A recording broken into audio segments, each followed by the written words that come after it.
also part of the first road across America? No. Roosevelt Boulevard is part of the Lincoln Highway, the first road across America, which ran 3,389 miles from Times Square in New York City to Lincoln Park on the Pacific Ocean in San Francisco. It's pretty wild. Wow. Yeah. Interesting. All right. We are going to start with the Justin Baldoni, Blake Lively thing. The war of words continues. They have been filing suits against each other, and Lively recently asked the courts to stop Baldoni's lawyer from releasing things to the public, which could sway a jury if things go to trial. Baldoni's lawyer, Brian Friedman, says that the public website he recently put out shares unedited text messages and video to disprove Blake's sexual harassment claims. He said, we will not cherry pick and we will not doctor text messages. Meanwhile, Baldoni has released an old, roughly 7-minute long voice note that he allegedly sent to Blake Lively where he apologized to her following a meeting where they went over. I apologize to anyone who's been offended by my fictional creations, Chrysagon, the philosopher of evil, and the skull sealer. I would submit there's a cabal in Hollywood that is all in some way tied to Chrysagon. By the way, I got an email from a guy named John Foster, and he said, hey, is it possible that the Flyers' Nick Sealer's nickname is Skull? Yes. Skull Sealers. Pretty good idea. He got in trouble last night, too. Start that now. What did he do? Nick Sealer, well, according to some people, not according to our head coach, John Tortorella, a dirty hit. It looked like a clean hit to me. But, Steve, he might have to apologize eventually. Yeah, he hit him with the Skull Sealers. Wham! I love it. All right, so... Kachaka! Boom, boom, boom. Kachaka. Boom, boom, kachaka. Pierre was there. Right in the front row, man. Right on the glass. Banging on the glass. Boom, boom, kachaka.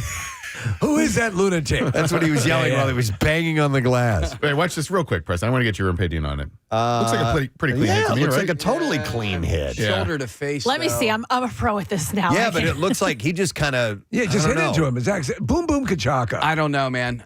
When you go... Doesn't leave his feet. I don't know. Are you allowed to hit him in the face with your shoulder? Or does it need to be shoulder to shoulder? Honestly, I think that guy's face hit Nick Sealer's shoulder. That's what it looks like. Yep. It doesn't look like he was ramming him. He might have been bracing for the collision. Well, it looks like it could have knocked him out, though, man. That would have hit the button. Kachaka. So, anyhow, back to Baldoni. Justin Baldoni, he shared that he is a flawed man. He's a flawed man. And that he agreed her proposed rewrites of certain scenes were good, saying that they were really good, and it's going to make this movie sing, like you said. That's in the text messages. Baby. Whatever. Yeah, baby. I still don't know, and believe it or not, when we were tailgating on Sunday, this topic came up.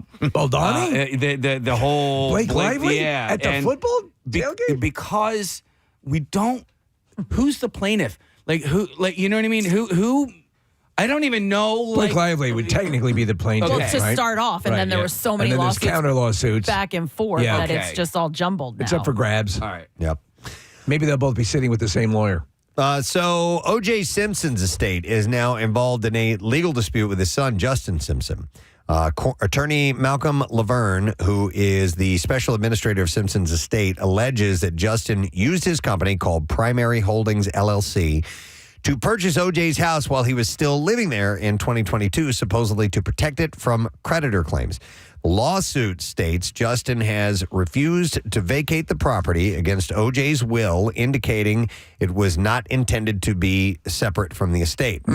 Laverne alleges that Justin claims that because his company owns the house belongs to him. Laverne also claims that O.J. made the house payments himself and that Justin moved in after O.J.'s death in 2024.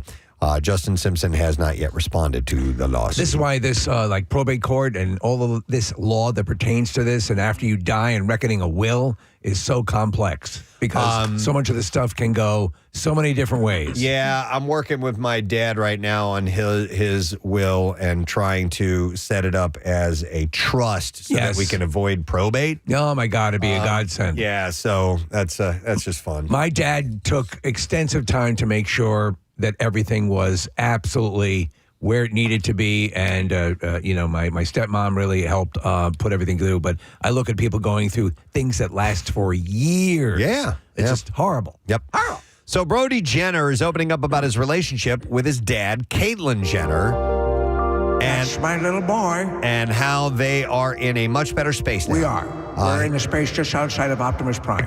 Oh. It's off the Bontari Nebula. He said... It's very calm. He said it has those sort of celestial columns you sometimes see. Oh, those are beautiful. They're beautiful. They're glorious. And with my little boy, who's now a little boy, he's now a full-grown man. So he said he can fit in a full photon tube. Brody said that we talk all the time. Right. It takes about an hour. I'll ask a question. It's the distance of space. You can't fight it. Yeah, and so he added that he warned Caitlyn about an episode of, quote, Special Forces World's Toughest Test that aired, saying, hey, Dad, just so you know, there's this stuff. And the Hills alum also spilled his feelings of abandonment after Caitlyn split from his mom, Linda Thompson, and moved on with Kris Jenner. So, yeah, Jody was on that, Brody Jenner was on that show, The Hills. Okay. And so there's stuff that came out on there while on reality shows you usually confess and do all this stuff. So, quote unquote. So Caitlyn was supportive of Brody's comments being broadcasted, responding, look, I've done all these types of shows. Bro. I know how these things work. But you're doing great. On the show, Brody reflected on his childhood, sharing that Caitlyn, formerly Bruce, wasn't around much after marrying Kris Jenner and starting a new family. And I thought this was really nice. Brody also revealed that Caitlyn recently gave him a real, sincere apology for not being present, saying that it meant a lot to him. I liked, it was nice to hear that. Because in general, I liked them, all the parties involved. And I always like to see a family heal. Yeah. Absolutely. Even it's across the vastness of space. Yeah, love still can span those distances. Absolutely. Yep. If we learn nothing from Lost in Space, please take this with you. Love transcends all, even outside the Montari Nebula. Can you shoot something from your spaceship? Go What ahead. planet would you like destroyed? I would like Alderaan. Yes, Alderaan. Those whiny bastards. There it goes. I love it. It's like 1,000 or a couple trillion. How many people lived on Alderaan? About millions? millions. Cried out in All in one. agony and was extinguished. Millions of oysters. Millions of oysters. That's what I heard when I was a kid. It's a millions of voices. Yeah. I was like, why is my everyone God. saying Millions of oysters. We just killed millions of oysters. Dude, I bet you. I mean, Probably. there were probably. Probably. Somebody put Shiloh on the Muzak system. For a long, long time, I was like, why did they even bring up the oysters? It's as if millions of oysters cried out all at once. Next time you hear the audio, hear me out. Marissa, there's a scene in Star Wars, A New Hope, and look up A Million Voices, okay, and see if It's see as that if a comes up. million prawns screamed out. Seahorses.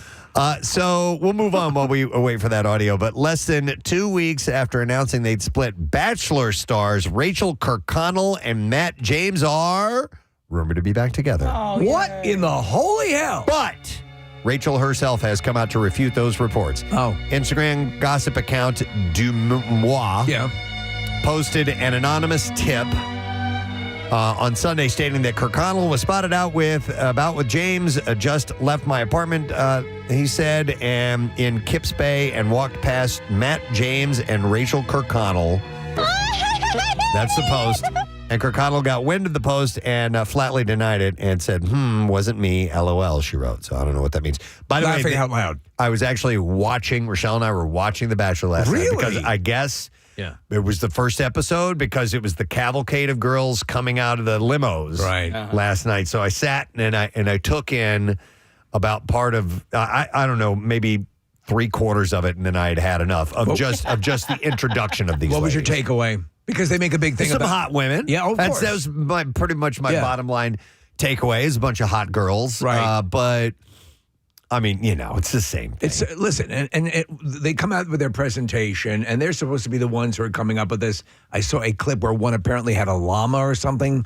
I don't know. One girl came out with chalk, with like hand chalk. Yeah. And like it was almost like baby powder, and she was throwing it up in the air. Is that this guy was a former NBA player. Yeah, so LeBron James does that before every game. He gets the chalk and he throws it up into the air. Oh, see, I don't know that. Yeah. All right, so we were lost. Okay. We had no idea what was going on with that. So yeah, they do these little things to catch their attention. Like a genie bottle, right? Yeah. All that stuff. Yeah, so it's annoying. But I mean, it's a lot of hot girls. That's what it's about, yeah. All right, Marissa has the audio? Yep. Yeah. This is as if a million oysters all cried out at once in Star Wars. Here we go. I felt a great disturbance in the Force, as if millions of voices suddenly cried. Yes! I hear it. Oysters. As if millions of oysters have suddenly cried out. I felt a great disturbance in the Force, as if millions of voices suddenly cried out in terror. He sort of Suddenly slurs. silenced. It's as if I fear something terrible has happened. Did you say oysters? Yeah. This is Come on. isolated. They're an aphrodisiac, for Christ's sake. These oysters will not survive. Hey. Millions of voices. Millions of voices. Millions of voices. That's great. Millions of voices. You said to Millions spare of the voices. oysters. Millions of voices. We'll have to ask Ryan Arery about that from All Screen right. Crush when he comes. Yeah. Millions of oysters. Millions of oysters. You have to enunciate, Alec Guinness. Thank you for that, Nick. I The great appreciate that. actors of all time couldn't say Couldn't people. even say Voices, it became oysters. Voices. And the clams, the various prawn and other things. All right, let's see what else I was going to mention. Amanda Bynes, haven't mentioned that name in a little while. She, people are wondering if she is engaged. Rumors started flying after TMZ posted a picture of a huge ring on the former child actor's finger that, in most cases, might indicate a wedding was on the way. However, the outlet reports that a source close to Bynes insists it's just jewelry with no meaning attached to her wearing it on that finger. As far as the public or the media knows, Bynes hasn't publicly dated anyone since splitting from her ex-fiance, Paul Michael, back in 2023. There was footage of her up with some celebrity or maybe it was an athlete, and she seemed to be out and about, and she was interacting with this person and seemed to be pretty together. So I hope that bodes well for her. I hope so. State. I hope so. It's she's she's got real problems. Yeah, she does. Hopefully she's going to be all right. All right, a couple more things I want to mention. Let's see here. Yeah, Jennifer Lopez got emotional at the Sundance Film Festival as her musical film Kiss of the Spider-Woman earned a standing ovation at its premiere. Lopez talked about fulfilling her dream of starring in a musical inspired by childhood viewings of West Side Story, saying, "I've been waiting for this moment my whole life." And she credited director Bill Condon, known for musical movies like Chicago and Dreamgirls, sharing, "This man made my dream come true." The film introduces actor Tanatia, who plays a queer window dresser who tells vivid tales of his favorite diva, Ingrid Luna, played by Lopez, to his cellmate, a political prisoner played by Diego Luna, in a grim Argentinian prison. Did you ever see the movie? No, with William Hurt and Raul Julia, I believe it was. I've seen clips of it. It's good. It looks really different, good. but it's good. Condon returned to Sundance for the first time since showing his 1998 film Gods and Monsters. Another good one. That's a great movie, making the moment even more special for Lopez and the cast. I am surprised that she has never been in a musical before. Yeah. I mean, with as strong as a musical career as she has. She sang a lot, obviously, in Selena, but it was a musical. Yeah. Let's see. Christopher Nolan's, I got two more things here for you. Christopher Nolan's next movie is The Odyssey. And he's honing in on how he'll deliver his version of the Greek epic. And it's come out that he's apparently looking to partly film the movie in Sicily and shoot some key scenes on the island of Favignana. And that island is believed to have inspired at least parts of the original epic poem from Homer.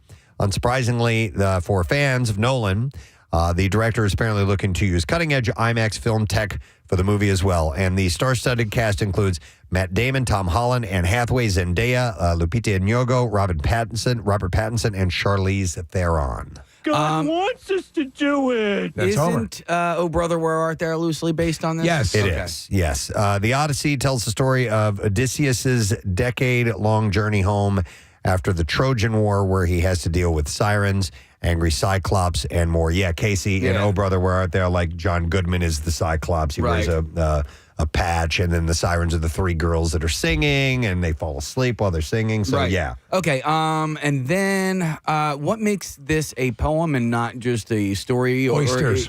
No, I mean, is it written in prose or? I've never read the original or clips of it, but I've always assumed that, yes, it was written in some sort of prose. We did in high school, at least a bit of it. It was a handful. Yeah, it's got to be. Yeah. I mean, it's epic. Yeah. It's a flat out, it's a definition of an epic. Yeah, it took forever to get it written down. It was originally told orally, and then it became, like, I guess, a written poem. And he kept losing his laptop during the process. Oh, man. Yeah, because it was early laptop. Yeah. All right, so the long-awaited trailer for season 3 of The White Lotus is out now. The season will cover a week in the lives of guests and employees and others at the exclusive Thai resort. The cast includes, and not limited to, Leslie Bibb, Walton Goggins, Michelle Monaghan. She's been in a lot of stuff lately. Did they film it there? It looks like it. Yeah, I believe so. I don't think you can fake this. Jason Isaacs, Parker Posey, Patrick Schwarzenegger, Scott Glenn, and more.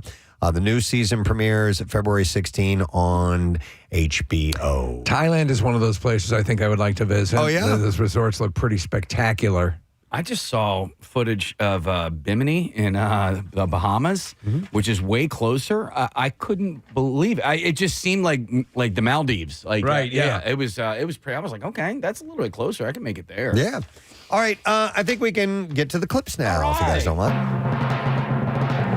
So The Rookie drama series focuses on the experiences of Los Angeles Police Department, and in recent events, first responders have had to fight the California fires. And in this clip, Eric Winter shares his praises. After being on a show for 7 seasons, the amount of respect I've gained for first responders of all kinds. I mean, it's not just firefighters, them in particular as well for this situation, but the police officers, they were doing so much work as well, preventing looting, trying to help control the chaos during this time so the firefighters could do their job.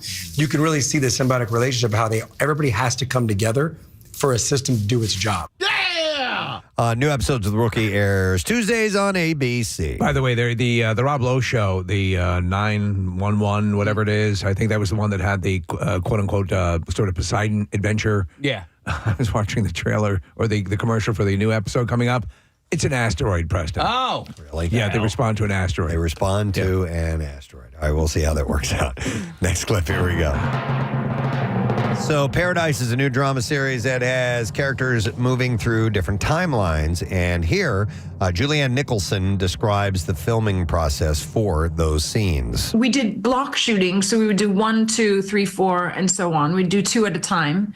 And so to be able to do the most of the stuff from the past in the beginning of our filming season was really helpful for all the insanity that comes. Shut the f*** up! Paradise premieres tonight on Hulu. Thank you, Mark Summers, for putting a little button on that. All right, and that is what I have in the entertainment report for you this morning. Hang on a second. We have an update on the Odyssey, if you would like. I have Mike, who's a high school teacher. Wants to share some information on that real quick. Hey, Mike, good morning. Good morning. How are you? Good. All right, what do you want to share about the Odyssey to clear up with us? Well, I am a high school social studies teacher, and a lot of times English or English language arts, as they call it, lines up with social studies. Now, in the ancient Greek, the Odyssey is in verse. It does rhyme. Now, of course, if you the first thing when you translate something is the meaning. Yeah. Now, so that's kind of a two-step process. So depending on the translated version, whoever the publisher or the translator is, they will translate the meaning, and then they will see if, since there are different ways and synonyms and things that you can use, see if you can still make it work in English with rhymes. So there are some versions in English, or I guess I assume other languages too, that rhyme, and some that do not. So the original is prose in its absolute original text, but different versions of it might not quite be that way. Yes. All right. Because, yeah. So, and also, I got to say, I am a transplant. Well, from Ireland, it sounds like. Yeah, originally, yes. And then I did most of my growing up in Washington, D.C. area. Uh-huh. So you guys kind of pissed me off the other night. But then again, actually, the fumbles kind of pissed me off. But I will say that despite the division rivalry, I don't want to see Patrick Mahomes get a 3-peat. All right. Agreed. Yeah. So go do your worst or your best. All right, we'll put that to the crew. All right, thanks, Mike. We appreciate the call, bud. Take care. All right, we'll see you. Nice. All right. We do need to take a break because I think when we come back, we should make an announcement. Yes. Ooh. And reveal some information about the very thing that Mike was referring to. May I suggest if there's someone in your family that you haven't spoken with in a while, perhaps you were fighting or whatever, you need to come together for this. Yeah, with this. Get them on the phone and make sure you're listening. All right, so we will come back with that information. Later on this morning, the amazing Joe Satriani will be checking in with us, as well as I said earlier, Ryan Arery from the Screen Crush crew on YouTube. We'll break and come back in a sec, so stay with us, please. Preston and Steve on 93.3. Question for you, Steve. Lay it on me.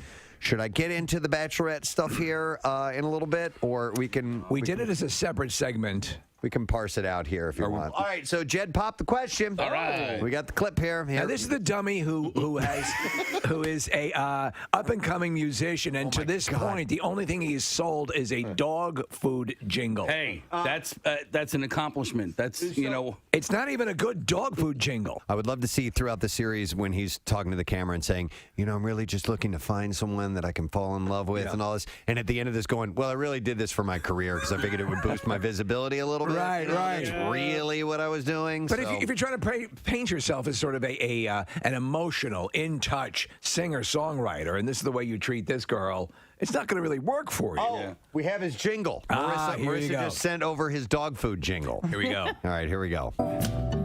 Rain or shine, kind of love like nothing you've seen before. No.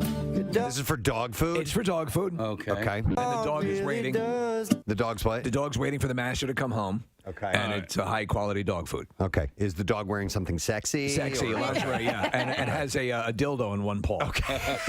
The dog really does deserve the best. So go pick him up some better balls. And the thing, it's metaphor. Okay, so here's the deal. And his reason for doing the commercial is real, because this is the food that he's been eating at home himself, because the career's not going well. Man, I love this stuff. You put it on some bread, it's delicious. And then the last birthday today, our favorite butthole, Hope Solo. Hope Solo's butthole. Hope Solo, the goaltender for the women's U.S. Soccer team. And then we found out there was a Twitter account called Hope Solo's Butthole because she had posted naked pictures of herself, and apparently you could see that particular part of her body, and somebody took upon that name, and we just thought it was funny. Our favorite Twitter account. That and Bill Weston's hair. Do you remember she had, there was some controversy of her being abusive, I think it was? Yes, to an ex-boyfriend. Yeah. So, a family member too, right? Yeah, something along those lines. She beat the hell out of like a niece or nephew or something? I've forgotten, but... she was arrested in 2014, charged with 2 misdemeanor accounts of assault and in the 4th degree. Wow. Lest I remind you that her butthole has never been arrested. Not once. Yeah. How old is she? I'm just saying. I'm sorry, ma'am. We're going to have to arrest your butthole. Why? How do you cuff them? Wait a second. I'm just collateral damage. I didn't do anything. We're taking this butthole downtown.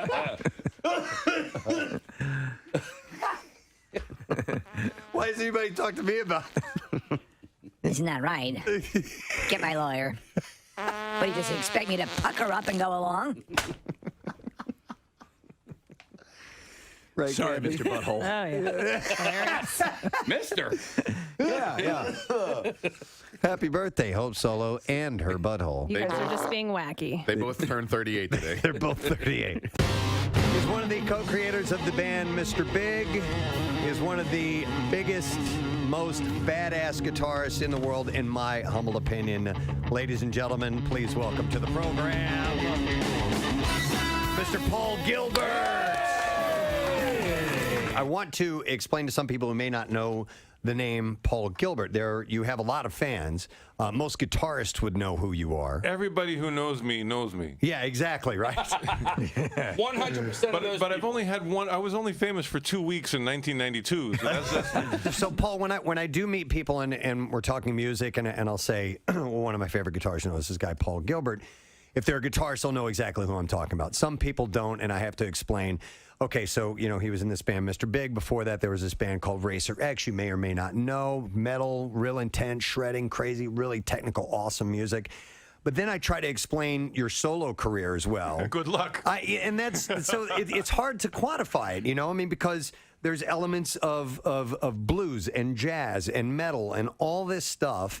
What's a good way to describe your music? Well, it's still evolving, and the discovery I made was that I really always wanted to be not a guitar player, but a lead singer.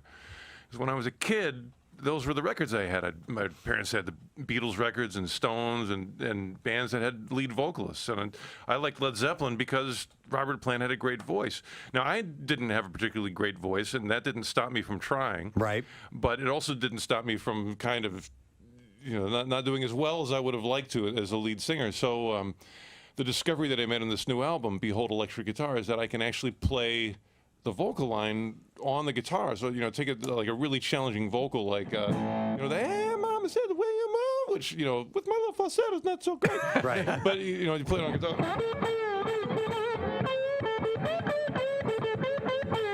And suddenly, you know, those notes are there.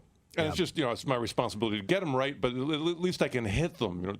Well, I was mentioning to you the song "Let That Battery Die," which is on the new album, and that is exactly what I thought. I'm like, it sounds like someone singing. Yeah, well, that's when I wrote the tunes, was that I would have a lyric, and, you know, the initial lyrics for that were like, what was it?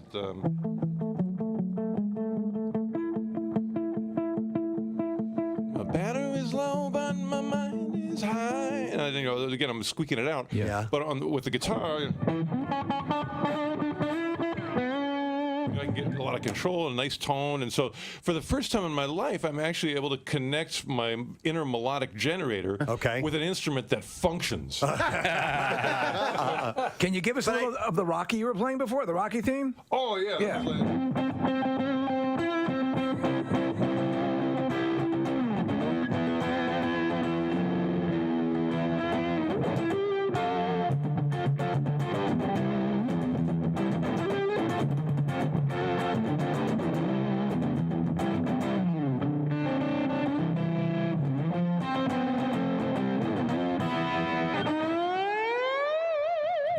There you go.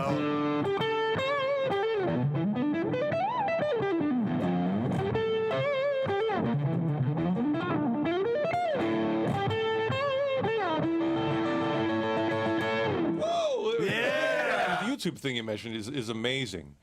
You know, I grew up with albums, so I never expected to communicate with the world that way. And I do have to mention one. If you're in YouTube, there's one where I was doing a clinic and I had this little loop pedal, and I decided to put like the most scary, frightening shred lick that I could ever do inside the loop pedal. So I just pressed the button and it goes. Yeah. And I would pretend to play with my teeth, and then I would press that button, and the whole audience was like, "Oh my God!" and so of course he's playing with his teeth. Yeah, he was playing sweep picking with his teeth. How did he do that? And it was a guitar clinic, so everybody raised their hands and goes like, "How did you do that with your teeth?" And I said, "Well, it's pretty impressive to do sweep picking with your teeth, but I said it's really impressive to do it with your ass." Oh, yes. And then I just wiped the guitar, That's great. on my backside. Yeah. And I'm still a fan of the Beatles and Led Zeppelin and Aerosmith and the regular rock bands. And so now I can step on stage and really be the lead singer via my guitar. Hey, I had a story that keys off of teachers, and I thought this was kind of interesting. This is out of, where is this? Somewhere in the South. I think it's in the... is it Florida? No, it's North Carolina. Yeah, the teacher at Northeast Carolina Preparatory School in Tarboro, North Carolina, had apparently punished one of their students. By punish, I mean making them write a phrase over and over and over and over again. A la Bart Simpson. Because he called her ma'am. Ma'am? Yes, ma'am, and she didn't like it, and so he had to write the word ma'am numerous times. Aww. His teacher asked him to write it. He told his mother that he had to return this with the parent's signature after he repeatedly called her the word despite being told not to do so. Okay, well, if she told him not to, then. Yeah, he completed his assignment during class hours, which made his mom worry that maybe it had interfered with some of schoolwork. Yes. According to the mom, Mrs. Wilson, the teacher also told the young boy that if she had something, she would have thrown it at him. I'm sorry, said to the boy. So if she would have had something, she would have thrown it at him.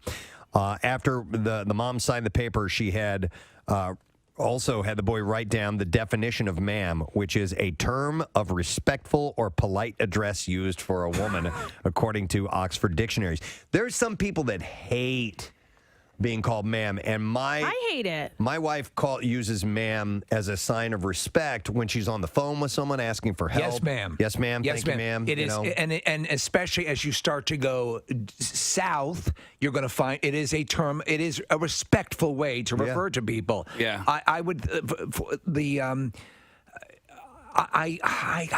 it's a weird thing, and I know, Preston, you're right. Ma'am to set someone off? Yeah, I don't know. I've always known it as a respectful way to refer to someone. Maybe she's younger and she doesn't want to feel old. Yeah, or something like that's how I see it. I see it as an older woman. So when I remember the first time he was a kid, probably a high school kid, called me ma'am, and I was like, oh my God. I mean, I didn't tell him, don't call me that, but it made me feel old. It's not. Did he just say ma'am? Yeah, pretty much. Well, I never. Was it the word that set the teacher off, or was it the fact that the kid was repeating it over and over? I don't know. Well, it had to be the initial thing graded on her because she asked him to stop saying it. Yeah. But if he's used to saying it as a sign of respect to, like somebody in an authoritative manner, then you just got to get that flag out of your butt and get over it, right, Press? I would think so. Yeah, get the flag out of your butt. Yeah. Did I say that one day? Yeah. Okay. I was hiking around the area, maybe on Friday, said hello to this young feller, probably 13 or 14.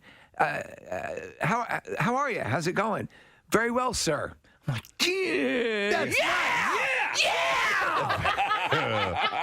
It's a title. It's a title. We're not this kid walking along. That you come with me. I want to show other people what you just did because it was so good. It's a title you've earned. I earned it. Hey, here's a text that says, women should know better than to call other women ma'am. I joke that they're traitors. And then she writes, it's well known that most women don't like it. What do you mean? How do you know that? Because that extensive survey she took. Yeah, exactly. Maybe amongst a handful of your friends or something. But what do you mean most women? Yeah, but I would agree with that. But how do you know most women? Because just anyone that I know, it's not like I took a survey, but anyone I know would agree. Then it's got to be everyone. Yeah, and you know what? Here's the thing, too. I think it's, no, but I do, like you said, it's regional. Do you know what I mean? I can see that. In the South, we would like to achieve over the next, less than 2 weeks now. Yeah. And we came to the conclusion that something needs to happen. Something that happened back in 2018, and we all know what happened. We got the Lombardi Trophy in 2018. So we were discussing what's happened since then, and you remember a while back we sent Casey and some friends to Phoenix.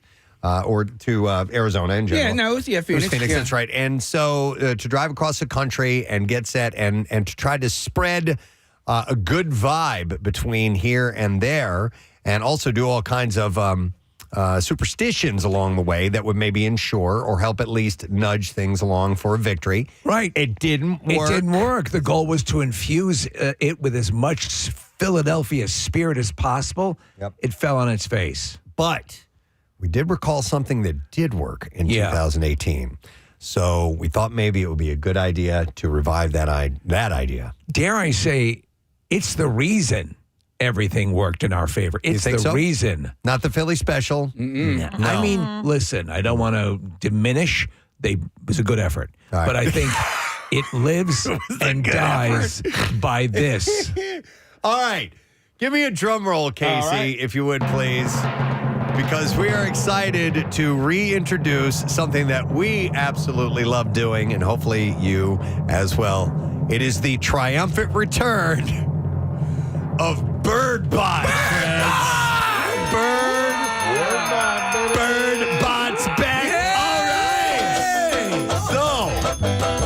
So we are going to do Birdbot 2.0 this time around. Now, for those of you who are new to our program, new to the area, or maybe we're too young to remember what happened then, it's possible. We'll tell you exactly what did take place. So there was a little thing called Hitchbot. It was an experiment that someone did. They put together this little miniature robot-looking thing, and they set it out on the highway, and they wanted to see if it could travel across the country. Well, it didn't make it past Philadelphia. Don't you know? Don't you know? Adding to the reputation of Philadelphia. So it was it was a bad experiment, and we decided to change things around to do something that would show actually how resilient and caring this city is. And so we created Birdbot in conjunction with the Super Bowl. Well, yes. First it was Popebot because the Pope was visiting, and that was a success. And Preston, that led us to believe that this was the way to go. You know what's awesome is we were talking about this yesterday, and Birdbot has an Instagram handle, and you forget about this stuff. I mean, it's like 7 years ago. So going through the Instagram handle and looking and watching all of the stuff that Birdbot did over, like a 2-week span, and everywhere he went, it was awesome. And to Preston, to your point about creating that, when we sent you out on the road, Casey, and tried to generate that goodwill, Birdbot created goodwill. Yep.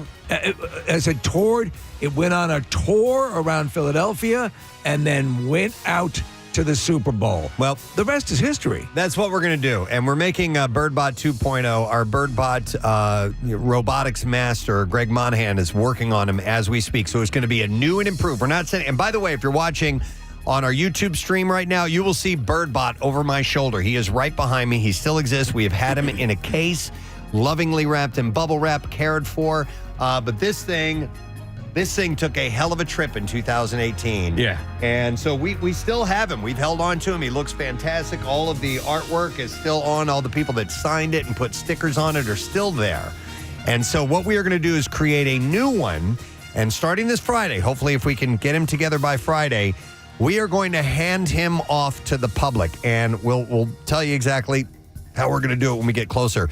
But Birdbot is going to circulate around Philadelphia for roughly a week or so. Yeah. And he's going to go to various locations. Wherever he ends up, it is up to the public completely to do that.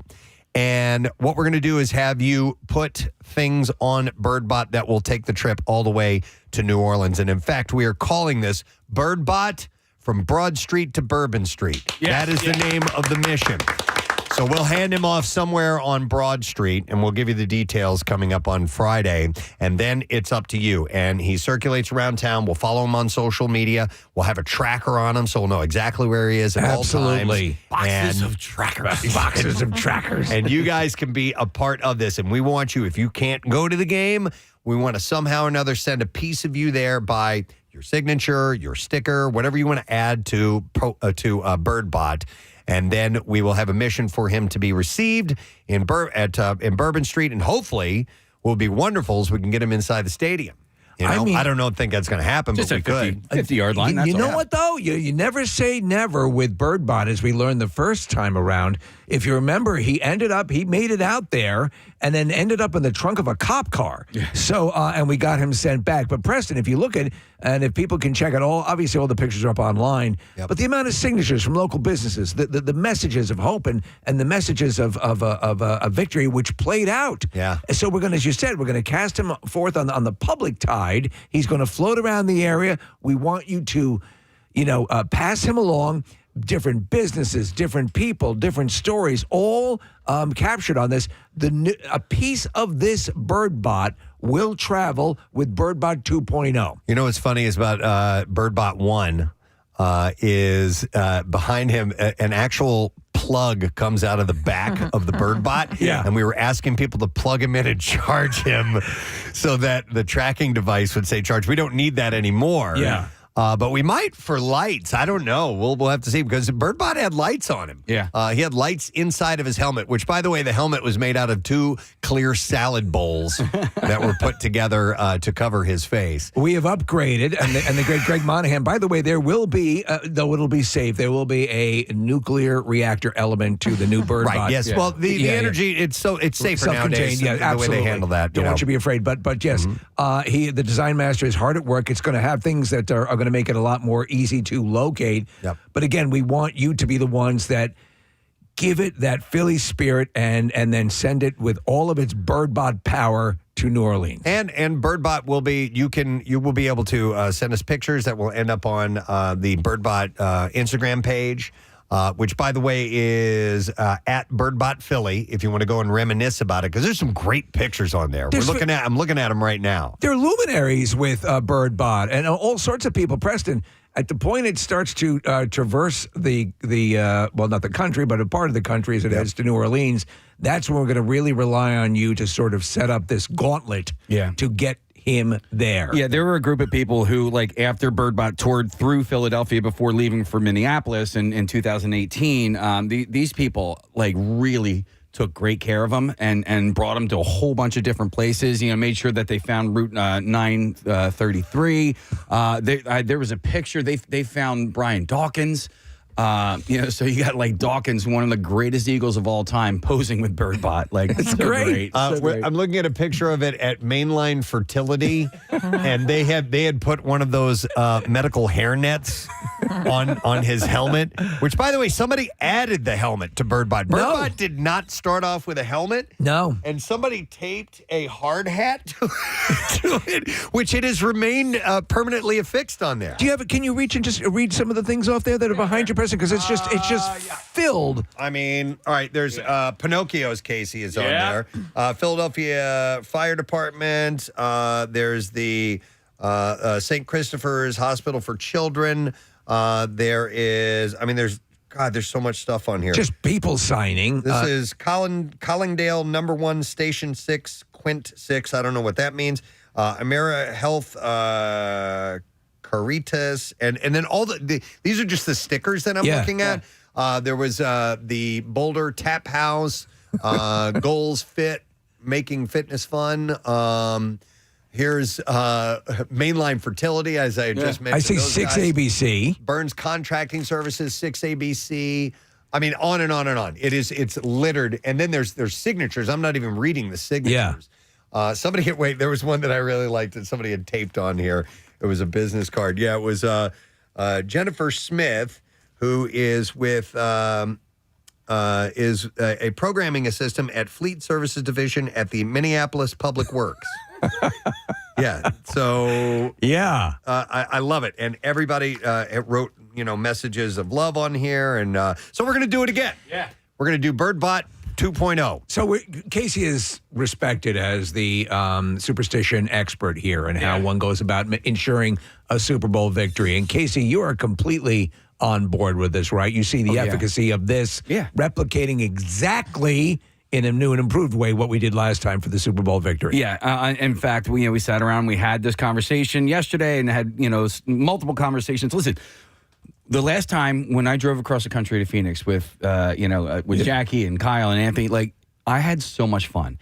It was so great. I would love to do something like that, but I can't because I know what the outcome was. The most important, like Jalen Hurts likes to say, keep the main thing the main thing. Yeah. A win is the only thing I care about. That's all that matters. And, we got to do anything and everything in our power to make sure that happens. You're a good man. Preston, Jennifer Smith, the woman who put her business card in there, she's the one in Minnesota that found him. Love it. And sent it back to us. Love it. He was like locked in the back of a car. Yeah. It was a for cop like car. 2 days. We just couldn't find him. He was just in an impound lot. Yes. And we're looking at a picture of Jen. That's great. She's on the Birdbot Instagram account. At Birdbot Philly. Talk about brotherly love after we beat the Vikings. Yeah. She found him, gave him a kiss, packed him up, and sent him home. And then also, when the boxes she put him in, made sure that there were air holes on it so that he would suffocate. And we have a sponsor. PhillySportsTrips.com is sponsoring Birdbot 2.0. Could there be any more perfect sponsor for this event, for this journey? If you want to get to the big game, PhillySportsTrip.com, they take care of every last detail. So Birdbot 2.0 is sponsored. So Friday, we'll send Birdbot out on the street. As we get a little bit closer, we'll find out how you can find him and take him in and add your piece of Philadelphia to him. Can you believe it's been 7 years since we did? I mean, like, it's a blink of an eye, and it also seems like it's been 50 years. I feel good about this, and I feel good about the general population here about getting Birdbot 2.0, the exposure, the experience, the Philly feel, the positivity, because I believe that's what Birdbot, the original Birdbot we're looking at right now, is imbued with, and we're going to send 2.0 out with the same energy. So, Nick, 7 years. That's what this January has felt like. I know. Yeah, we're on week 482 of January 2025. Oh my gosh, it's still January. I mean, it's unbelievable. It's the 28th. We're close, bro. We're so close. We're very, very close. All right, so Birdbot is back. It's Birdbot 2.0. I want this to be his theme song, by the way. This will be Birdbot. And like I said, Friday, it's Broad Street to Bourbon Street. And he is going to be hitting the road, and we'll tell you how you can grab him and be a part of this whole event as we get ready for I'm excited. New Orleans. Yeah. The other thing is, aside from Birdbot, we got other stuff that we're going to be doing. All week long next week. We're replicating a lot of what we did 7 years ago because we're not throwing caution to the wind. We're using the science of superstition to make sure that this all works out the way we want it to. All right, so stay tuned for the information. All right, we need to do Totally Presbo. Totally Presbo. Hi, Presbo. Hey, what's up, Getty?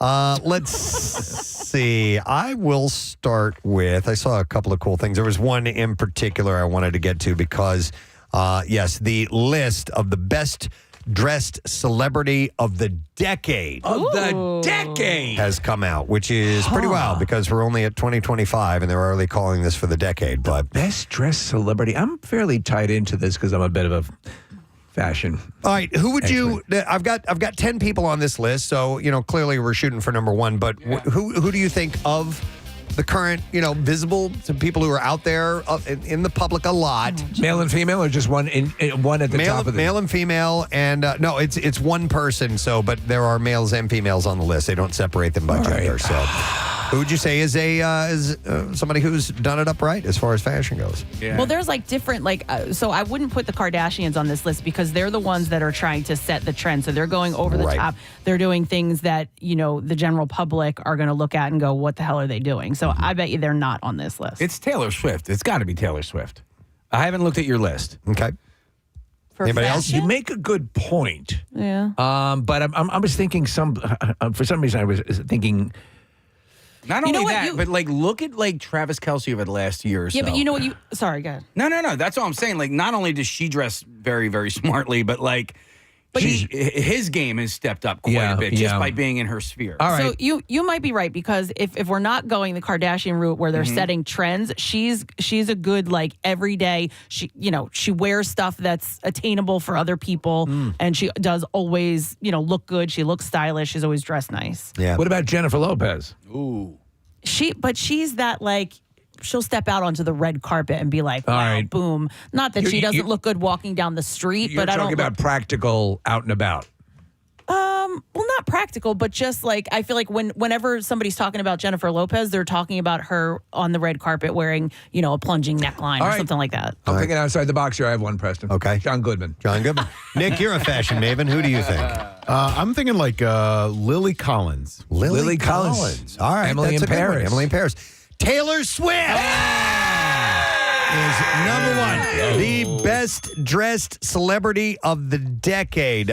This is, who came up with this? Superdry. Superdry. A new study by Superdry has crowned them. And the clothing brand looked at average monthly Google searches in the U.S. between December 2021 and November 2024 to see which stars had the most searches for terms like fashion, outfits, and style. And Taylor won by a landslide with more than 83,000 average monthly searches for her style. She certainly has set the benchmark for looks. Okay, but I bet you that's more so people attending her concert because everybody dresses up to go to her show. So they want to wear that, the fringe and the sequins and the glittery and all that kind of stuff. So maybe it's more of her on stage appearance than it is just on the street. Maybe so. The other ones that fall into this list, number 2 is Harry Styles. Oh, sure, He's very well known for his that's fashion his choices. sartorial. Which would also be on stage. Yeah. All right, true. But then you have number 3, Zendaya. She is not on stage. All right. She is an actress, obviously. And so, but she is very stylish. She's at all the events. She looks wonderful. She was done up wonderfully. Can I guess 4? Yeah. Mitch McConnell? Not Mitch McConnell. Dude, he looks nice. I just threw on whatever. I wear this when I don't care how I look. I mean, guys actually have it way easier. You just throw something on with a collar, and you're like, "Oh my God, Lee looks so nice today." You know, like that's it. You know, it's funny when people talk about their various looks. I literally have one look when I'm going out. One. I subscribe to the Albert Einstein school of just have the same outfit. Yeah. You know, slightly different. Yeah, my 2 looks are t-shirt or quarter zip.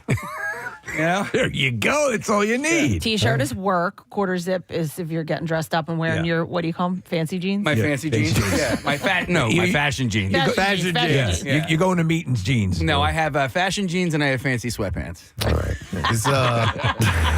Wait, are your fancy sweatpants the Adidas? Yeah. They're fancy sweatpants, Kathy. They are fancy. Is Billie Eilish on the list? She is. Oh, all right. She's number 5. Right before her is Kanye West. By the way, I'm writing down Fancy Sweatpants. That's a good name. That's a good band name. Fancy Sweatpants. So Eilish has, she's re-envisioned herself. Yeah. Right? She used to be very bag. She's a little bit more glam going on now. Yeah. Number 6 is Lady Gaga. She's always been out there fashion-wise. She's reeled it in quite a bit. Rihanna is 7th. Ariana Grande. So here are your on-stage picks again, Kathy. And to your theory, Kathy. Number 9 is Meghan Markle. She is a snappy dresser. You have to give her that. And number 10 is Sabrina Carpenter, another pop maven out there. And Quakertown's own. She's a Q-Town gal. That's right. Yeah, she probably went to Q-Mart. I got it. There used to be an alligator in Q-Mart. There did. Saw it there one time. One of her songs is about that. I didn't know that. Espresso is about the alligator at Q-Town. They got a great candy store there, guys, where you'll find all of your favorite old candies, like bottle caps and stuff like that. Okay. So I thought I would mention that. Let's move on to another story. Totally Presbo. All right, I could have thrown this one in City Beat, but I'm gonna throw this because this is some good news.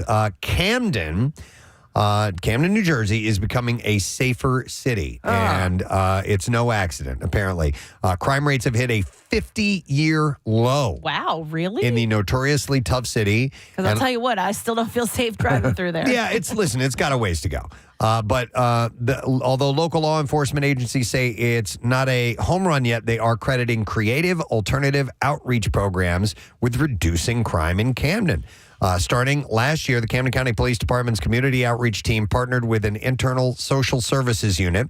Together, they dedicated themselves to reaching at-risk youths, residents suffering from substance use disorders, and others suffering from mental health crises to connect them with available resources in order to increase the quality of life in the city and reduce petty crime and improve job opportunities. What that program involves is putting everyone into a car, driving them out to the woods and saying, here you go. According to data released by the Camden County Police Department earlier this month, violent crime is down by 50%. That's not too shabby. Since 2012, while nonviolent crime is down 46% in the same period. And accounting for fluctuations in population over the last 12 years, the per capita crime rate has still been almost halved. So some of the credit for the success officials say can be attributed to what is called the Village Initiative, launched within the city that includes the social services office within the police departments, as well as the Arrive Together program established by the Attorney General's office that places licensed social workers with police officers on mental distress calls. So they're heading in the right direction. I like to hear that. That's good news. Yeah. And these outreach programs where they can actually get out and really try to help the people that are stuck in this cycle loop, feedback loop, and get them onto something better is so important. So, well, it's insane to do the same stuff over and over again and not expect you got to try something. Yep. So I thought I would pass that good news along to you guys. All right, where else are we going to go? Totally Camden. No, it's not Totally Camden. So this was pretty cool. Wait, what was this? This might be a different story. Totally Confused. No, I don't want to do that one. All right. Did I mention, I think I mentioned this to you guys before. Stick Nation. Stick Nation. A worldwide movement that thrives on irreverent, fantastical, and wholesome descriptions of sticks and the people who rank Yes, them. you did bring this up. I did mention Yes. this because I think we've talked about finding a good walking stick. And there's right? an Instagram account that's associated with and on TikTok it's known as Stick Talk. Yes, because, and it's true, guys will. Dude, I flew home from the Grand Canyon with a stick that I found. When you find a good stick, if you're out hiking and you find a good stick, I don't remember what day. It might have been like day 3 or 4 where it was essentially just driftwood. Yeah. But the way it looked, I was like, this is a great walking stick. It's really, really good. And so I took it and I made sure that it was like secured on the boat. Yeah. And I flew home with it. This is something that starts in childhood, right? And just continues into adulthood. When you're a kid. I Yeah. remember a period of time where the floor of my back seat was covered with sticks and rocks. Like when Jace? when he was little, he'd find a good stick wherever we were and he'd be like, Mom, can I bring this? I'm like, yeah, sure. And so that's that and a good rock. Absolutely. Even right now, if I find a good, look at that. For me, That's a hell of a stick. A good stick not only has to be, kind of like the way Gandalf has, one that you can walk with, almost like a crozier or whatever. Gives you a sense of purpose. Yes, but also it needs to be able, in my humble opinion, you need to be able to use it as a spear on occasion. It has to have the balance to be able to be thrown like a javelin or a spear. Also for the casting of spells. That too, yes.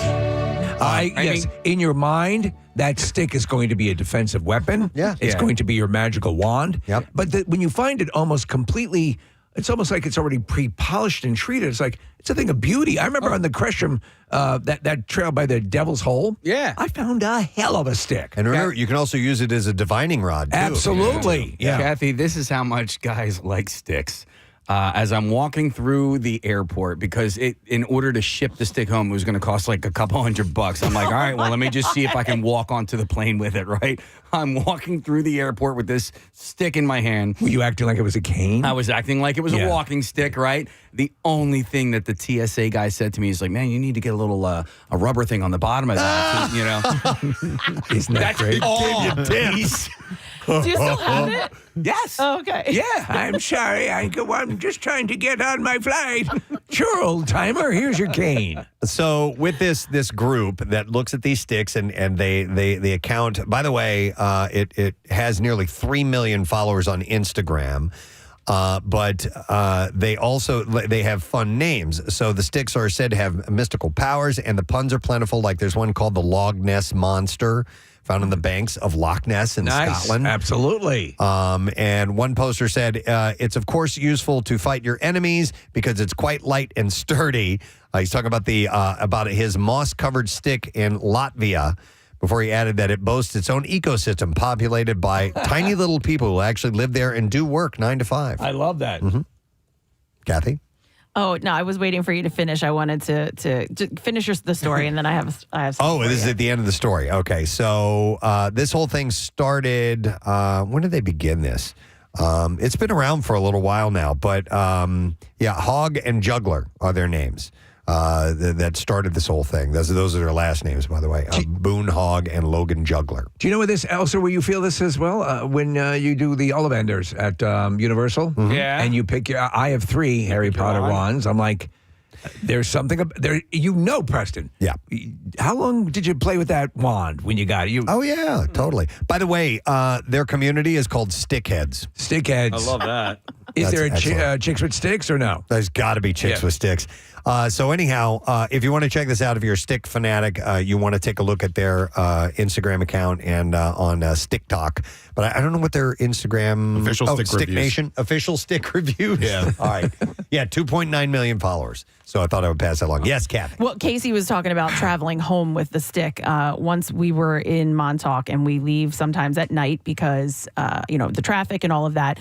And Jace was very little, and there was a giant moth on one of the outdoor lights, and he was like, I had just gotten him like a little bug box where you could collect bugs and put, and it had, vents and all that. Sure. And so he's like, can I take it? Can I take it home? So, okay. So we put it in the bug box. It traveled 4 hours home from Montauk, New York to Conshohocken. We opened the door of the car, the box falls out, opens, and the moth takes off. And I was just like, oh, no. We did, I had to drive home. Where the hell am I? And the thing was giant. You could hear it flying around in the box. Yeah. Yes. It was like, and of course you get home in the middle of the night. Now he's crying. It's like 4 a.m. I'm You like, let him live. now you're a Contra Haken moth. Oh, man, I'm looking to see if I have a picture of my stick. It's so good. Can you send me stick pics? Your stick pics? I'm gonna send. No, I don't. I thought maybe I had a picture of the stick when I first got it, but also in the Grand Canyon when I was in Havasu, I found the best rock. It was like a perfect ball. Like you take it. Oh yeah, it's in my house. That's illegal. Best rock ever. I know you don't care, but like sometimes people give. I don't care either. Yeah. But you're not really supposed to take anything ever out of a national park, like sticks or rocks. Yeah. Oh. Yeah. Some people give you a hard time for it. I know in Hawaii you can't take the lava rocks home or your Same family dies. Same principle. Yeah. Everybody's gonna explode. It's bad luck. Yeah. So you're looking for your stick and your rock? Yeah. I don't have them. I mean, I have them. Do you provide any service that could help me locate my stick and rock? Could you maybe do? It was a special trip, right? Well, yeah. So the rock came from my first trip through the Grand Canyon. The stick came on the second trip through the Grand Canyon. You could do like a long shadow box and put it in there, and the rock and the stick together, and hang it on the wall. I could. So I could do that. So you're in possession of them right now. You didn't lose them. No. Oh, okay. I thought you were going to But hire this a rock, private detective. I couldn't believe it. Like when you're in Havasu, and it's just this oasis in the middle of the desert, and I just saw this rock. I'm like, that looks like a perfect round ball, and so I picked it up out of the, out of the water, and you're talking about. I don't mean, millions of years of like erosion and all that formed this. Smoothed it out and made that shape. It's pretty cool. What's crazy is I shall call you Rocky. The rock has changed over the years because it's dried out, and you know what I mean? It was in that water for ever and ever and ever. We'll be together forever, I brought back a jawbone I found in Wyoming. Oh, really? Yeah, A jaw from some kind of an animal. A living man. Yeah. No, it might have been an elk or something like that. Okay. It's cool. Held on to that. It's like that George O'Keefe kind of stuff where you're, all that prairie. Yeah. It's cool. All right, let's do one more thing and Totally Presbo. we'll wrap up Totally Presbo. So there's a thing at the Wells Fargo Center that is called Gritty's Chaos Factory. Oh yeah. That is open up. I think it opened up yesterday. Yes. First day? Big debut. Yeah. And it's a first of its kind retail experience inside the Wells Fargo Center. The marquee item they came up with is a stuffed animal called the Itty Bitty Gritty. And as you can imagine, it's a miniature Gritty doll. And Ashlyn Sullivan from NBC Sports Philadelphia, she was interviewing Gritty last night during the Flyers game. And kudos to Ashlyn because she did a fantastic job at keeping it together. But Gritty piled, 14 dozen stuffed animals on top of Ashlyn during the course of the interview. That's great. And she kept going. Yeah, she did a great job. Gritty is, he's really turned into awesomeness. Yeah. You know what I mean? Yep. He's just fantastic. Every bit about him. The Flyers said in a statement, Grittizens of all ages will have a chance to build their own Gritty with options from 6 different iconic costumes worn by the mascot in addition to 3 different color jerseys and interchangeable belly buttons. Yeah. Besides the Build a Bitty Gritty plushies, fans can also buy chaotic T-shirts, apparel, and novelties, according to the team. And if the real Gritty is there, you can expect his real-life security guard to be tagging along as well, because he has security with him at all times. Yeah, well, I love that. During the game last night, Cooper DeJean from the Eagles and Sidney Brown, that's his last name, right, Case? Yeah. Yeah, they were both there as well. And Big Dom was escorting Sidney Brown and Cooper DeJean. But these guys, Sidney and Cooper, they're going to the Super Bowl, and they were hanging out with Gritty, and they looked like little kids hanging next to this giant stuffed animal. It was adorable. And Yeah, Gritty was showing these guys his belly button and stuff. It was really funny. When was this picture, Nick? This was 6 days ago. I love it. Gritty's flying a trans flag and says love is love. It's really cool of them to do that. So I definitely want to get one of these mini itty bitty Gritties and stop by the Gritty Chaos Factory as that just opened up. Hang on, we're going to go back one real quick because Gears has a call about sticks, and this is a good idea. Hi, Gears, you're on the air. Good morning, bud. Hey, guys, you guys rock. Thank you, my man. What's up? Yeah, so I live in this neighborhood in Ivyland, and we got this really cool neighborhood with the gazebo in the middle, and we got this big Christmas tree out there. So, I like the Christmas tree. My neighbor, he does up the gazebo. And then we had another neighbor build a little free library. And then you guys were talking about sticks. Just yesterday, I'm grabbing my kids from the bus stop and walking back home. and we've got an Ivyland stick exchange. That's great. Oh my God. I like it. How does it operate? Yeah, so it's just got a couple of prongs, and you got your larger size sticks at the top, and then you got your smaller ones at the bottom. So you grab a stick if you're a kid and you play with it, or if you're walking your dog, we got a lot of dogs in the neighborhood. You grab this stick and you give it to your dog, and you can throw it around in the little Ivyland green out there. And so it's a little honor system. You drop off you take a stick, you leave a stick. Yeah, just like the pennies at the. I love that. And so are there specific sticks for dogs to chew on, and ones? I mean, I assume you have different varieties, correct? Or is it all universal one stick? No, it's all different kinds. All right. There's a bunch of trees that line this area, and there's a lot of branches that just fall everywhere. So, the kids are always walking around with sticks, and people's got their dogs out there. I love it. They're throwing them around. Thank you. We appreciate it, Gears. Start a stick exchange in your neighborhood today. You remember the stick is in officially, I think it was one of the first inductees into the Toy Hall of Fame. That's right. Yep, most definitely. All right. Well, that is all we have time for in Totally Presbo. So we will wrap it up. Thanks, Kenny. Totally Presbo. Bye, Presbo.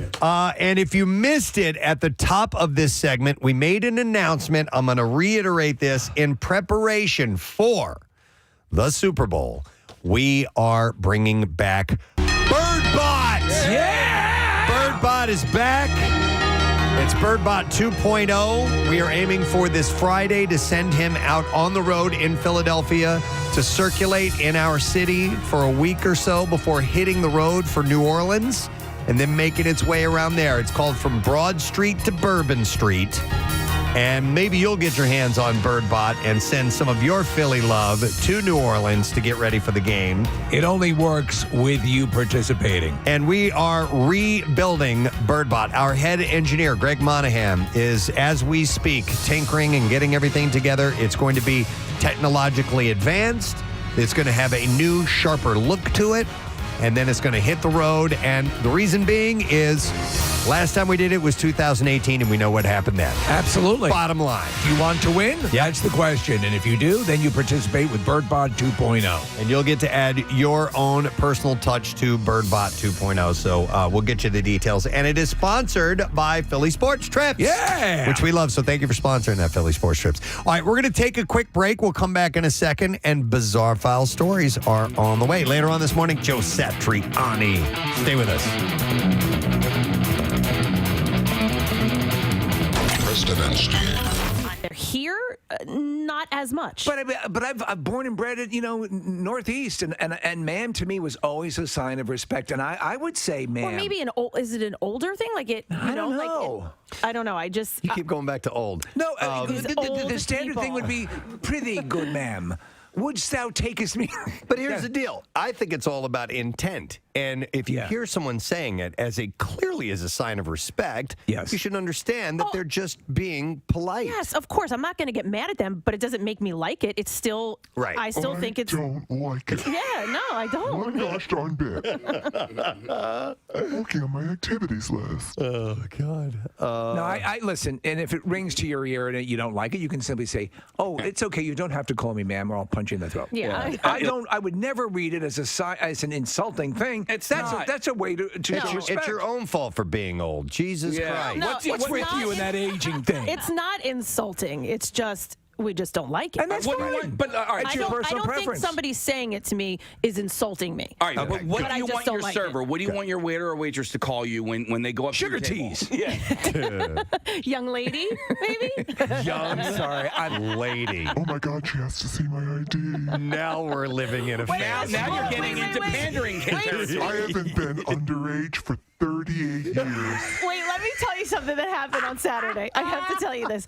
So I went out for Preston. I went out for my birthday, and we went into the bar, and they were carding everyone as we were walking in. And I was with Elisa. We're both 40, and she goes, "Oh, let's see if we get carded." So we walk up to him, and we stand there, and he goes, "Hi," and so we were like, "Do you want to see our ID?" He goes, "Sure, if you want to hand it to me." See, he did. I want to see what you think of this, Kathy.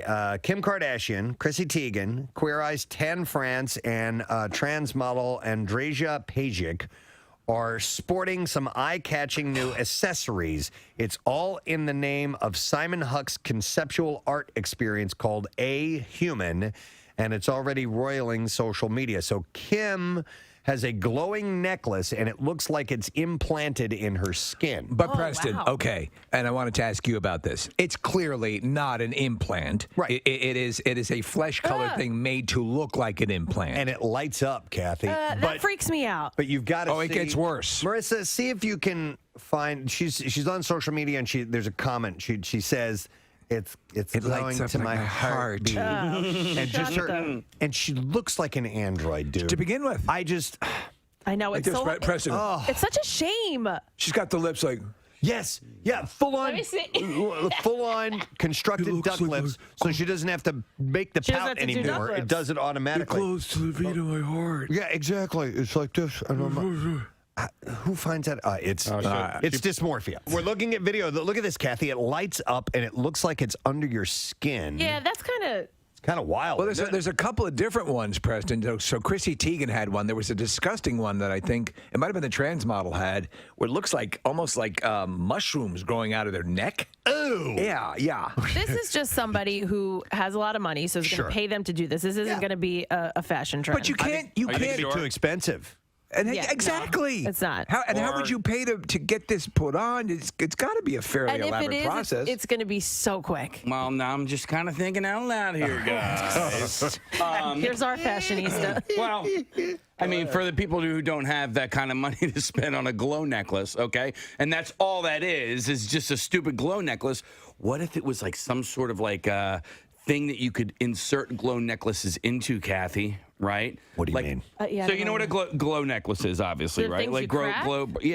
the glow bracelets. Yeah. What if it was like just a vessel that was like decorative that you could insert the glow And make necklace? it different colors? I see what you're saying. The pitch here, though, is that it looks flesh-colored. It looks like you have altered your skin. You're saying not looking like it's implanted. Not like but accessorizing your glow necklace. Like what Twinkie wore in Buck Rogers. Here's the audio of her showing it off.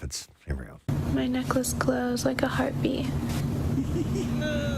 It moves to the rhythm of my heartbeat. Oh my God! Shut up! No,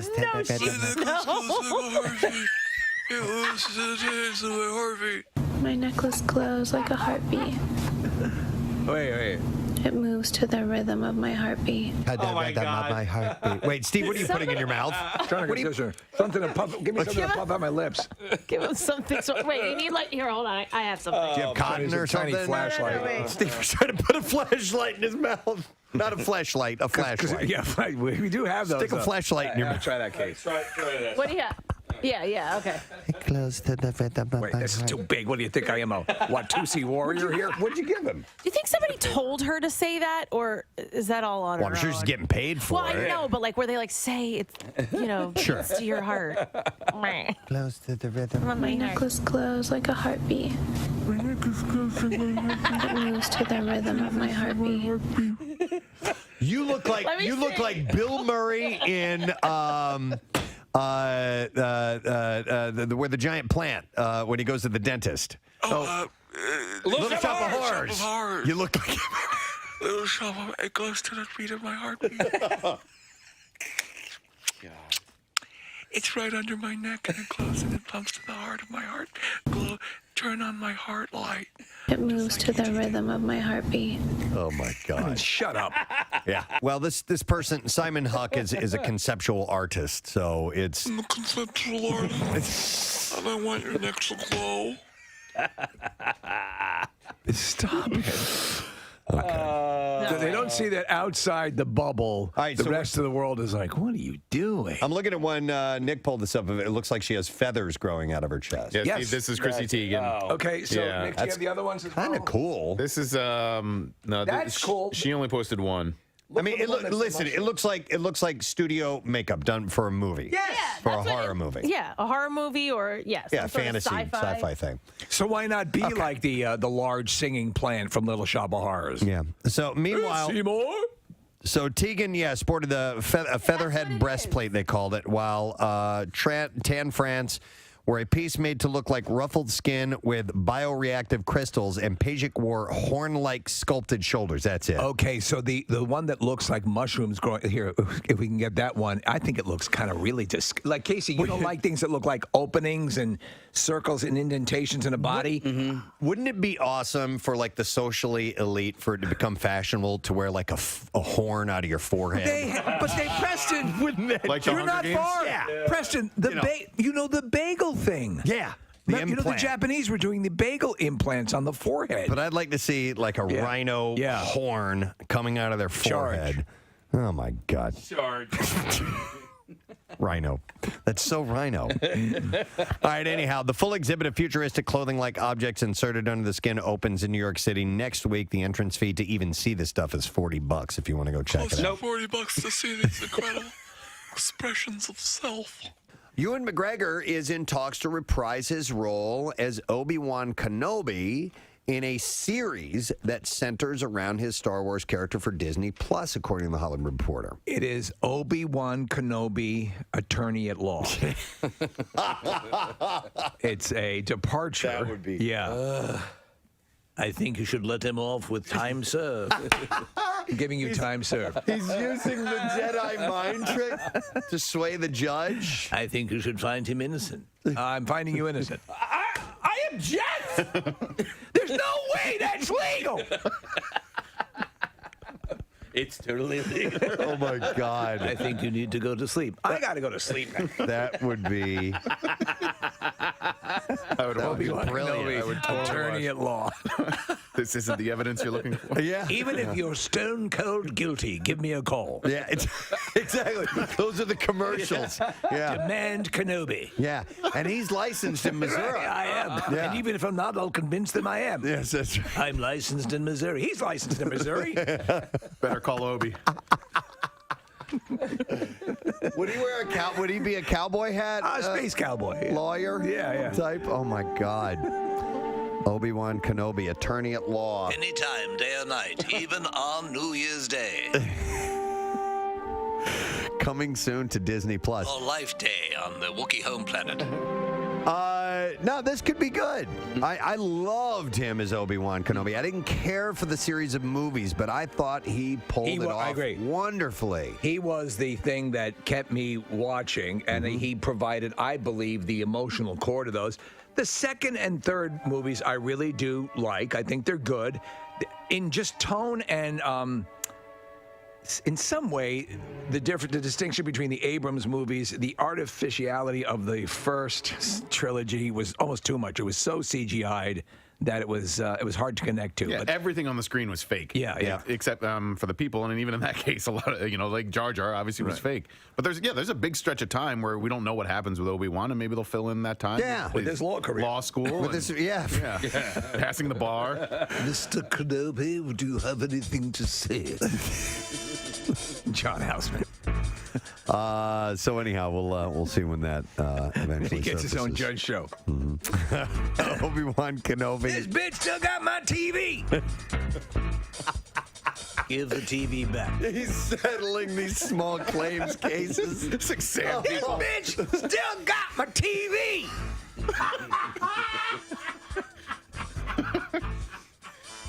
Oh my God. Oh. I suggest you return the TV. Give me the TV.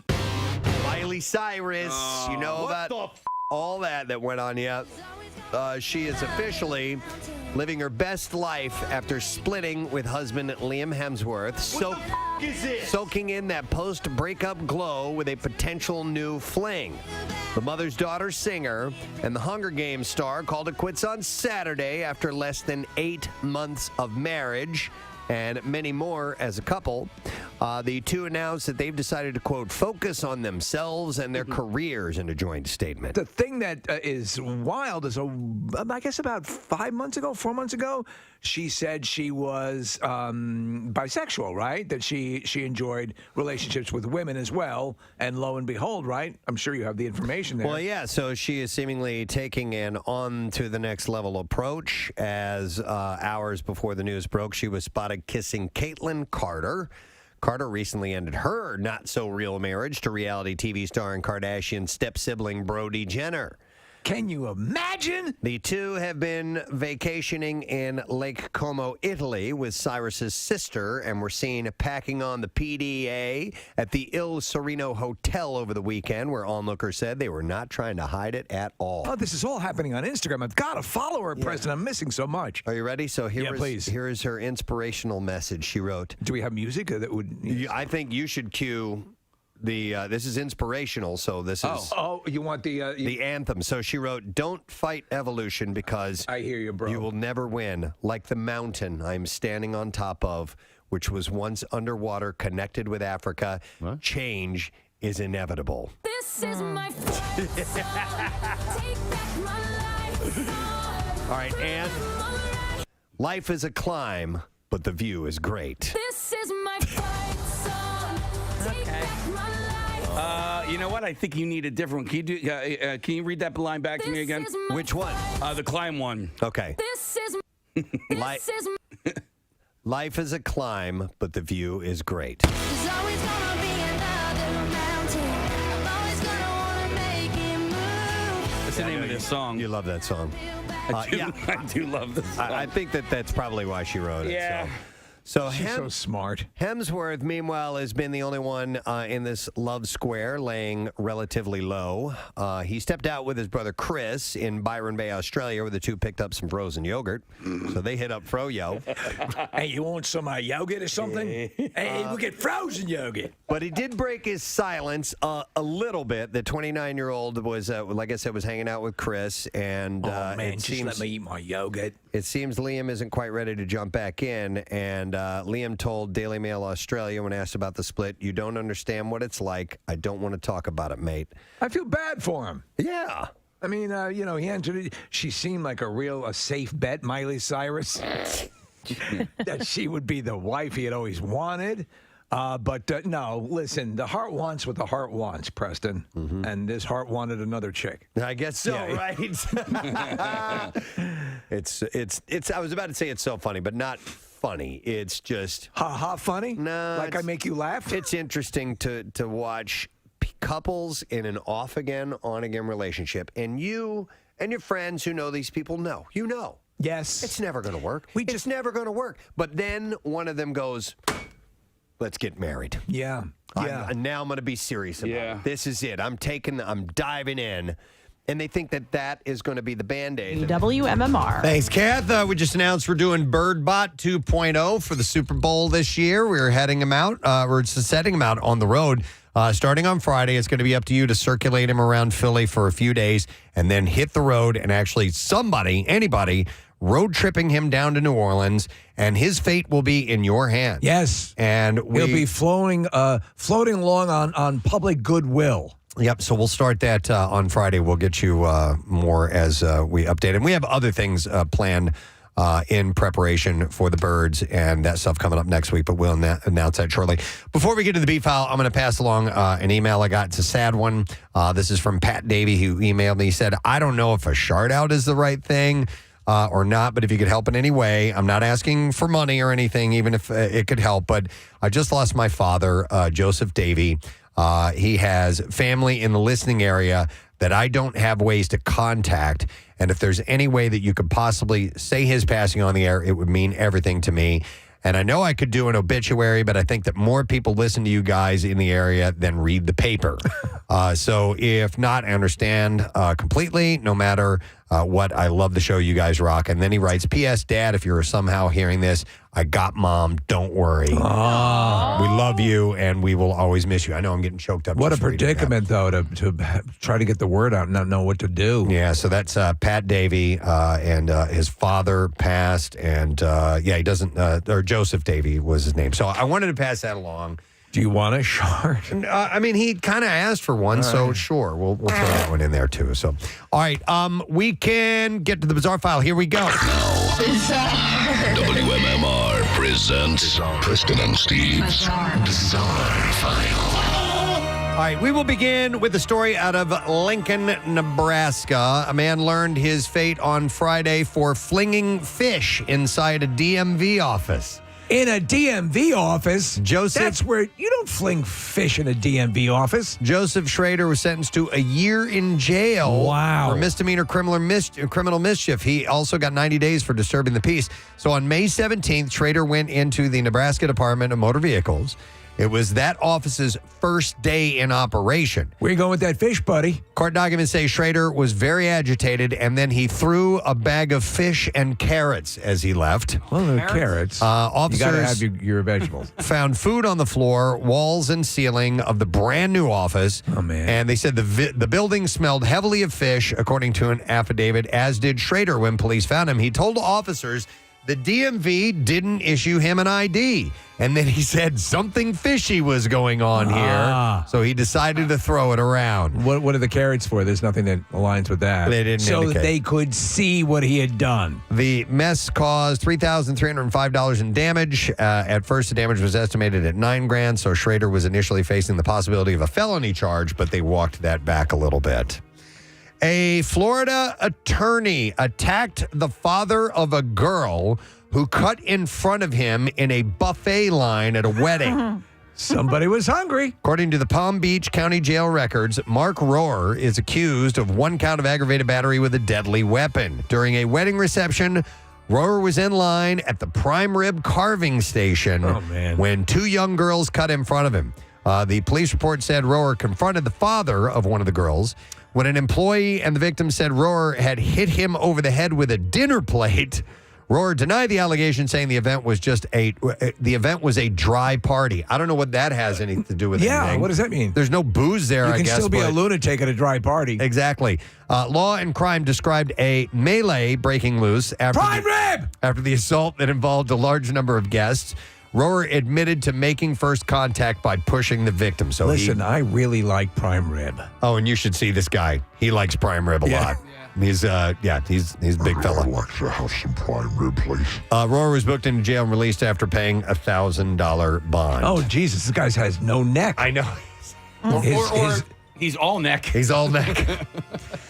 Money can buy lots of things, but it can't buy eternal youth and immortality. Billionaire CEO Brian Johnson has become notorious because of the steps that he has taken and the money he's poured in to defy aging. I'm watching his documentary on this guy right now. Well, he's even gone as far as infusing his son's blood into his own that would stave off the aging process, which it has not. And now Johnson has revealed that he's been monitoring erection data from his 19-year-old son to see how his boner quality compares to that of his son. So I remember my dad running his experiments on my erections, and I felt uncomfortable. Yeah, it didn't bring you two closer together? Okay. Yeah. When he put me up on that stand in public and then had the laser pointer, that's when I felt most violated. At last report, Johnson's son's Johnson has 2 minutes more staying power than his own. And that's not creepy at all, is it? No, it's absolutely, You remember that episode of Leave It to Beaver? Yeah, right.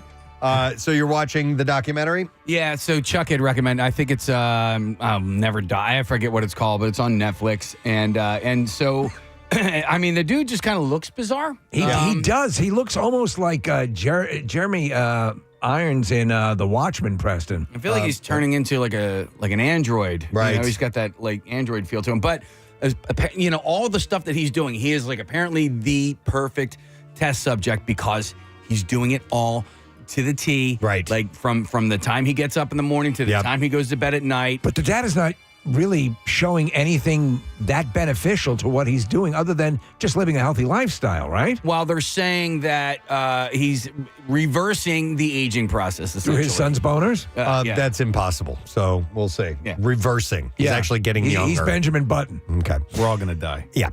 In Texas, Port Arthur Police and Child Protective Services are both investigating a 25-year-old man because of a viral TikTok video. The man is accused of using a baby to brush the snow off a car earlier this week during the winter storm that swept through southeast Texas. Police now believe this constitutes child endangerment. Let me ask you this, Casey, because I did not watch the video. I read the story, though. Yeah. With the baby, is the baby in a snowsuit? Yes. And it's a joke. Okay. Yeah. Police. So Police Chief Tim, but the thing is, it's in Texas, and they're confused by snow, and they don't understand. Yeah. So Oh, I'm sorry. This isn't the one that I watched. What did you say? I Hold saw on. something similar, and it was a bigger kid. This is, and by bigger, I mean he's probably like 3 years old, maybe. This is a baby. Yeah, this is a 3-month-old. Okay. The this baby is a different one. is in a snowsuit, and he's kind of, it's almost like, it would be like pushing your kid through the snow, to be honest. Yeah. So anyhow, Police Chief Tim Doriso said that they aren't releasing the man's name, but the chief expects an arrest warrant to be issued next week. Police say the shocking recording of a video taken from TikTok shows a 25-year-old man using a baby to remove the snow from his Hyundai Elantra. Are they going to investigate the dad who's inspecting his son's boners? He said, we confirmed that it was a 3-month-old baby. No, because that kid's 19. Oh, okay. Dorizo says police were tipped off about the video and showed up the same day to question the man and check on the baby. He said he had 2 other females with him at the time. We suspect one of them was the mom. They checked on the baby. The baby was just fine. Investigators are still looking into the man's criminal history, but he's expected to be charged with child endangerment. You know, So watching the one I think you saw the one I saw because the child was bigger. Yeah, he was bigger, and he was in a full-on snowsuit. And seemed to be giggling. Yeah, this one, I'm actually having an issue with it. He's tossing him around a bit much. A little too hard, It's I not. think. It's Yeah. not the fact that the snow, but he's kind of pushing him around a little bit. I So. mean, it's a little the snow, And then you don't see the other clip. He actually uses the baby as a lug wrench to remove a tire. Wow. A tire, yeah. All right, and then one last story. A Cocoa Beach Elementary School principal and teacher this week. Cocoa Beach Elementary School principal and teacher this week after police busted. All right, it's not written correctly. A house party attended by more than 100 juveniles. I think they've been arrested, many of whom had been drinking. Officers responded to the home on Sunday and observed the large crowd, many of whom were wearing matching T-shirts. According to police, alcohol was available in coolers at the home, which is owned by Roosevelt Elementary School principal Elizabeth Hill Brodigan. Well, she's a cool principal. Police said while they were investigating the party, a juvenile was located on the front lawn experiencing an alcohol-related medical event. The juvenile was so heavily intoxicated that the fire rescue had to treat them. I'm assuming that means they were puking on the front yard. Hill Brodigan was, while that was happening, she was seen by officers in the driveway of her home, turning off the outside lights and entering her residence, causing the officers to have to use auxiliary lighting on their vehicles to treat the child. In addition, a traffic stop was conducted near the home, resulting in a DUI of a juvenile driver. And an intoxicated woman identified as Carly Anderson approached officers and said she was a teacher and had been at the party. And so they arrested her as well. Would you occasionally, throughout your schooling, attend your principal's rave parties? Not attend the principal's rave parties.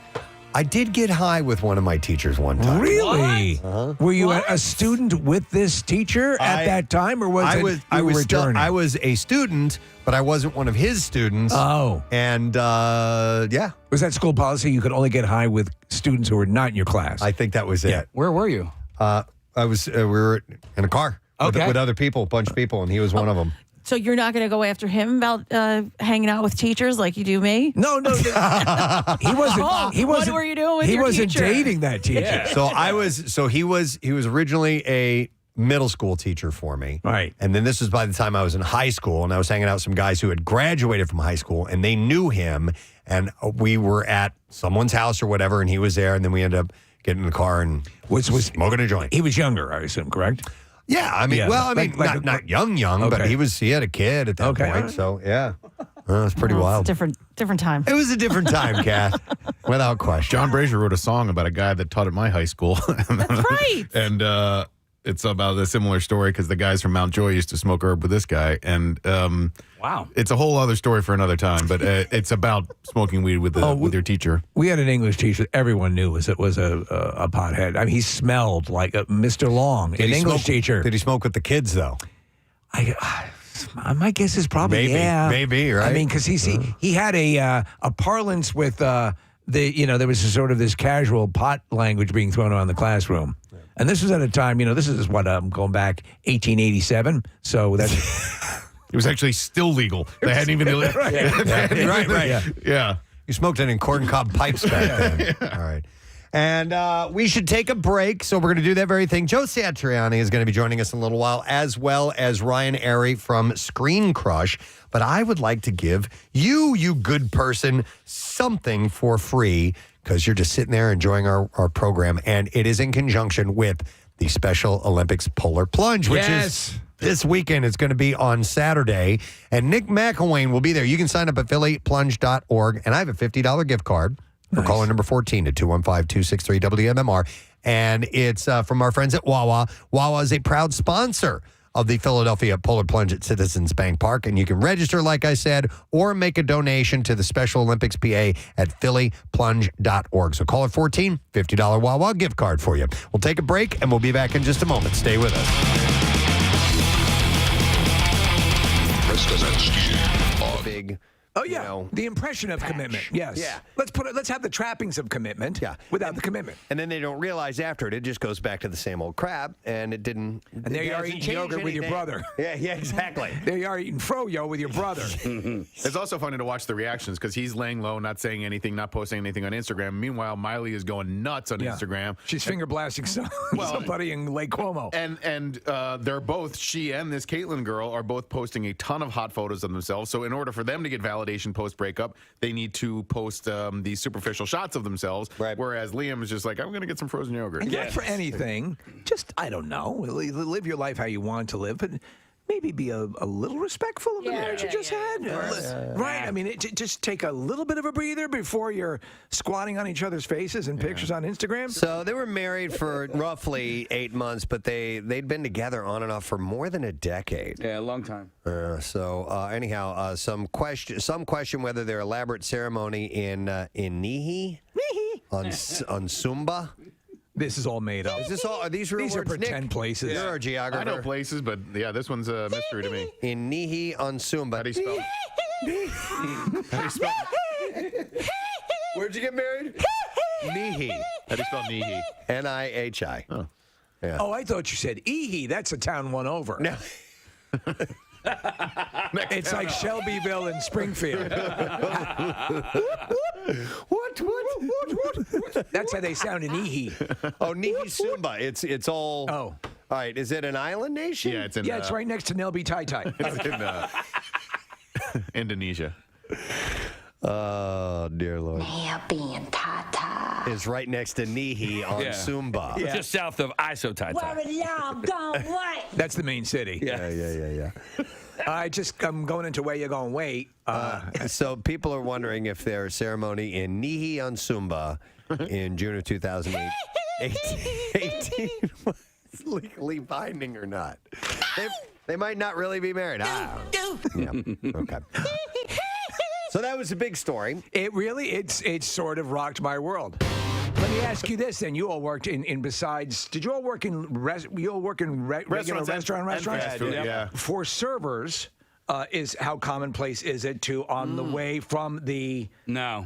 Not the way. But we talked about this. Maybe on the way back. Maybe up on the counter. No, on the way out. Yeah. Because the way the kitchen that I worked in, you'd put up, order up, you put it up on a counter. Like there's a whole plate of fries. And it was still in the kitchen, so it wasn't in line of sight for the customers. So they could probably grab a fry and eat one on the way out, It was never that for me. You never did that? No, but I never. But I sucked all the nitrous out of the whipped cream.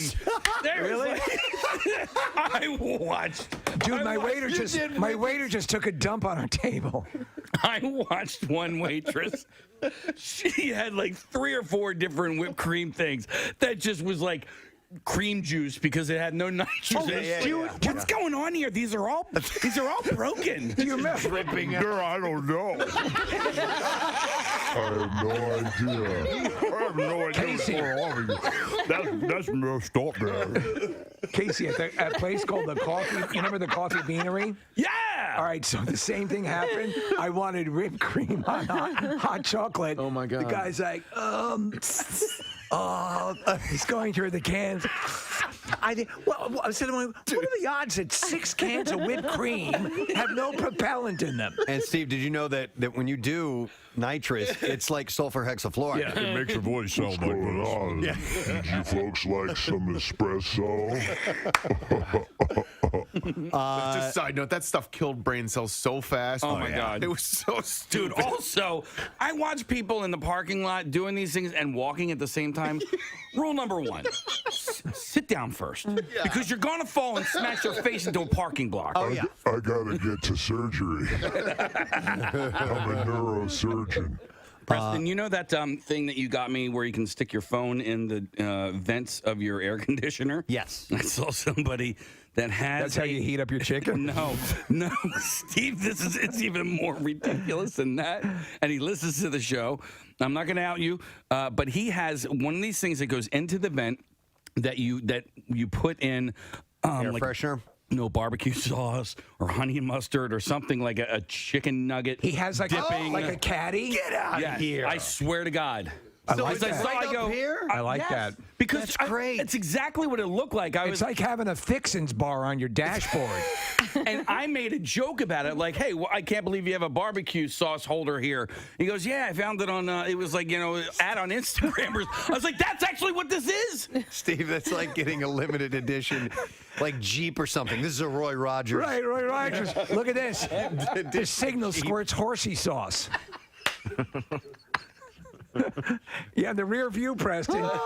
It's like you're milking a cow. All right, TMZ reports that Davy Chase. Now, I looked her up, and it says she started the ring. She was Samara. She's the psycho. Yes. The scary girl. The girl in the well. And by the way, turns out she's gorgeous. Yes, she is. She was arrested, and she was arrested on a drug possession charge and spent some time behind bars. Yeah. But she escaped through the television, didn't she? She did. She managed to get out I of knew there we were through the going that TV. way. But she's had some run-ins. Last year, she was locked up after cops pulled her over for joyriding in an allegedly stolen car. She was locked up for 7 days. Is the phone rings after 7 days or something like In that? 7 days. Yeah, that's when you die. You have 7 days to get your affairs in order before you're... 7 days. It's been a while since I've seen that movie. 6.5. 7 business days. Business days? So that means I get the weekend, too? Well, it's Monday's Labor Day, so about 8 days. All right, just stay there. I'm going to come over and kill you now.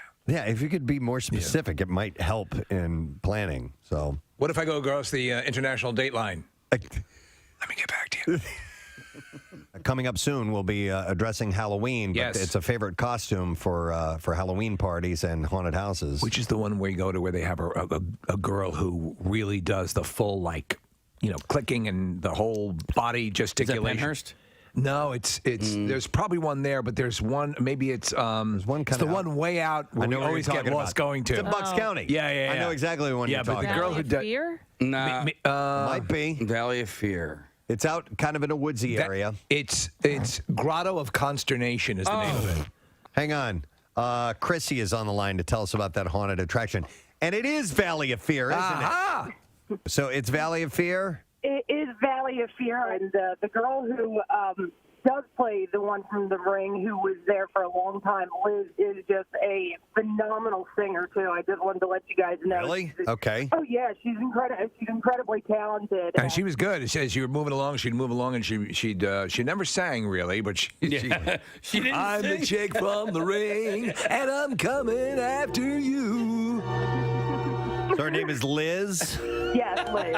All right, cool. Thank you, Chrissy. Appreciate it. No problem. Cause in 7 days See ya. you're through. Chop-a-da-ba. All right. It's not that scary. I know, it's not Yeah. scary when you sing it. Yeah, right? Wouldn't it be a little less if it were a musical? I live in a well and my life's kind of hell and I'm coming after you. My life's kind of hell. I'm the chick in the well and my life's kind of hell, but I'm a coming after you. In 7 days. 7 days. In 7 days. 7 days. 7 days. Coming after you in 7 days. Hey. The Ring, the musical. Turn my mic on. You turn his mic off. I didn't turn it off. I think you might have hit the button yourself there, dude. Uh-oh. No, there we go. I just hit that button. All right. Wait a second. What's going on? Wait a What second. just happened here? Your mic will turn off in 7 seconds. Your mic will turn off in 7 seconds.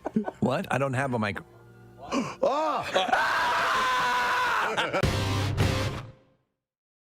Ewan McGregor is in talks to reprise his role as Obi-Wan Kenobi in a series that centers around his Star Wars character for Disney Plus, according to the Hollywood Reporter. It is Obi-Wan Kenobi, attorney at law.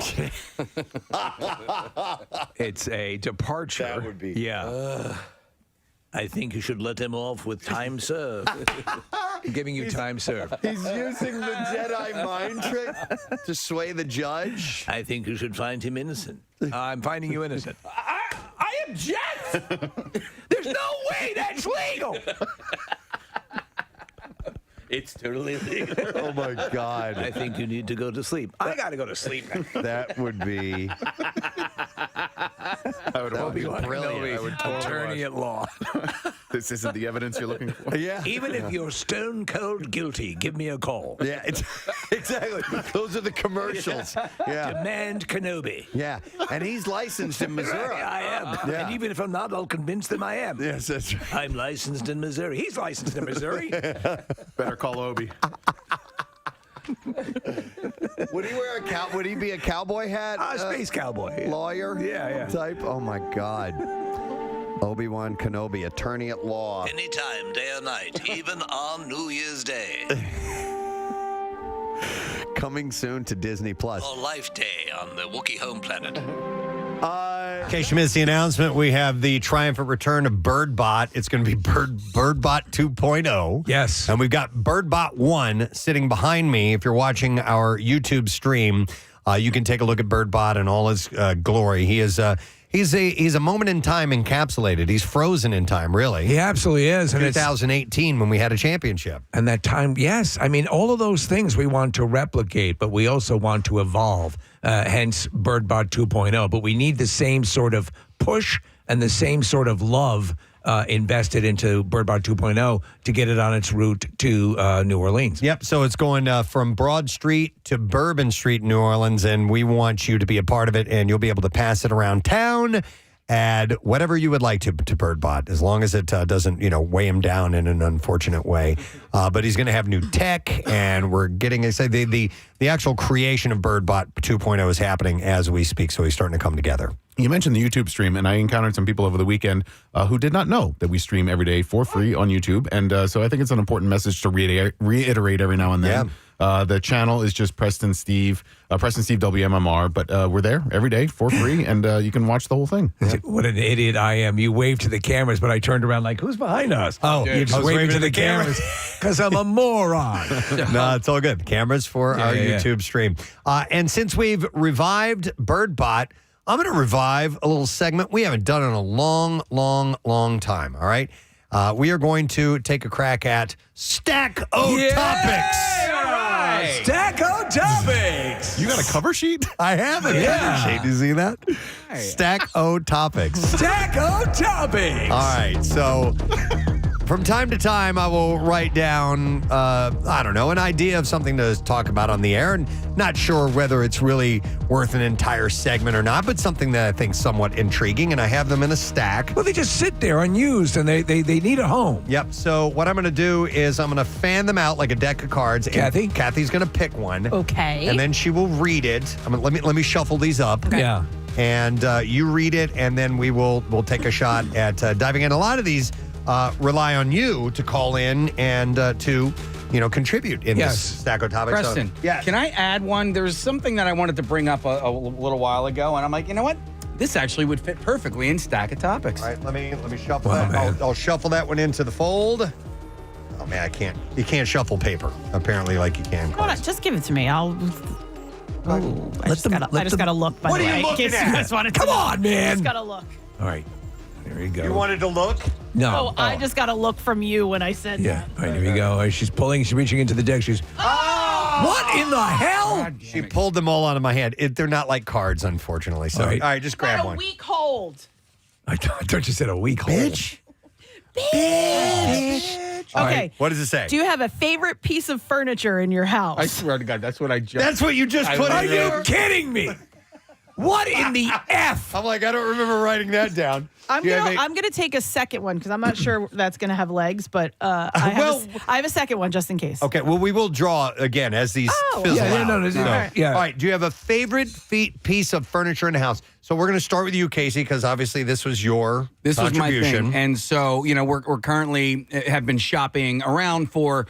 Because your mama told you. Because my mama told me better shop around, and looking for different like sectional sofas for my back room, and that's where I spent most of my time. And I don't want. I would love to have a sectional back there, but if we were to do that, we would have to get rid of the table that's in that room.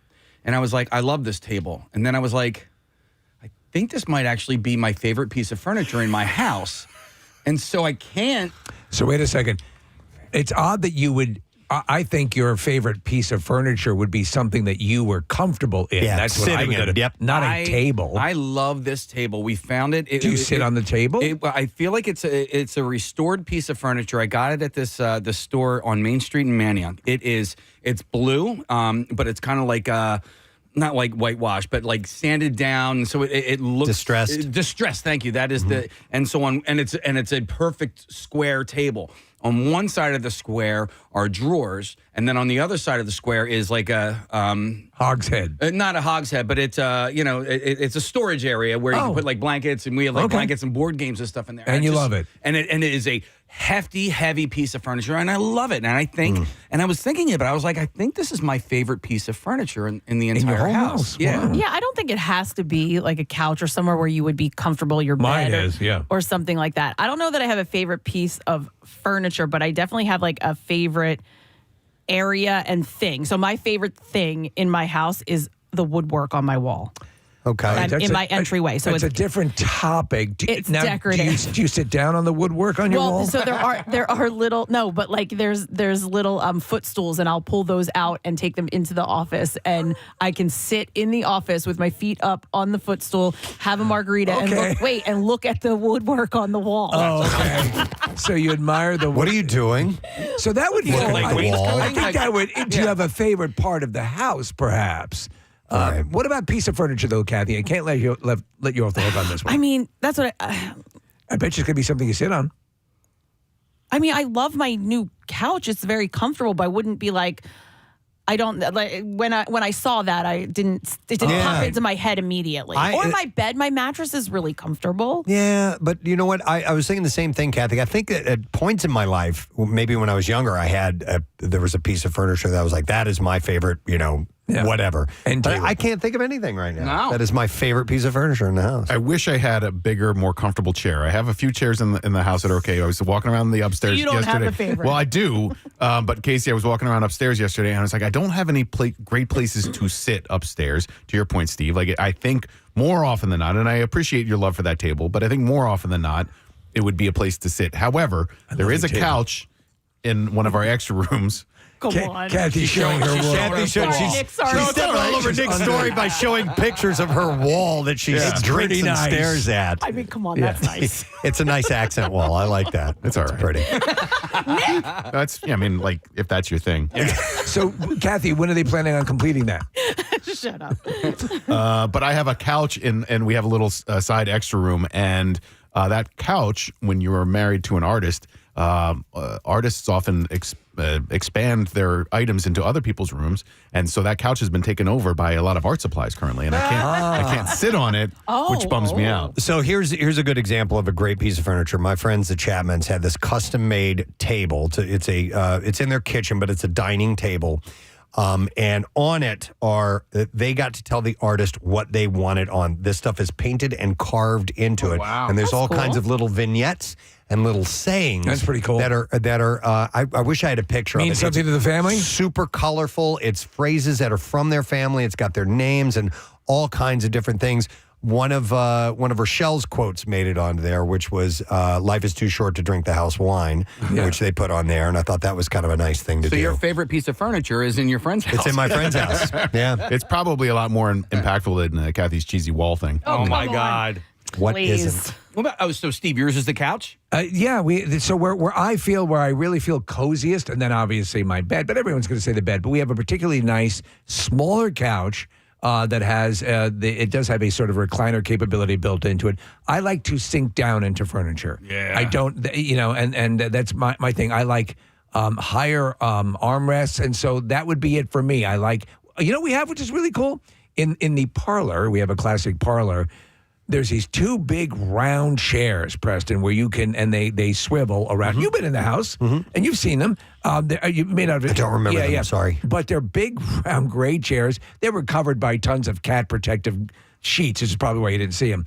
But you can just curl up, and they are massive, comfortable chairs. Very unique. We're going to go to some calls. Let's go to Mike first. Hey, Mike, good morning.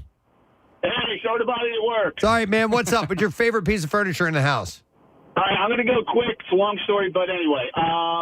Lost my dad. I sold my house, put everything in storage to help my mom. We had to clear out my childhood home.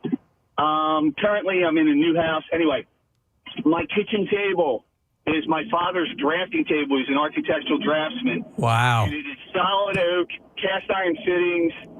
Absolutely drop dead beautiful. It had a vinyl pad adhered to it from day one, and it took me, I don't know, a good solid 3 weeks with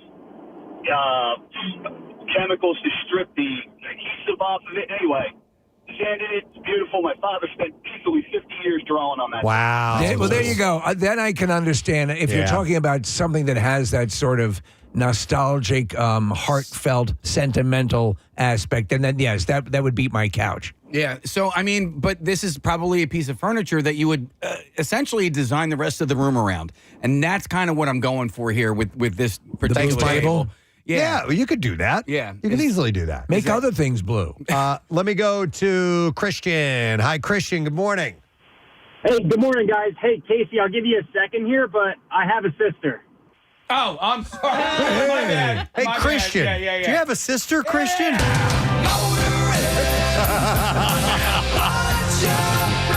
How did we miss that? Oh, that's the best. All right, Christian, your favorite piece of furniture in the house?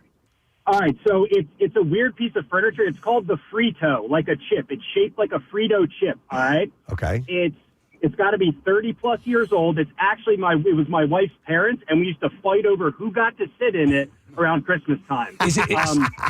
Now, you guys all have sleep number beds, right? Yes. Mm-hmm. Yeah, it's like, the 0G setting where your feet are up and your back's up, where you're basically floating? Yes. It's like that. Okay. It's set up just like that. It's so old. It's now at my wife's brother's house.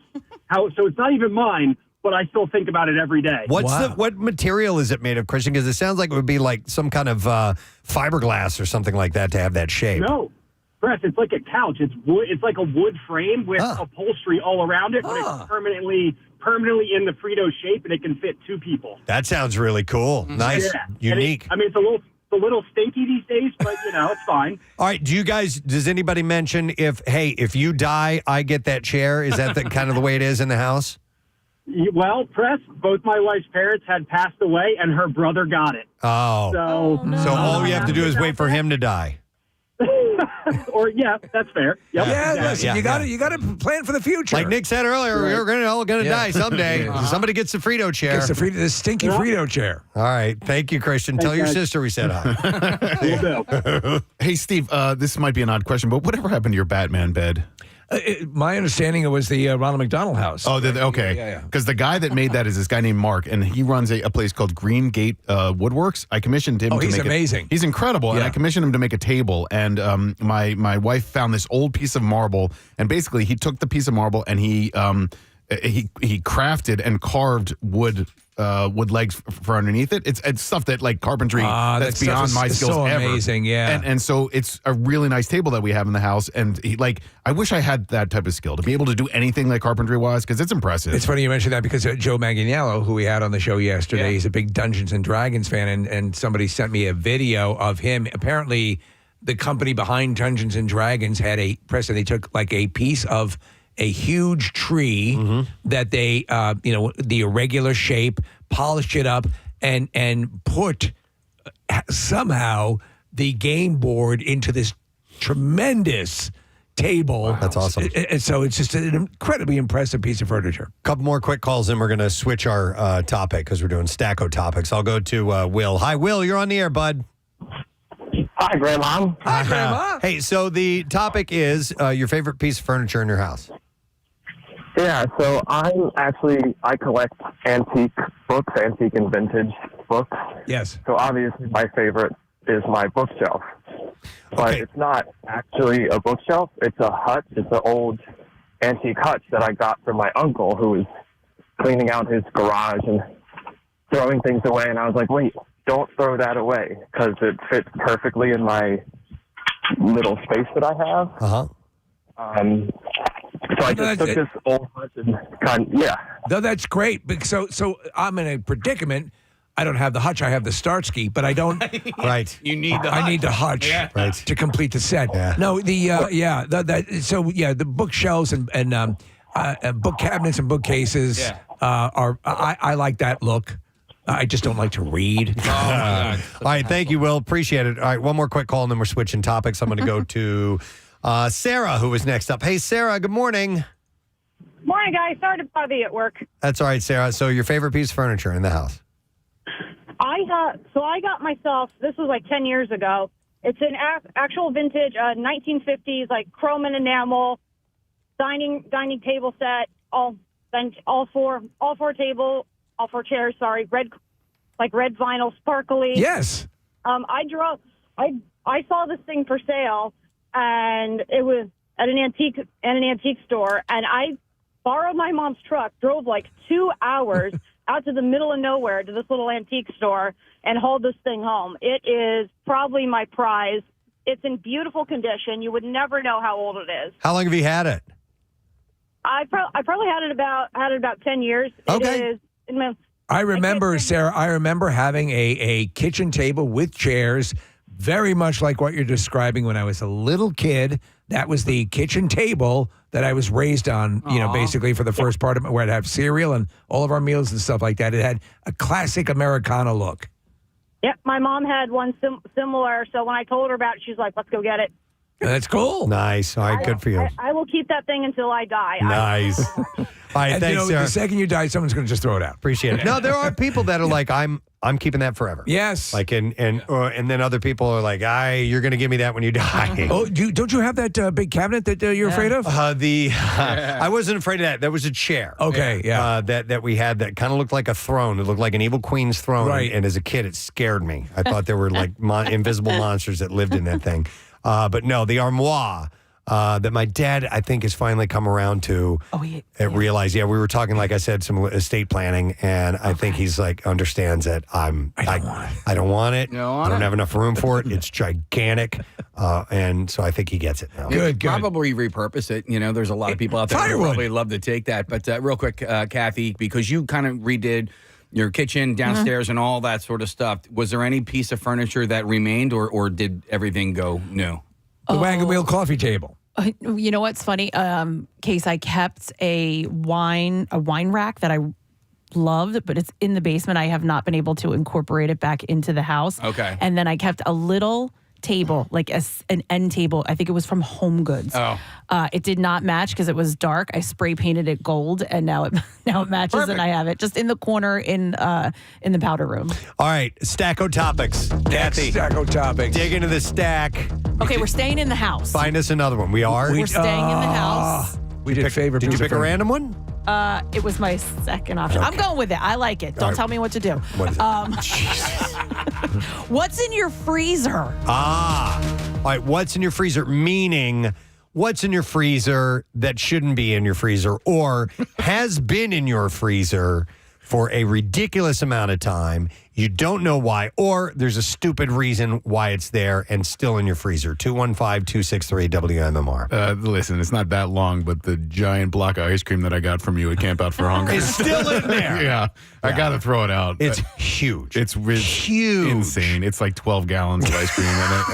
And I had several bowls in December. It was really good then, but it's still there. It's time for it to go. Well, and people who have like those giant freezers, either in their, like their garage, their basement, something like that. It's the downstairs like chest freezer I or feel whatever. like that just collects. Like you don't ever take anything out of there. Because once it gets to the bottom, you're not going down in there. You don't go down and pop the lid on. What's in here? That's why we got rid of ours. Rochelle thought it would be a good idea to have a freezer. We kept in the basement. We'll get meat and put it in there. You and forgot stuff. about it, right? Forgot about it. Yeah. And it's stuff is at the bottom and no. But I do have one example, and I've shared this on the air before. There were two things that come to mind in my family that we kept in the freezer forever. One of them was my own fault. So I used to go fishing at a pond with a friend of mine, and one day I caught, are you guys familiar with a fish called a crappie? Yeah. In the South, they call them a crappie, believe it or not. So it's smaller than a bass. But looks kind of similar to it, has a kind of a wider, a larger dorsal fin. Anyway, it's very cool looking fish, and it's a good sport fish and a good eating fish as well. So I caught a crappie one time in this pond, and the thing was huge. It was probably 14 inches long. And for a crappie, that's really, really big. Like my dad was blown away that I caught this thing. And the idea was, we're going to mount it, okay? So we throw it in the freezer, and it stayed in there for like 8 years. Oh, my God. And just, it wasn't even covered or anything. It was just a frozen fish covered in ice, and it stayed in there forever. And then the other one was another thing we were going to get mounted. My dad was a hunter, and he shot a wood duck. And wood ducks are beautiful. They have these really gorgeous markings on them. And that thing stayed in the freezer for a long ass time. Do you know what you could have done? You could have mounted the freezer because both things were in it. Yeah, but they were both supposed to be mounted at some point. Oh wow! I don't have any other explanation for this other than I can just say my son. But in our freezer in the garage, Preston, you're a Jeep driver. You know about the ducking, right? The ducks. Yes. People leave little small toy ducks on Jeeps. Yeah, I got about a half a dozen ducks in my freezer for no reason. Okay. But they're little rubber ducks. Have people left those for you? No. So my son had a whole bunch of them. I thought it was because people left them on the you were Jeep. just collecting them, and of course the obvious place to put them is the freezer. No, I mean I have my ducks all lined up on my dashboard. All your ducks in a row. Literally. And my son had a whole bunch of ducks, and they ended up in my freezer, and I never took them out, and they're just sitting there in the door of my freezer. All right, we got good calls coming in. I'm going to go to Bob first of all. Hey, Bob, good morning. Good morning, Ed. Good morning to see you, Bob. All right, what's been in your freezer or weirded in your freezer? I have a collection of hockey pucks in my freezer. Hockey pucks because they go bad if they melt. Yeah, you never know. And you got to keep them. Why store them in the freezer? They freeze hockey pucks, don't they? Years ago when I was young, I loved the Flyers. I was big into hockey. I always go, every time I go to a game, I'd buy a puck. And I was like, where am I going to put all these pucks? And I have an upright refrigerator, so I got the little shelves on the side. So I started accumulating them up there, and now I'm up to 30 pucks. 30 bucks. Now, correct me if I'm wrong, Nick. Maybe you'd know this. They don't they before gameplay aren't the pucks frozen? Yeah, for the same reasons that this guy does. It is to keep them frozen. That's what I tell my niece and nephews, my little niece and nephews. It's like, in case the Flyers ever need some pucks, they can call me. I'll run them down. Oh my God! Call Bob. They've got your number written down in red next to a phone in the locker room. Oh my God! Yeah. All right, Bob, that's a great story. Thanks, man. Yeah. Appreciate it, bud. Take care. All right, let's go to Joe. Hi, Joe. Good morning. You got me. Yeah, bud, you're on the air. Cool. So both my sons played ice hockey, and they went to Lake Placid for a tournament. And I was fortunate enough to be able to play on the ice with some other fathers. We got the 80 gold medal winning rink. Oh, okay. Yeah, so I'm a goalie. So we played a game, and it's time to get off the ice. And I dumped my water bottle, and scraped up a bunch of shavings from the ice. And I still have it in my freezer today. We played up there 30 years after they won the gold medal. Okay. I took the shavings, and all the other fathers that were playing were like, "What the hell are you doing?" Uh-huh. So to this day, whenever I see them in a bar somewhere or a hockey game or whatever, hey man, you still got that ice? Actually, still in my freezer. And how long have you had it in your freezer? I've had it in there for at least 10 years. Okay. And it's important to keep it frozen for you. Well, it's hallowed ice. No, it is. It I is, mean, yes. you could also let it melt and be water and have it like sitting out on display and make a nice little base for it or something like that, so people could actually appreciate and enjoy that. Well, honestly, my wife wouldn't allow me to leave it out anymore. Keep that in the goddamn freezer. You put that ice in the freezer. Honestly, what the plan was to bring it home. And I was playing with and basically beer league hockey. Right. Where I was going to bring it home and sprinkle it on the ice that we played on. But I'm such a weirdo. Like I said, I'm a goalie, that I decided that I wanted to keep it for myself. It meant Now something down in to my you. Beer fridge.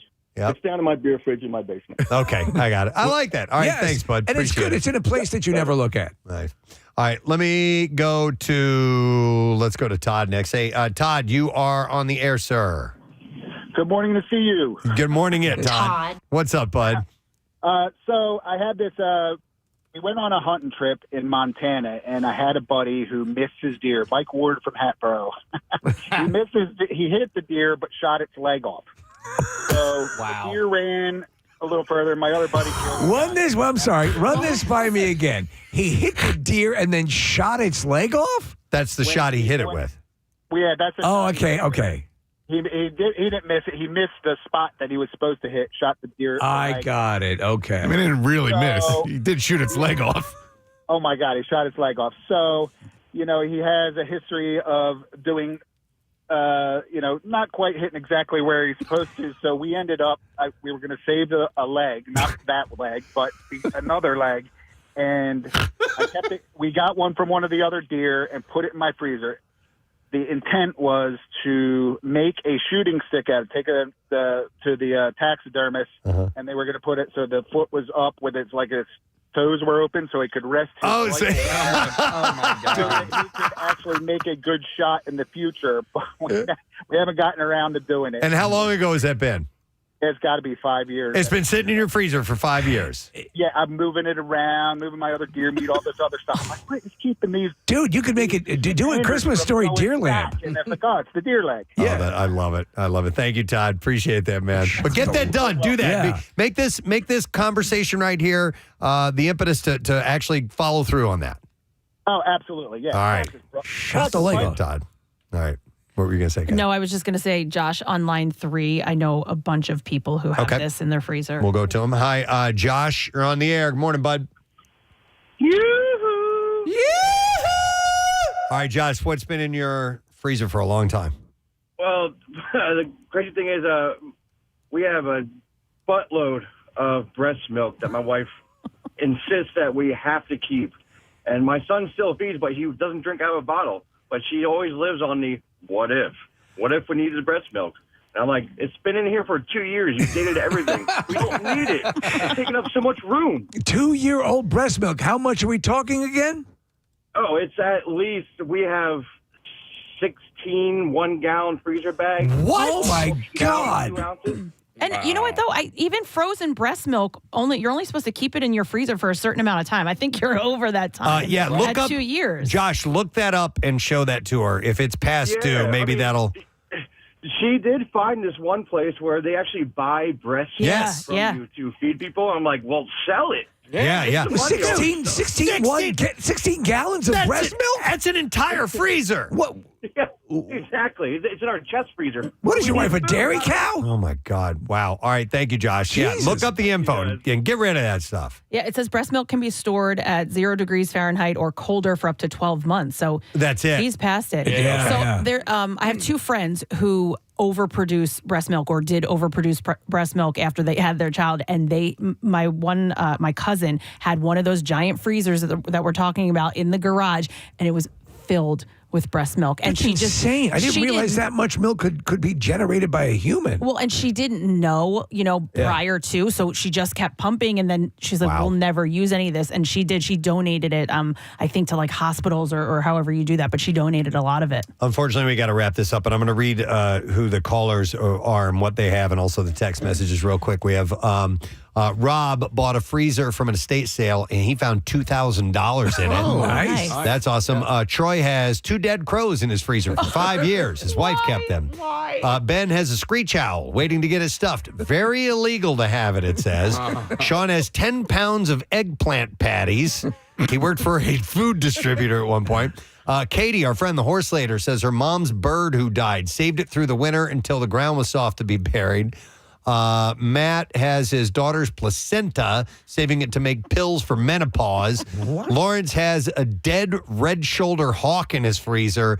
And Michelle, this is kind of sweet. She has 2 oranges and biscotti that she bought for her dad in the hospital before he passed away. That's a sweet story. On the text messages, Mikey Birds says, as a kid, we had sheep's eyeball in our fridge for way too long.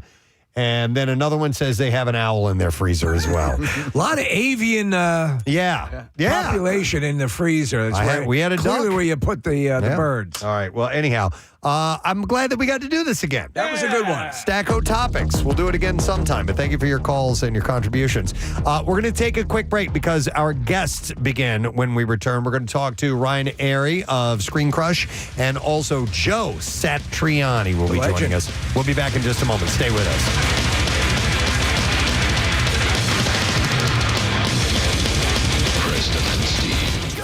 I loved him as Obi-Wan Kenobi. I didn't care for the series of movies, but I thought he pulled it off wonderfully. He was the thing that kept me watching, and he provided, I believe, the emotional core to those. The second and third movies I really do like. I think they're good.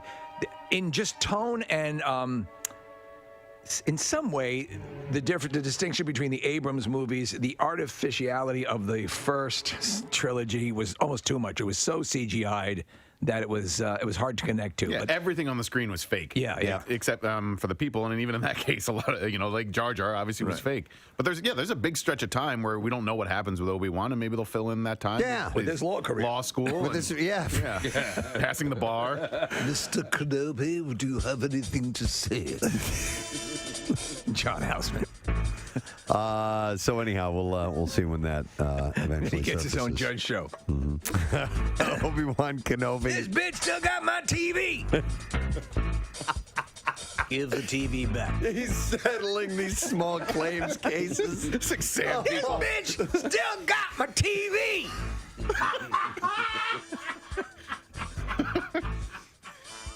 Oh my God. Oh. I suggest you return the TV. Give me the TV. All right, TMZ reports that Davy Chase. Now, I looked her up, and it says she started the ring. She was Samara. She's the psycho. Yes. The scary girl. The girl in the well. And by the way, turns out she's gorgeous. Yes, she is. She was arrested, and she was arrested on a drug possession charge and spent some time behind bars. Yeah. But she escaped through the television, didn't she? She did. She managed to get out I of knew there we were through the going that TV. way. But she's had some run-ins. Last year, she was locked up after cops pulled her over for joyriding in an allegedly stolen car. She was locked up for 7 days. Is the phone rings after 7 days or something like In that? 7 days. Yeah, that's when you die. You have 7 days to get your affairs in order before you're... 7 days. It's been a while since I've seen that movie. 6.5. 7 business days. Business days? So that means I get the weekend too? Well, it's Monday's Labor Day, so about 8 days. All right, just stay there. I'm going to come over and kill you now. Yeah, if you could be more specific, it might help in planning. So, what if I go across the international date line? Let me get back to you. Coming up soon, we'll be addressing Halloween. But Yes. it's a favorite costume for Halloween parties and haunted houses. Which is the one where you go to where they have a girl who really does the full, clicking and the whole body gesticulation. Penhurst? No, it's there's probably one there, but there's one, maybe it's there's one it's the one way out where we always get lost going to. It's in Bucks County. Yeah. I know exactly the one you're talking about. the girl who does Fear? Nah, Might be. Valley of Fear. It's out kind of in a woodsy area. It's Grotto of Consternation is the name of it. Hang on. Chrissy is on the line to tell us about that haunted attraction. And it is Valley of Fear, isn't it? So it's Valley of Fear? It is Valley of Fear, and the girl who does play the one from The Ring, who was there for a long time, Liz, is just a phenomenal singer too. I just wanted to let you guys know. Really? Okay. Oh yeah, she's incredible. She's incredibly talented. And she was good. As you were moving along, she'd move along, and she never sang really, but she didn't I'm sing. the chick from The Ring, and I'm coming after you. So her name is Liz. Yes, Liz. All right, cool. Thank you, Chrissy. Appreciate it. No problem. Cause in 7 days See ya. you're through. Chop-a-da-ba. All right. It's not that scary. I know it's not Yeah. scary when you sing it. Yeah, right? Wouldn't it be a little less if it were a musical? I live in a well and my life's kind of hell, and I'm coming after you. My life's kind of hell. I'm the chick in the well and my life's kind of hell, but I'm a coming after you. In 7 days. 7 days. In 7 days. 7 days. 7 days. Coming after you in 7 days. Hey. The Ring, the musical. Turn my mic on. You turn his mic off. I didn't turn it off. I think you might have hit the button yourself there, dude. Uh-oh. No, there we go. I just hit that button. All right. Wait a second. What's going on? Wait a What second. just happened here? Your mic will turn off in 7 seconds. Your mic will turn off in 7 seconds. What? I don't have a mic. So, what's going on with Lindsay Lohan and the Crown Prince of Saudi Arabia? I'm sorry, I don't kiss and tell. Mohammed bin Salman is his name. Hey, Sababin bin Dalbin. Rumors are Mohammed bin Salman. Salvin bin Dagbin. I love you. Mohammed bin Salman. What? Rumors are circulating that the Crown Prince of Saudi Arabia, who many critics say is a dictator and the real power behind the throne of his father, King Salman, and the perpetually beleaguered Lilo have formed a special relationship of some sort. Wait, is it cupboard good roast beef? Some believe that he is a dictator and the real power behind the throne of his father, King Salman. So sources spill that he flies her around on his jets and showers her with presents, even gifting her with a credit card. Oh, it's a Discover card. It pays you for every purchase. A rep denies the claim. What's in your wallet? What's in your wallet? But sources insist that Lindsay, who has been based partly in Dubai for a few years, is regularly courted by Middle Eastern dignitaries. I love dictators. In Saudi culture of late. And Kim Jong-un, this is Lindsay. last year declared her intention to make an all-female film dubbed Frame about Saudi Arabian life. I want to make an all-female version of Steel Magnolias. It is an all-female. It's already. God damn it. If Lindsay is, in fact, good friends with him, she wouldn't be the first Hollywood star to cavort with dictators. Kim Jong-un and Dennis Rodman, Hilary Swank and Ramzan Kadyrov. Yes. Steven Seagal and Vladimir Putin are just a few of the reported Hollywood political odd couples. So Lindsay might be, I don't know, tight with Mohammed bin Salman. Wow. And yeah, it's pretty wild, isn't it? A former Cape Breton University student says that she regrets not making a formal complaint 3 years ago against a professor who was fired this summer for demanding moose meat, lobster, and sex from a student in exchange for better grades. In that order? Moose meat, lobster, and sex. All right, you don't have moose meat. You don't have lobster. You got any lobster? Thanks. All right, look, how about sex? She said, Wait, I found some moose meat. Yeah! She said, I wish I did something back then. I wish I got him fired, Jess Hardy said. Then the situation wouldn't have happened. She was a first-year student and said that Shamal Fernaduple made inappropriate comments and suggestions. You're going to ruin the day, Fernaduple. And her appearance, and implied that he wanted a sexual relationship with her, and he would say inappropriate things all the time. Now, unfortunately, as the story goes on, it never gets into the details about the moose meat and lobster. Well, it's a bizarre That's what I'm pecking most order. interested in. Right, yes. You don't understand. But they ended up firing this guy because he apparently did. Was it the moose meat? To a couple of students. It was the moose meat. He's there in front of the dean. It was the moose meat, wasn't it? Well, actually, the number 3 on the list here, the sex. So apparently he wasn't only demanding sex, but moose meat and lobster. I should have stopped at lobster. And they fired him. So there you go. That's all I have in the It's details. like he's looking for something to round out the list. Yeah. And the sex. Yeah. Kourtney Kardashian is fighting back against critics who claim that she does no work. Preston, are you saying she's clapping back? She is clapping back, Steve. Yep. And she got some blowback after posting multiple shots from her family vacations in Italy and Idaho. I know. So what's it going to be, kids? Italy or Idaho? She's only visiting places that start with I. Yeah. And Idaho happened to be on the list. In Italy, Indiana. In Italy, the Poosh founder partied with her 3 kids, Mason, Penelope, and Rain. Remember Poosh? I'm sorry, I just pooshed. Yeah, that's her. Is that her lifestyle brand? Poosh. Trying to be like Goop, I guess. Yeah. Poosh. I just pooshed in my pants. People who brought you queef and drippy fart. But she partied. Poosh, and queef. The award-winning triple line from Kourtney Kardashian. The Poosh founder partied with her 3 kids nominally for her sister Kylie's 22nd birthday. With the subtle scent of salmon. Several other family members were there, as was her ex, Scott Disick, with whom she shares her children, and his girlfriend, Sophia Richie. Now, in Idaho, Kourtney and her kids... We're going to Idaho, kids! ...hung with her sister Kendall. One social media user commented, "Kourtney, this is why people say you don't work, girl." And she replied, so she clapped back. She clapped back. "We all have our priorities, so I'll be making memories with my kids and amazing people while living my life to the absolute fullest." And then a fight broke out between commenters who praised her for prioritizing her kids over at work and others who said as working moms, they were dedicated to family too. And so Kourtney clapped back again. So she clapped back at the mothers? She says, "Who says I'm not a working mom? Because I most definitely am. Working moms can be dedicated, of course. As women, we should be supporting each other for what allows us to be our best, not being so critical and judgmental of each other. We all do things our own way." Did they counterattack with the clap salvo?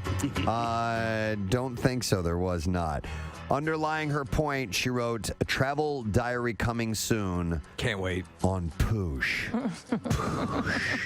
And I guess there must be an Instagram account because it says @Poosh. Poosh. Yeah, @Splooge. Splooge. We need to start our own lifestyle brand called Jig Jill. Splooge. All right. So anyhow, that's her fight song. Yeah, I guess so. This is my fight song.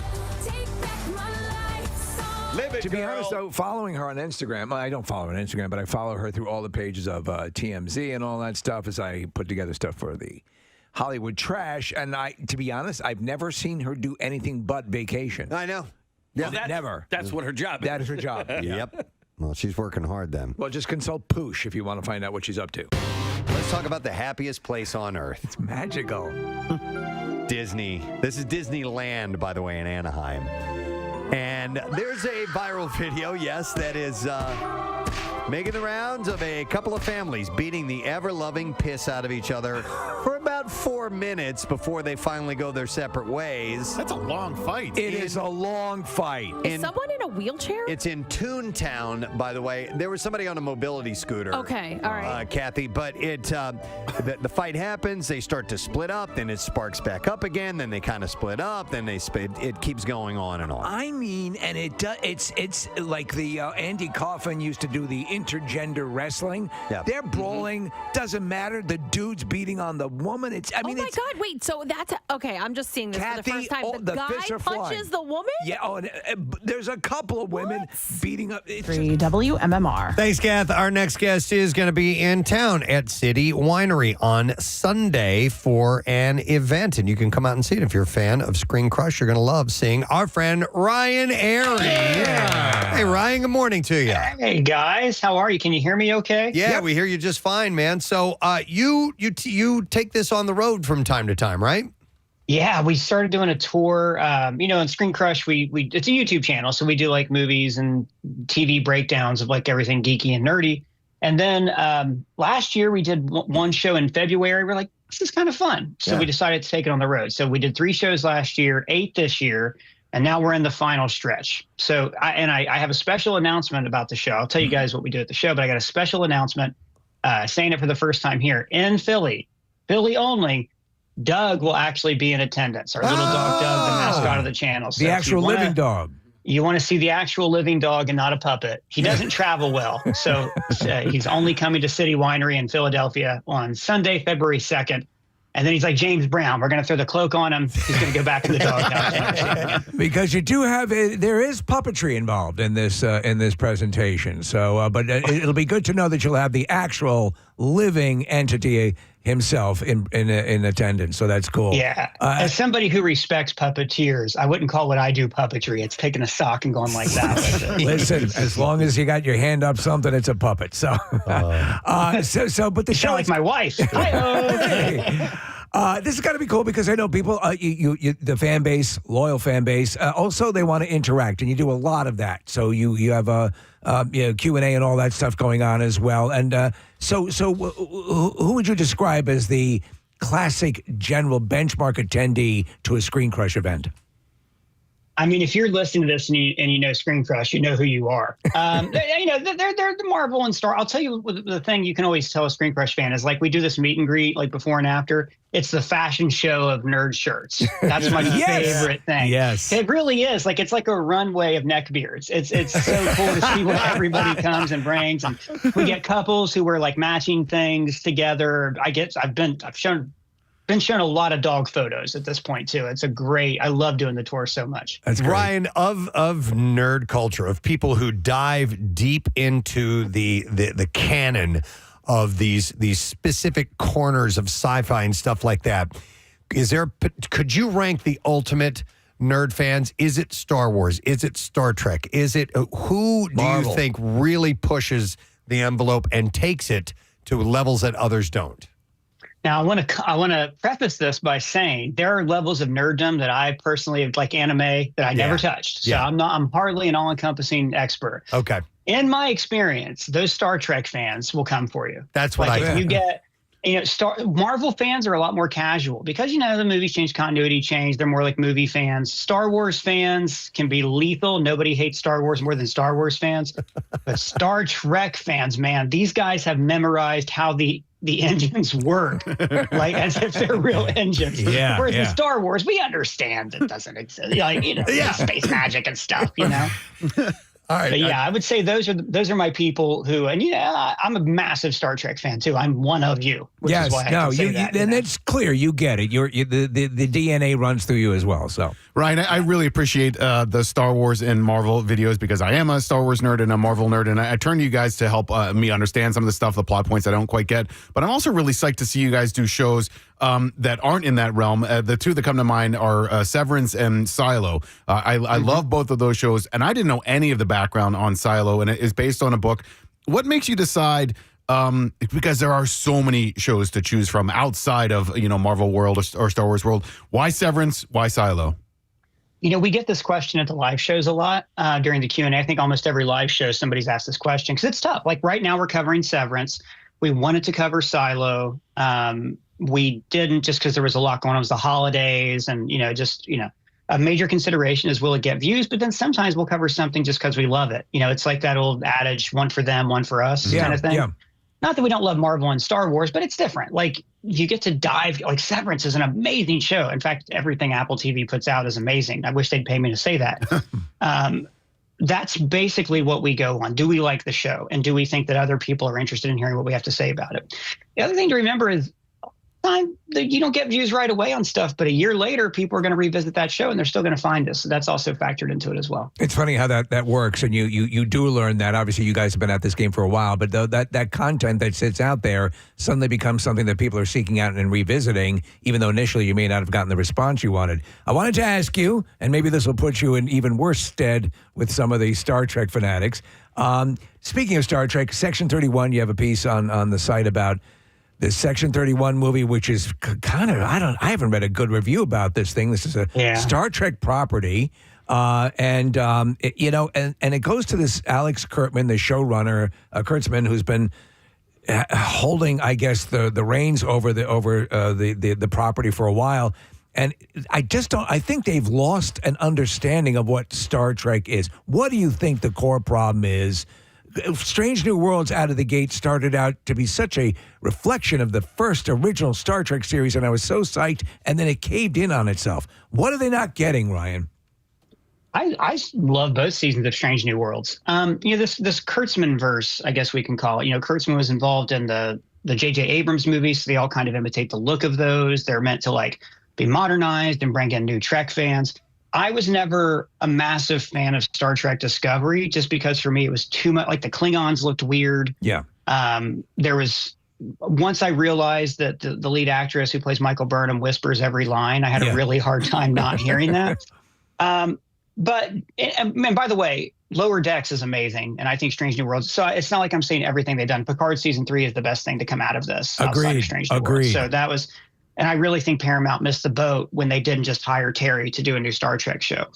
But Terry Matalas, the showrunner of the show, he did a great job. But regarding Section 31, we were thinking about covering it, and then it got all these bad reviews, and our normal Star Trek guys said, Section 31, if you don't know, Star Trek takes place in a utopia. It's years in the future where we've solved all of our problems and we're exploring space. Section 31 was introduced in Deep Space Nine as this kind of a Starfleet secret police. But what always makes Section 31 interesting is the balance that you see Section 31 agents interact with Federation people and Starfleet personnel who are more optimistic. So you have this push and pull. And from what I understand, the Section 31 movie, which they originally developed as a show, but then Michelle Yeoh won an Oscar, that kind of doesn't have that. And it's full in on the trying to be dark Star Trek, which doesn't work. Yeah, Star Trek's not meant to be dark. That's what they've cashed in. Okay, we have Captain America: Brave New World coming out. Yeah, so this has certainly been a tumultuous trajectory for this movie. They reshot a lot of it, and then they chopped out about a half hour of what they apparently reshot. So where do we stand? Do we have any reason whatsoever to be intrigued, exhilarated, hopeful?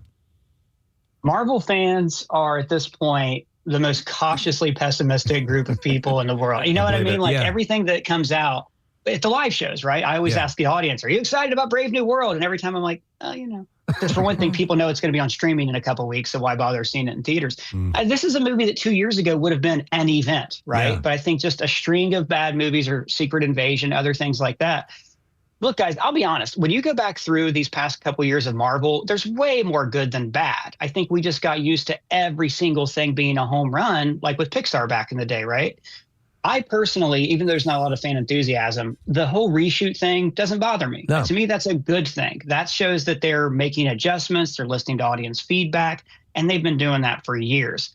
It's a bad system. You should go in with a really great script like they're doing over at DC before you film, but the fact that they're willing to make adjustments and the strike may have worked out for them in that way, which is another reason that the movie's been delayed so much. So I'm optimistic because, look, man, Harrison Ford is a hawk and, political intrigue, and they're finally going to address the giant statue sticking out of the ocean. Right. I'm excited about it. Yeah. You think about fixing the formula a little bit for Marvel, and maybe, what my mind gravitated to was, you look at Deadpool and Wolverine. Huge success. Great movie. Excellent. Maybe they take that kind of tone for other Marvel properties, but then I go back, wait a minute, Thor, Love and Thunder. They tried to go comedic with that, and it did not quite match. Horrible. So I have no idea, and you got to leave it to Kevin Feige, because obviously he's got a track record of what the magical solution might be to draw us all back in and get us as excited as we used to get when those movies were opening up, Well, I think it all depends on, it all goes back to character, which has traditionally been what Marvel puts first. So you brought two good examples, right? Deadpool and Wolverine. Deadpool's a funny character. The first scene in the first movie, he establishes as a funny guy. So it's natural for that movie to have a comedic tone. I actually didn't love Deadpool and Wolverine as much as everybody else. I thought it leaned way too hard in the nostalgia, and I didn't really understand why Deadpool went to go join the Avengers. But the whole point was just to get these two guys together on screen. Right. But we loved it. Yeah, absolutely. Yeah. Yeah. But it's a fun movie. Yeah. I'm not going to criticize anybody who had a good time. But when it comes to Thor, Love and Thunder, if you look at the characters in that, if you go back to the source material in the comics, Gore the God Butcher is a brutal killer, right? The storyline where Jane has cancer and the hammer is killing her it's all from one of the best Marvel runs of all time. Jason Aaron did 100 issues on Thor. none of that made it in the movie. And Yeah. instead, it's like Taika Waititi improv stuff that just filled time, and it felt off because it wasn't true to the characters. So, okay, and we have you here. We're going to pick your brain. James Gunn, Superman, the new movie. I love the trailer. I'm intrigued. All these properties, and I think you probably agree with this, Ryan, on some. All of this stuff is always up for interpretation. What have you got? Let's see what you got. Take a swing at it. And I think it in an overly caustic, reactionary world where everyone wants to jump all over stuff, it did pretty well, that trailer. There's one now that's a little wonky because of apparently some CGI. What's your take on what you're hearing about Gunn's run at the DC properties, the Superman movie and the Batman movie and subsequent films?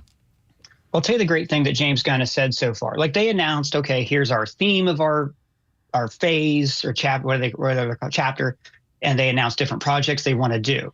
But he also said, we are not going to greenlight something, and this is here, listen to this, Marvel, we're not going to greenlight something before there's a script that is ready. Most Marvel things, they start shooting before there's a script because it's a machine that's got to keep going. So Superman, James Gunn wrote the script. I'm sure he's very happy with it. The wonky CGI you're talking about wasn't really a CGI shot. It was the kind of camera lens they use, just kind of like distorts your face and makes it look bigger like that, right? When you're flying closer. Point is, the second project greenlit for the DCU was a Supergirl movie. It's not what they intended to greenlight next, but the script was ready.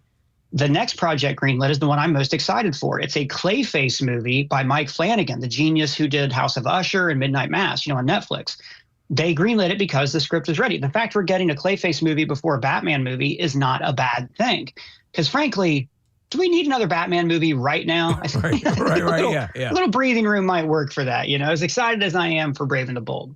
So he's putting script first, which I think is script over everything. Agreed. That's really cool.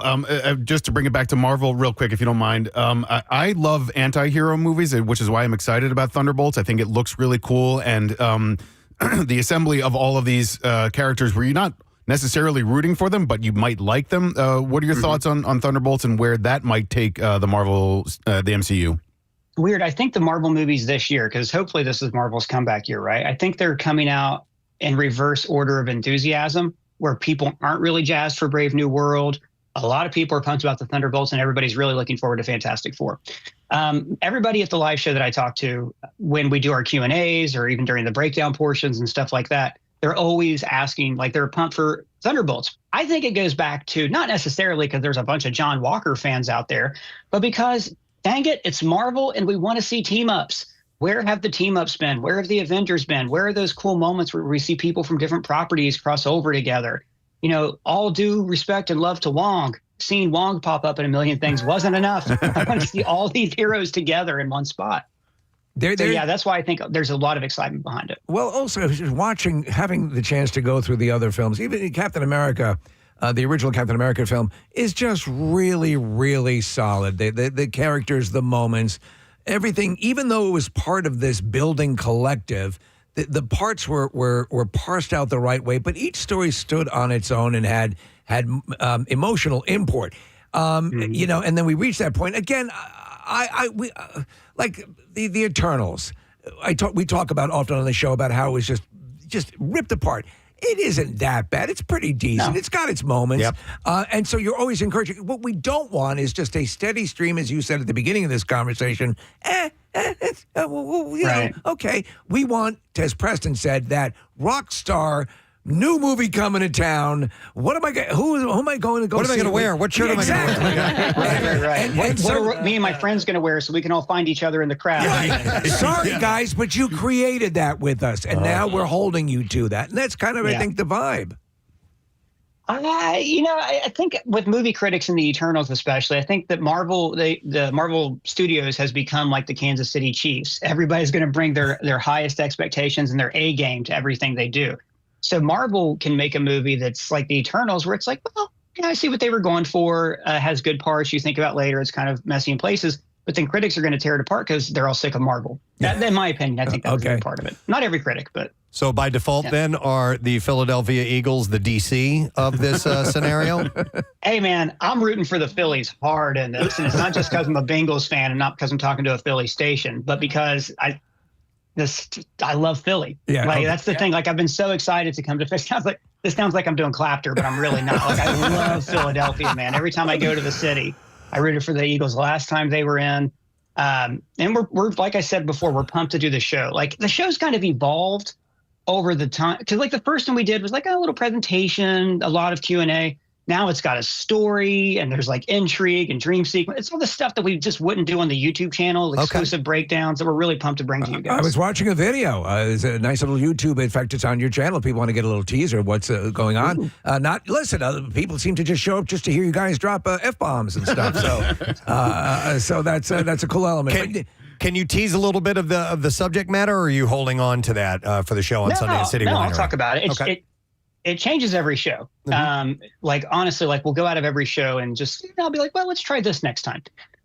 We're going to do two things different in this next show. Now, normally what I'll do is we do an exclusive breakdown about the Christopher Reeve Superman movies. Small stuff we wouldn't really do on the channel, but it's a lot of fun in real life. I point out some movie mistakes in that. Again, stuff I don't normally do in YouTube videos. And then there's a fun little dream sequence with James Gunn where I pitch the DC project that I want to be in charge of and and then I go off on a rant about streaming services and stuff. Now we're going to add in a thing that I really should write and make the slides for. I want to actually show everybody how we make these videos, because that's another question we get during the Q&A. So we're going to show you behind the scenes. And again, I would never put this on YouTube because I don't want to. It's like how Mr. Rogers wanted Big Bird to come on, but he refused to take off the mask. I don't really want to you don't want to see that. Show how the sausage is made. But in a live show, I will show you that. And then I say it's just the fan interactions, guys. I mean, I know I keep saying it, but it's the best part. Like I get people coming up to me and saying, you got me through COVID and all these incredible. I hear the best stories from people about just what it means to have this interaction through YouTube, and we get to do that in person. That's great. All right, well, tickets are available.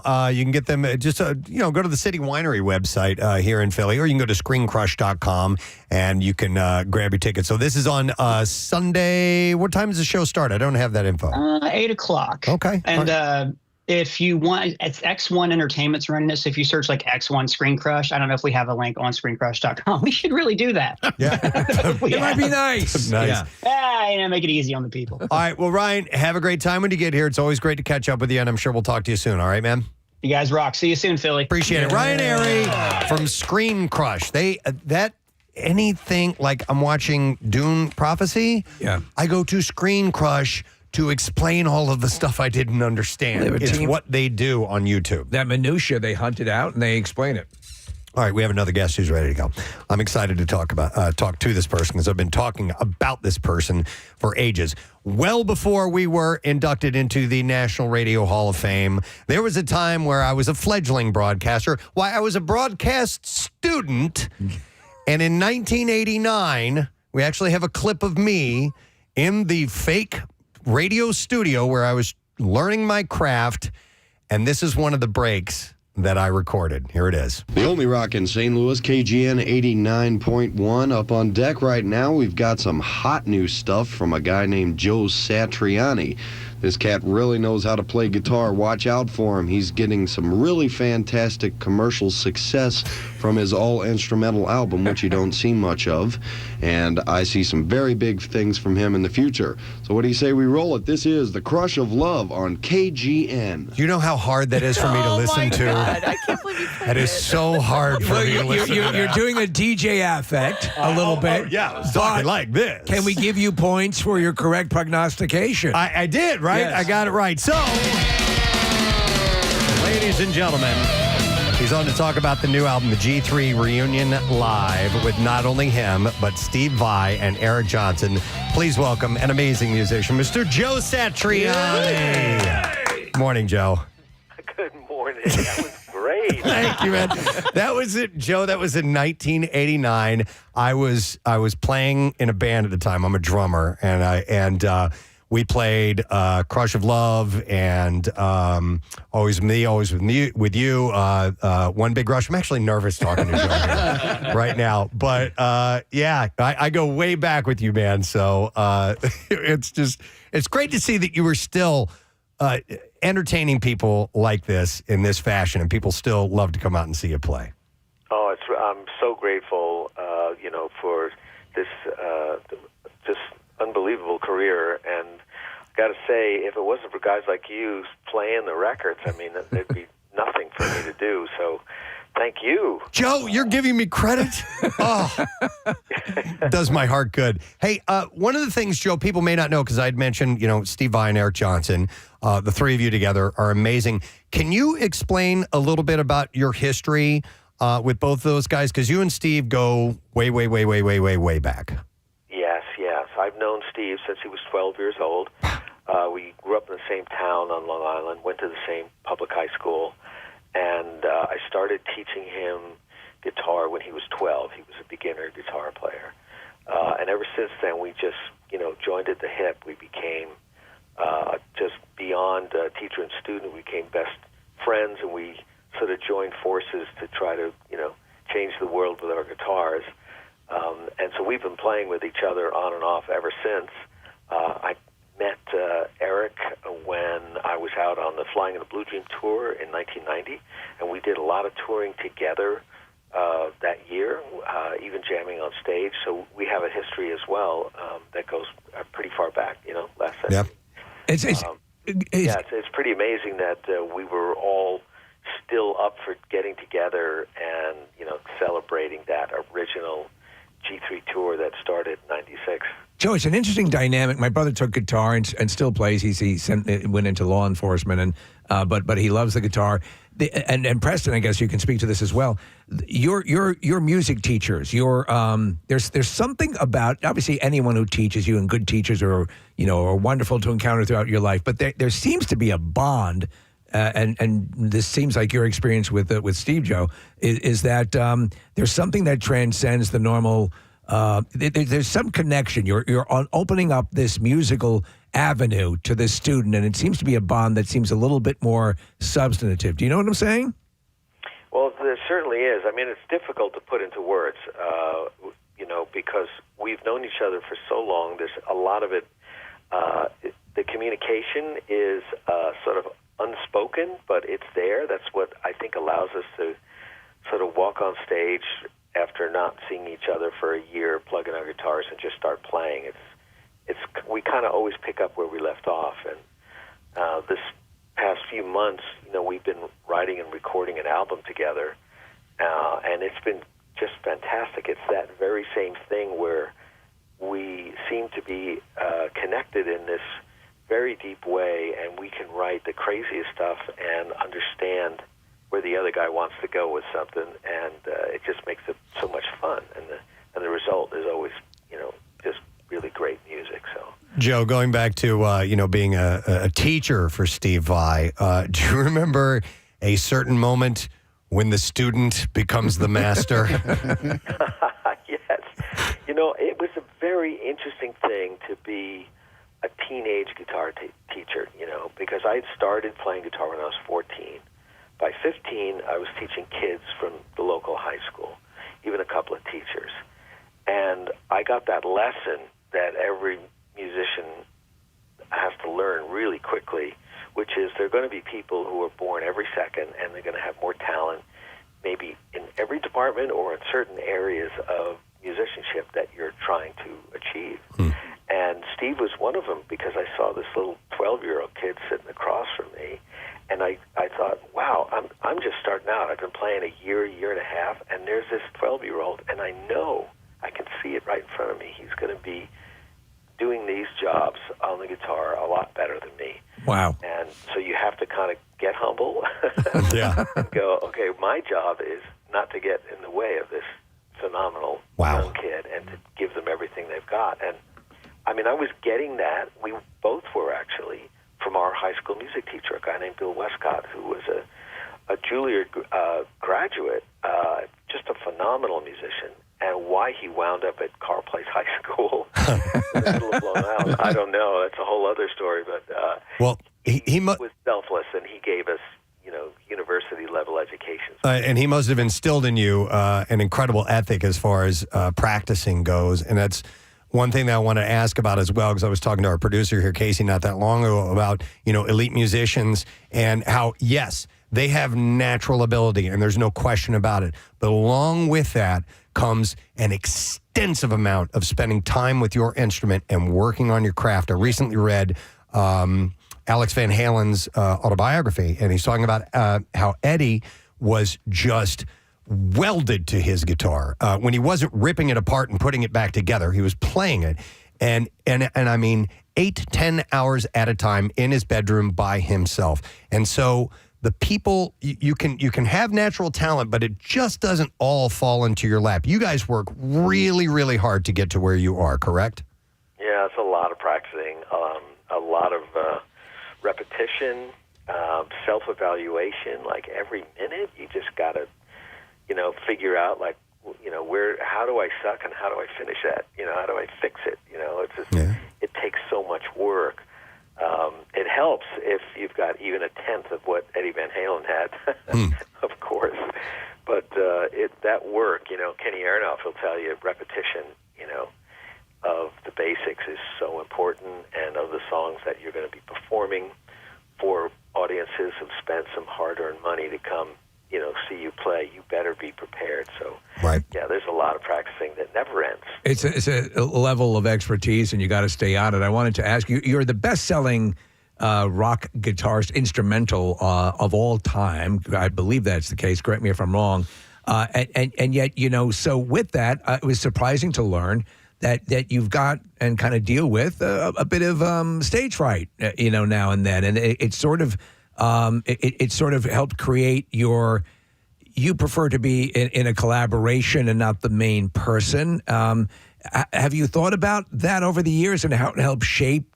It's sort of guided you to exactly where you needed to be, where it really wasn't a detriment. It was sort of an asset. Does that make sense? It's a funny thing, it's not, it's sort of like just based on the fact that my basic nature is not to be, in a room with thousands of people and to be an extrovert. And so I picked the wrong gig, what I mean? But I love sharing music, so it's a bit of a weird conflict. So before I go out, I keep thinking, I really shouldn't be doing this. I'm not cut out for this. And then as soon as I step on stage, I kind of become somebody else. And my son actually made that a part of the film Shockwave, about Shockwave Supernova, which was, this sort of character that this artist, built up to deal with that very same kind of stage fright. And then eventually that character took over. And it had to be, summarily identified and dismantled and put out to pasture for the artist to survive. Oh, that's cool. Yeah. The film was called Beyond the Supernova. It streams out there. You guys can find it. But it's a funny thing because it's an energy. Performers.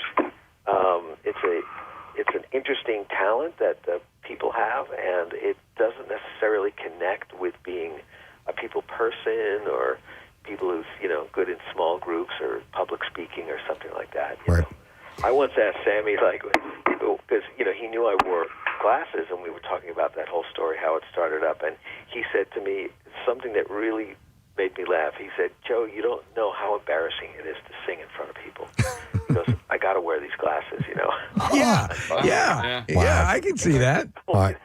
Well, listen, we're excited for the new album. It really is. It's something special when the three of you get together. So G3 Reunion Live is available on January 31st. So thanks for checking in with Joe, and we'll see you when you come through Philly someday, okay? Thank you. Thanks for talking to me, guys. You got it, man. Take care. Joe Satriani. What do you say we roll it? This is The Crush of Love on KGN. That's this song right here. Wow. He's something else. He is amazing. And he's going to be touring with Sammy Hagar, Michael Anthony, and Kenny Aronoff. They're doing the Best of All Worlds at Van Halen residency April 30th through May 17th at MGM. Should be pretty level cool. of nervousness. Joe Satriani, Carmine, a piece, right? Was Yeah, I was nervous with Carmine more so because his book, his instruction book called Realistic Rock was where I learned how to play drums. That was it. And he was such a sweetheart. He's a great guy. So nice. He was opening up because I brought him my original book.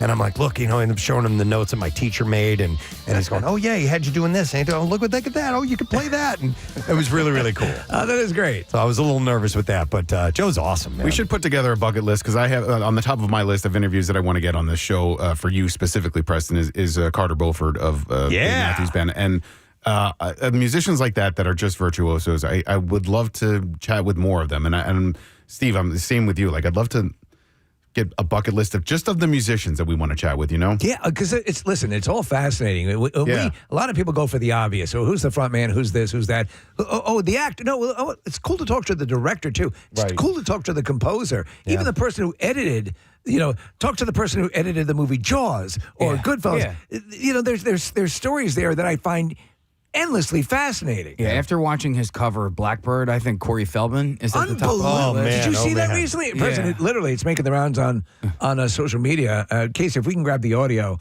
you thought you heard it done right by the Beatles? Dude, wow. Dude. You are wrong. There's also one going around of him playing guitar solo, and it's just... Really? Yeah. Honestly, really? If you want to replicate that solo, hold a blender up to the guitar strings. I mean, I know that Corey's had some success in his life, but he's not had enough success where there are nothing but yes people surrounding him going, oh, that's great. Oh, my God, keep doing that. Somebody has got to come up and say, dude, you're not a good guitar player.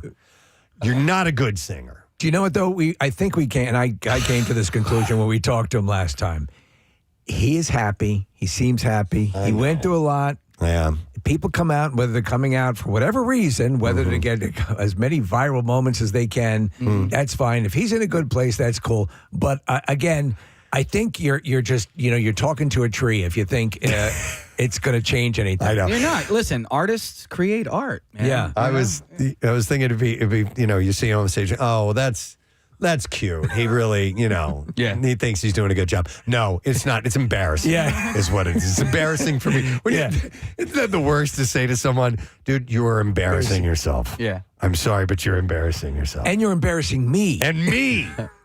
I have no skin in this game, and I'm embarrassed. Yeah. Why are you doing this to me? Yeah. I'm just sitting on my couch right now and I'm embarrassed. I'm looking at my favorite blue table, and you're making me embarrassed. Seriously, embarrassment by proxy is not a good situation. Jinx. Oh, wow. Preston and Steve, I sent you guys this thing over the weekend. I don't know if you saw it on Instagram, but I freaking love this. It's from the early 70s, and that I'll just read it to you. It says, in the 70s, Italian singer Adriano Celentano released a song with made-up lyrics. Oh, yeah, I've seen it. Okay, you have. He's pretending to be, he's speaking to what people who don't speak English, what its English sounds like. It meant to sound like American English, and it just proved that Italians loved an English song, and it was a huge hit. So I'm listening to it, and sure enough, it sounds like he's saying English American words. It would be like us. I don't speak French. Going j'entends comme un jeune It's, you know what to do, right? Yeah. Or erebat menegin. It's all the stereotypical things. Yeah. So there are shapes of sounds that are indicative of dialects, and that's what the guy was doing. It was so it's catchy. Interesting. Yeah. It's a catchy tune. Yeah, all you need is a good melody. I want to hear it in case for some reason I don't remember seeing it. So man. It's weird. Yeah. Because the guy he's memorized whatever this made up language is that he is pawning off as English. And it's like, you hear the way that is it like this guy? The sounds. No. No. It's more like rock and roll. It's like, bar drawing back a tab to but a guy. Like made up words. It's like you can actually find videos as well of people speaking that are from foreign countries that don't speak our language that are pretending to speak English, and it's nothing. It's gibberish. Yeah, but it sounds like. Do you have like the audio? Yeah, I have it all right here. We don't stay in the shoes now, and whole building scene in a whole red maybe get the color boss dying. Yeah. All right. Chance of my begin to cold, baby, stay yet, little Joe. I heard a baby in there.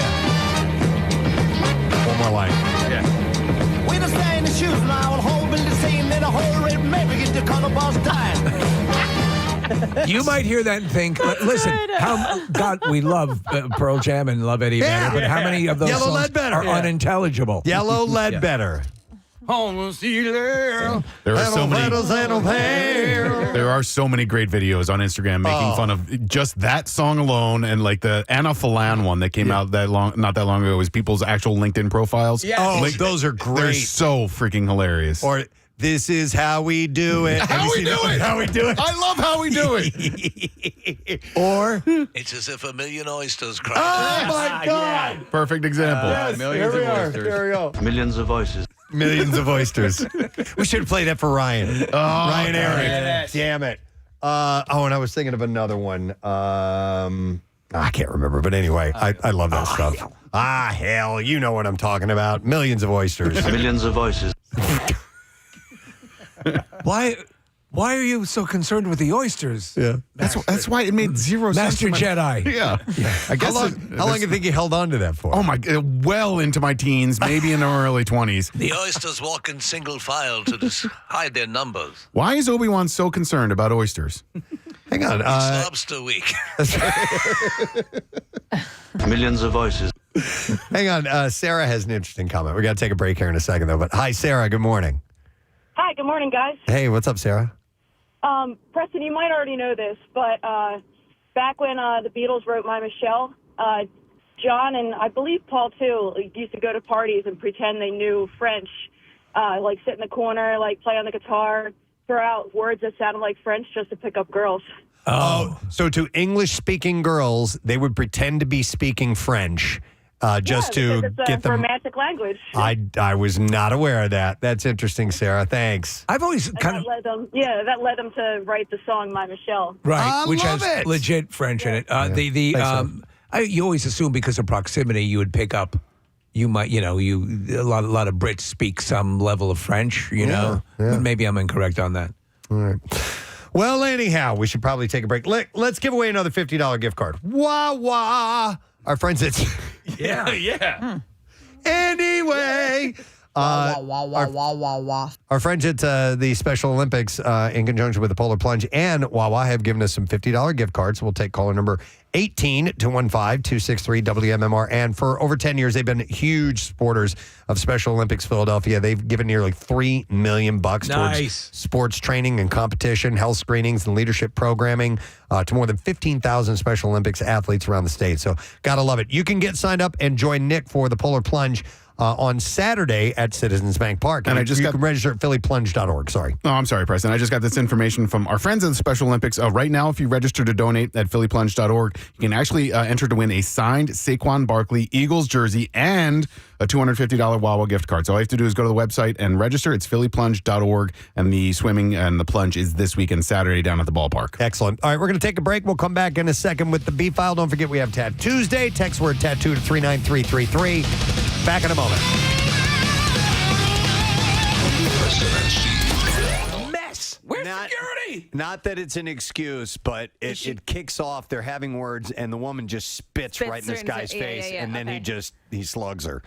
But I can't figure out who's on whose side. No, neither can I. It's like I'm like, oh, he's hitting her now. I thought she was with him, and it's just who the hell knows what's going on. And then the woman in the mobility scooter gets up as if she can walk. Yeah. It's a miracle. This stupid fight between these imbeciles has caused a miracle. You know what? And there's a moment in this video where the whoever is filming this video, by the way, is laughing the whole time. She's not with them because obviously she would be getting in the middle of this. And she's up close. But there's an older woman who gets knocked down to the ground on her back, and you hear the woman filming just laughing her ass off. And I'm like, this is, and you can hear children crying in the background. Oh my God. There's a little kid walking around, and it's obviously this is there. I will freely admit, I chuckled a few times, but the really tragic part of this here is this little kid is watching these adults do this and walking around with his hands up like, What's going on? Yeah. Even that kid can't figure it out. And he taps, I guess, who is his mother. Like, hello, I'm here. Obviously he needs attention. He's upset too. And all the while in the background, you have the delightfully colored Toontown. Oh, my God. Happy place. Listen, I understand that things can go awry anywhere, and somebody can have a bad day, and something can trigger. But if you can have the presence of mind to be aware of where you are, right then and there, you're in Disneyland, the happiest place on earth. Come on, look around you, see where you are. Shut up. But some people are just. Some people are just a-holes. It just kills me in this one because there was another one, Preston. I forget it was. It was at like a kids park. It was like an amusement park. It very well may have been Disney World. And this one's great because the woman in the mobility scooter in that one, Kathy, she doesn't get up, but she starts using her mobility scooter to join the fight. Oh, She's wow. backing up and ramming the brawling people. So apparently, this one, they're all in the same family. They're all related. What? Yeah. Oh, what? So this is an ongoing investigation. No arrests have been made, but there was infighting that had begun outside of the park, and the fight just continued inside the park. No arrests. They all knew each other. Ridiculous. Well, not yet anyway, Case. They said the investigation's ongoing. But after they viewed the video, now they're looking at potentially. Because then that guy goes on. Everything. I saw it all. It's a mess. But then the guy goes on to slap another woman and take her to the ground. Kathy, he doesn't just slap her. I mean, and this is horrifying, but he gives her a haymaker. Just some unwritten rules, right? Like protocol. Yeah, protocol. and You all that don't sort of stuff. fire on someone else's bitch. No, you don't. Not in Toontown. Not in Toontown, man. You take that to Epcot. I think, Casey, of your story at the 4th of July parade all the That's time. exactly what I was thinking. And the bending down and addressing them as a father to kids who needed to be addressed by their father. But like you get in that mentality sometimes, and this is a place where that can happen.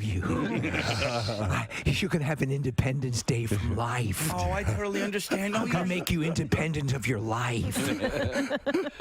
But on the outside, everybody else is Hey, like, what a good dad. Oh, you are you poor thing. You're so upset. You better stop crying right now.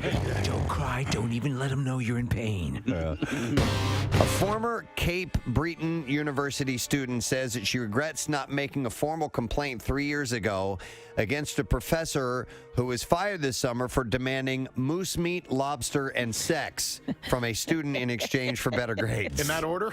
Moose meat, lobster, and sex. All right, you don't have moose meat. You don't have lobster. You got any lobster? Thanks. All right, look, how about sex?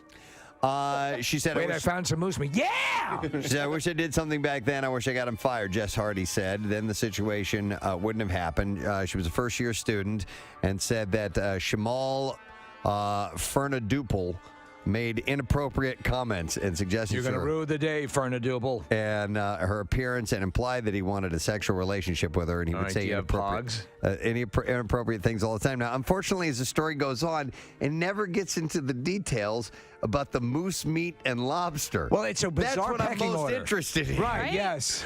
You don't understand. But they ended up firing this guy because he apparently did. Was it the moose meat? To a couple of students. It was the moose meat. He's there in front of the dean. It was the moose meat, wasn't it? Well, actually, the number 3 on the list here, the sex. So apparently he wasn't only demanding sex, but moose meat and lobster. I should have stopped at lobster. And they fired him. So there you go. That's all I have in the It's details. like he's looking for something to round out the list. Yeah. And the sex. Yeah. So I was surprised the other day when my daughter came to me and described a very specific detail of what I'm assuming. I don't know if it's a social class or if it's just a fashion or what. Huh. But I was like, okay, this is all new to me, and I've forgotten what the full description is. So if anybody wants to call in, if you're familiar with this term, but Visco girls? Visco girls. Yeah. And that's spelled VSCO. Yeah. Visco, you've heard of this, Nick? I have. I hadn't heard of it until Friday. And so I learned about it just as recently as you did, Preston. Visco, From Ben? No, from BuzzFeed, of all places. Okay. I read an article about it. I saw Visco online somewhere, right, as about a post. I didn't know what those letters meant, VSCO. Yeah, I still don't know. It's an app, and it stands for Visual Supply Company, right? And, the reason that I know that it's an app is that my girlfriend does some photography on the side, and she's used this app to process photos. What girls now are doing, Preston, is they're taking this app and they are applying it to their social media posts. And now it's also become its own social media thing. Nick, look at this top text. Do you know what that means? Okay, so it just says SK. Apparently, they go around going. Wait, like okay, that. well, I'm so Because of Visco. So what is it? I don't know. I'm trying to figure this out. Our phone lines are lighting up, so Yeah. we'll find out in a minute here. It's right. That's what it is. As far as social status goes, it's a new thing for this school year. It's brand new. But How is it social status though? because it's a look. So basically, it's a look. If you are a Visco girl, you are you kind of look like you came from the beach. You wear scrunchies around your wrist. Scrunchies are a big thing. Seriously? Yeah. You carry on your wrist. You carry around a hydro flask. And you have a natural look, Kathy. So you don't go heavily made up. So like Renee Zellweger. So it's not like a filter that It is. Yeah. So the Visco app is a filter that you can apply, but it's a lighter filter. So sometimes Instagram models will go very heavy on their filters, right? Right. And so you look incredibly made up, and you will take an Instagram app and you'll use that app to change your look essentially on your social media post. It happens all the time. Visco girls, Steve, don't do that. They go the opposite route. They go very natural, completely raw, very light makeup, unfiltered. Yeah, and there are two essential settings on the Visco app that you use for your look. And now it's translated from this app to real life. Okay. Wow, man, Preston. So when in school we had Crisco girls, we had a lot of fried chicken. Yeah. Sure. Crisco girl. They would bring fried chicken to school. Yeah, those are Crisco girls. Crisco girls. Yeah. My Florence Henderson was a Crisco. Weston Alley. And Steve, there we go. That's Crisco girl. It's them eating the skin off of the chicken. So Caroline, my daughter, was wearing a shirt and it was too long. She's like, I'm tucking this in because I don't want to look like a Visco girl. Not that meaning that she doesn't want to be one, but it looks like you're not wearing pants. Not wearing pants. Okay, yeah, I've seen you're this. not wearing shorts. I've seen this. I've seen the looking like you're not wearing shorts. Where did that look? That look has been around before. No, but I've recently seen it pick up, and I'm like, look at these kids. Like their shorts are so short that they look like they're not wearing any. My dad was a Visco girl before anyone knew. He just wore a long coat and shorts. Yeah. You also might have known them as flashers. Yeah. Hey, is your daughter into it? Or is she Visco? What do you say? Help me out here, guys. She's a Delco girl. She's a Delco girl, Kath. You know what? I don't know. She I don't Visco? know. I don't know how new this scene is, but here's the deal. My kids go to Catholic schools, so they all wear the same thing at school. And then we just got done in the summer, and we were down the beach all the time. I saw a text that this is supposed to be camera sound. Oh my God! I love it. I want to be a Visco boy. I always wore big clothes. There was a period of time where we looked like we were 900 pounds only because we wore oversized Baggy clothes. stuff. Baggy stuff. Who decided all this stuff? All these various things together make this. You know what I mean? A Visco girl. Yeah. I think it's just a style. I keep relating it to the hippie. It's just It the is, hippie but like somebody had to put these pieces together. They don't necessarily, automatically go together. The thing, Preston, that you're reacting to, and I think I agree, is because like things like this would happen over the course of a little while, and like in school, going to school, you start to see people adopting something, and there'd be a movie, or there'd be something that they would, or a musician or somebody they're responding to. But this seems to, for a lot of the people are saying from 0 to 60. I know. Because of social media. It's like now this isn't a fashion thing, but it was an accessory people had. Remember the fidget spinners? Oh, yeah. Like that took off in 10 minutes. Boom. And everybody had them, and then they were gone. Look at this. Visco Girl Starter Pack. You can buy this $150 for $150. Should we get it, guys? It says Giant Visco Starter Pack. Preston, we need to be Crisco boys. Scrunchies, Crocs. I like those tie-dye Crocs. What else? There's the shorts, and oversized shirt. What do you see? No, Kathy liking the Crocs now. I like the tie-dye Just Crocs. like 10 minutes ago, she's like, not for adults. Oh, well, no, I wouldn't buy them and wear them. But Steve, it's funny because you were talking about how these things, how they can happen so quickly. When people are getting back to school this week and they come home demanding the scrunchies, that means that like this thing is taken off and they want to be like all the other people who are in the group. That's funny. Some people are texting in, and I've gotten some emails that there is a phrase that goes along, not just the SK one, I oop. I oop. I don't know what that means. There's another one, Nick. That's no, it. no, that's mine. You can't have that. I oop. But I oop is a Can thing. we make that part of the Crisco Boys? Sure. Yeah. That's allowed. But All right, how's IOOP spelled? IOOP is I, the letter I, and then OOP. Okay. Oh, yeah. Again, it says I oop. Here, there's I oop can be used as a reaction to express sudden surprise or shock over an unexpected situation. That's like, oh, my God. Yeah. For example, you can say it if someone calls someone else out on social media in a mic drop moment, as in I oop. Okay. Because it says here, honestly, who says mic drop anymore? That's old please. now. That's so old. Nick, you know that I love you, but I do find it a little creepy that you know the most about this. Well, anyone he on looked the up show. on BuzzFeed. Research? Yeah, no, I stalk 12-year-olds. Yeah, do you want to hear it? Interesting. Oh, yeah. Jasmine thanks. Masters, I think. All right. I crashed in my back seat for a couple of hours, and All right, okay. And that's funny. And, Okay. And hence the beginning of a new phrase. Wow, Bizarre. Sitting on your balls created a thing. Where some things come from And yet how they take off. We can't get two words. Great. But we are headed in the right direction with that. Maybe a little bit of rain heading into the weekend. Heads up on that. We're going to take our final look at traffic. So what's going on, Kathy? 463 in Hatfield closed between Main Street and Welsh Road. That's construction. Schuylkill Expressway eastbound backing up from 202 into Gulf Mills. The Blue Road to Belmont jams the Boulevard to South Street. Westbound, Heavy Bear Avenue to South Street. The Boulevard to Gladwin. 95 southbound. Looks like that's cleared out. You're okay. On the Vine, some volume between 95 and the Schuylkill, but looking much better than it did earlier this morning. 422 eastbound, left lane construction at Trooper Road. Blue Road southbound slows from Baltimore Pike to McDade Boulevard, and then an accident on the 42 freeway has a jammed Coles Road to the Black Horse Pike where the left lane is blocked. New Jersey Turnpike southbound, jam 73 to 168. That's right lane construction. This traffic report brought to you by Crohn's and Colitis Foundation. They have been at the forefront of inflammatory bowel disease research and care for over 50 years. Learn more about research, education, and support at Crohn'sColitisFoundation.org. And that's your traffic from 93.3 WMMR. No, there's a lot of focus, obviously, on the Super Bowl coming up, but let's not take our eye off the ball for Cardboard Classic. Yes. And we just want you to be aware of all the details of that. You can go to PrestonandSteve.com and find the information there. But that is February 28th. So we are exactly 1 month away from today, the event in Montage Mountain. Let's just see if February takes as long as January did. So we've got everything you need to know about the building materials, about the prizes, about signups, even guides on how to help you learn to build a wonderful creation. And like I said, you can go to PrestonandSteve.com or WMMR.com/Cardboard Classic and get all the information there. And don't forget that there is a huge party right after it, the world's largest 80s party. It features the M80s, a tribute to MTV. And the next day is Mountain Fest. Actually, the whole weekend is Mountain Fest. But Tonic and Better Than Ezra are playing on Saturday.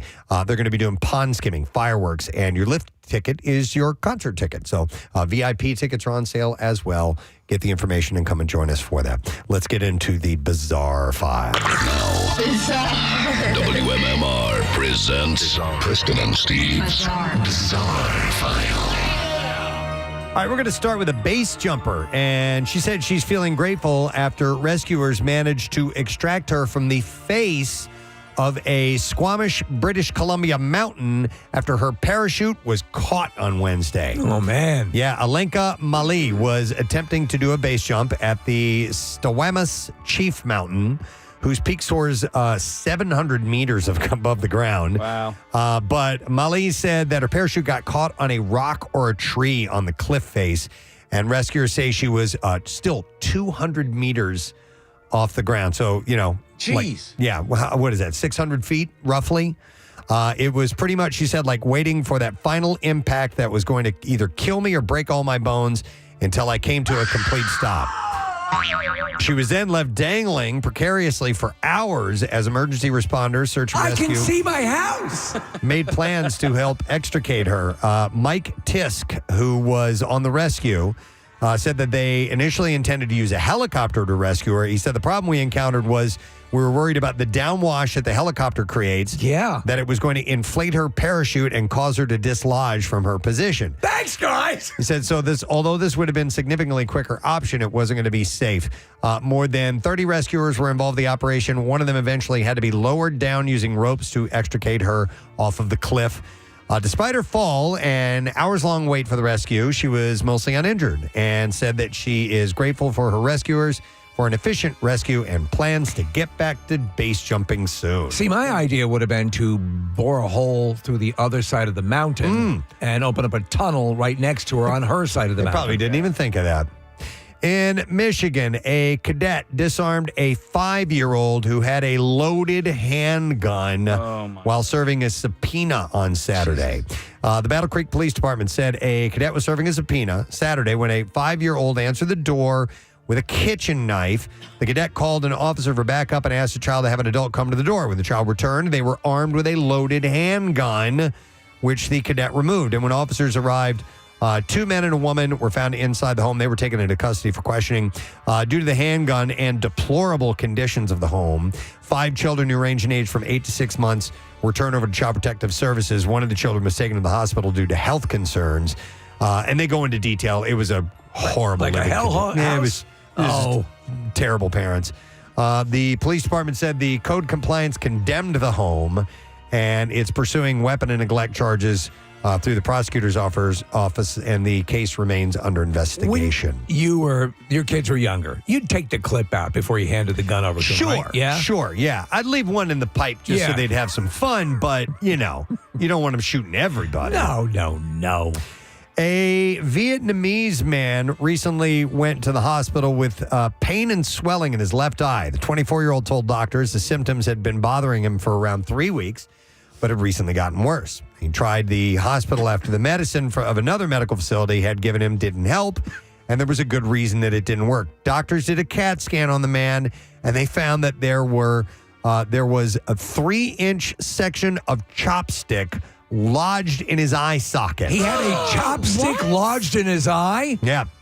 The patient told doctors he didn't remember how it happened, but he did remember a collision with a friend during a night of partying. Doctors successfully removed the chopstick, and his eyesight actually remains in good condition. Now he can no longer eat rice with his eye. Nope. A 10-year-old boy in China got into trouble with his dad for not doing his homework. The boy decided to do something about it. He reportedly stormed out of the house, went to a store, and asked if he could use the phone. And then he called the police and told them that his dad had illegal poppy shells at his house. Oh, my God. You little son of a bitch. You little scamp. Police came and, sure enough, found some poppy shells on the balcony of the home. Police You're a little monkey. They took the evidence and the dad to the station, and so far there's been no word about what happened after that, but he took the upper knocked hand. on his dad. He did, absolutely. Let's see, on Saturday, there was a driver in Wisconsin who was pulled over for a very good reason. He was driving the wrong way down Highway 29 and didn't seem to notice the lights or sirens behind him. He continued driving in the wrong lane and then pulled into a parking lot. He agreed to a breath test and registered .329, 4 times the legal limit. Whoa. Was arrested, of course, racking up his 5th DWI Oh, my charge. God. You're going the wrong way. And somehow it gets worse. He was on probation from a previous felony conviction when he was caught at the time. So there's all kinds out there. All right, and then we will wrap with this one. A child went permanently blind due to an unhealthy diet. Oh, my God. An 8-year-old Malaysian boy went blind because he had the same diet since he was an infant. The child was said to have had a diet consisting only of chicken nuggets, sausages, and cookies. Dr. Erna Nadia, a popular Malay doctor with a large following on social media, said, as a mother, we can't always cook because we're busy. Pity for the parents of this student. It's not easy for them to accept. The boy's instructors became aware of the problem when he asked, teacher, why can't I see anything? He was taken to a hospital where doctors diagnosed him with a severe vitamin A deficiency. Yes. And the condition affects 1% of Americans as well, to a lesser extent. The publication reported that the child likely suffered from optic atrophy, which, according to the Cleveland Clinic, is a condition that happens because of long-term damage to optic nerve fibers for many different causes, which can lead to irreversible issues with vision, including blindness. So permanently blind from this diet. Dr. Nadia urged parents to be aware of the symptoms of vitamin A deficiency, which include dry eyes, shadow or gray spots on the white of the eyes, difficulty seeing in the dark, the inability to produce tears as well. And the best way to prevent vitamin A deficiency is to eat a healthy diet. A lot of times when they go into villages or, where people are malnourished, the vitamin A is a critical part of making sure. Yes, it's part of the treatment. Many people in developing countries don't get enough vitamin A, with infants, children, and people who are pregnant or breastfeeding most at risk. Although vitamin A deficiency is rare in the United States, it is the leading cause of blindness in children around the world, per the clinic. If I may play devil's advocate here, chicken nuggets are very good. And the Daily Mail first reported last year in October that a 12-year-old boy from Massachusetts went blind. Similar circumstances. So, Jesus. Gotta eat vegetables. With your nuggets. Gotta have your vitamin C as well, and vitamin A and all that stuff. All right, and there you go. That is what we have in the Bizarre File for you this morning. All right, when we return, we've got your shot at winning some MMRBQ tickets. We'll get the lesson question, the trash, and the music news, so stay put. Coming back with it in a moment. Preston and Steve. Nobody can pronounce it. It's very hard. That's the only thing. It's much easier. Although I got a text from somebody who says I'm 27 and I just found out I'm a Visco girl. It's like going and looking at your X-rays. Yeah. I have some bad news. You're a Visco girl. What would be some positive workplace habits? It doesn't give any examples here at all. So I'm wondering what we could do. Maybe some yoga or something like that. Well, let's assess. Maybe like clean up your area. Are you talking to me? No, I was just saying that's like a positive workplace. I just moved knew. all my stuff in there. It's a mess. This morning, Kathy goes to me. She goes, "Oh, your area looks really nice, Steve." And Preston goes, "Oh, what about mine?" Mine's just an absolute. It looks like an atom bomb went off. It actually looks worse than the old office. I haven't done anything. I just dragged all my crap in here. Listen, I was not talking to you. I was just saying in Steve, general. Your area looks very nice. It's pretty mean. Steve came in over the weekend and worked on his. I did. Whereas Preston just poured it his I over. just brought my stuff over and left it. I'm going to work on it today. I was just complimenting Steve because the shelving in the new office was made specifically for his guys. Like, yes, my Batman. It looks so nice. I wasn't saying it. Kathy did it in the way where you're talking to one person, but your mouth is actually towards someone else who you want to make sure they hear that particular statement. Your part of the office looks much better. The cleanly, orderly way you've approached your workspace is impressive. I swear, I was not saying it because yours was messy. It did feel good to purge, like getting rid of a it. lot of stuff. And I found files from like 2008, 2009 when we moved into that office. I found that puppy I never gave Marissa. Oh, no. Yeah. Listen, to make me realize how long we've been in that office, I've had some stuff hanging in my area on the wall space there, notes that my sons wrote to me. Oh, yeah. In little kid handwriting cute. of Daddy, I love you. I hope you have a nice day. I mean, that's how long we've been in that room. We've been in that room for 15 years. And it does mean a lot because we started when we came here. First off, so that was not initially our first office. I guess it hasn't been 15 years. Yeah. It's been at least a dozen years. Right. Though, but because we're in it was Kathy, you, and I were in that small office that used to be a closet. Yeah. So here's another thing that you can do to help get past the post-holiday vacation back-to-work blues. Don't dwell. Okay. Don't dwell? Yeah. Don't feel sorry. Lou, I couldn't help but noticing that you're dwelling. Isn't that obvious? Doesn't dwell mean to just live, just to, just to sort of stay ruminate, in one place? yeah. Hanging out. Don't dwell. Don't feel sorry for yourself, it says. Start some new office habits. This is how to beat the post-holiday. Should you clean your office area? The post-holiday vacation back-to-work blues. Clean your damn office. All right, how about this one? This is just this. Here you go.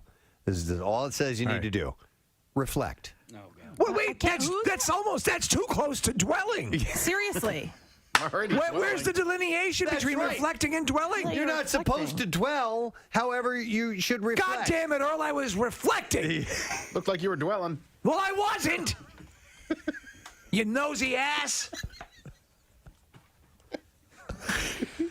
So it says here. Gentlemen, what? Well, he's always saying I'm dwelling. I was clearly reflecting. My head was up with my chin cocked a little bit to the left. That's reflecting. That's reflecting. Dwelling is hands on the temples down. Yes, yes, chin down. That would be You dwelling. idiot. Yeah. Lily Allen and Stranger Things star David Harbour dating. This is way better. I had to look up Lily Allen, and I still don't singer? know who she is. Is she a singer? I believe so, right? I think don't know. she's A dancer. Oh, no. no, she was a dancer. She's a dancer. Oh my God! Stop. Oh, I like her. Oh, her brother's Alfie Allen from Game of Thrones. And Lily Allen is from a while. She had career was on fire about 8 years ago. 9 years ago. Her brother is Theon Greyjoy. Yes. From Game of Thrones, and she's a singer. No, she was a dancer. Jinx, oh my God! Honestly, is she a singer? She's a singer. All right. Her brother is Marcus Allen. Honestly. And Preston, is she a singer? Yeah, she's a singer. I'm not doing it. Why not? No, she was a dancer. Jinx, oh my God! Stop. Gets worse. Okay, I thought she was an actress. No, she's a singer. No, she was a dancer. Jinx, oh my God! Okay. She had a couple of hits. She was at yes. What are some of her hits? We all know her hits. Well, the girl that we're looking birthday. the girl that we have up in this photo, I think, is the actress that I looked up on IMDb. No, this that's morning. the singer. No, she was a dancer. No, she was a dancer. Jinx, oh my God! Lily Allen, for Christ's sake, she's a musician, right? Okay. Are we looking up two different people? There are a ton of acting credits for No, those are soundtrack. someone named Lily Allen. Those are soundtrack. Yeah. Those are not acting credits. Okay. We all she was an clear? actor? Are we clear? No. She's a singer. She has a song called "F.U." Okay. Yes, Okay. I know that one. All right. Really? Yeah. Okay. Anyhow, they might be dating, her and David Harbour. Londoners have spotted the two out, hanging out, and of course, post about it on social media. Somebody wrote, David Harbour, when on earth did this happen? And it was alongside a screenshot of her, of her TV screen showing the couple at a boxing event. Huh, good for him. They first sparked rumors earlier this month when they were spotted taking in a West End performance of the Lehman trilogy. Are we good enough friends with him now to just blow a call in? Of course we are. Yeah. What time is it in London? We did have a really good time with him. Yeah. It's like noon. Super nice guy. Yeah, it's So he's probably up. yeah, we give him a call. Hello? Yeah, David. Yeah, David, it's Preston and Steve. Are you dating Lily Allen? Yeah. She's a singer, right? No, she was a dancer. Jinx, oh my God! What are Casey and Kathy doing on this call? We just had to do that. We had to do that because this is funny. Okay, bye. Okay, Woody Allen, maybe persona non grata in Hollywood, but Scarlett Johansson would work with him anytime. Huh. The A-lister is one of the few stars to publicly signal her support for the director. He was the original choice for Captain America. I did not realize that he would actually. I don't think the serum worked. Yeah. I don't feel very super. He was the original guy. Yeah. Imagine that. The thing opens up. Have I changed dramatically?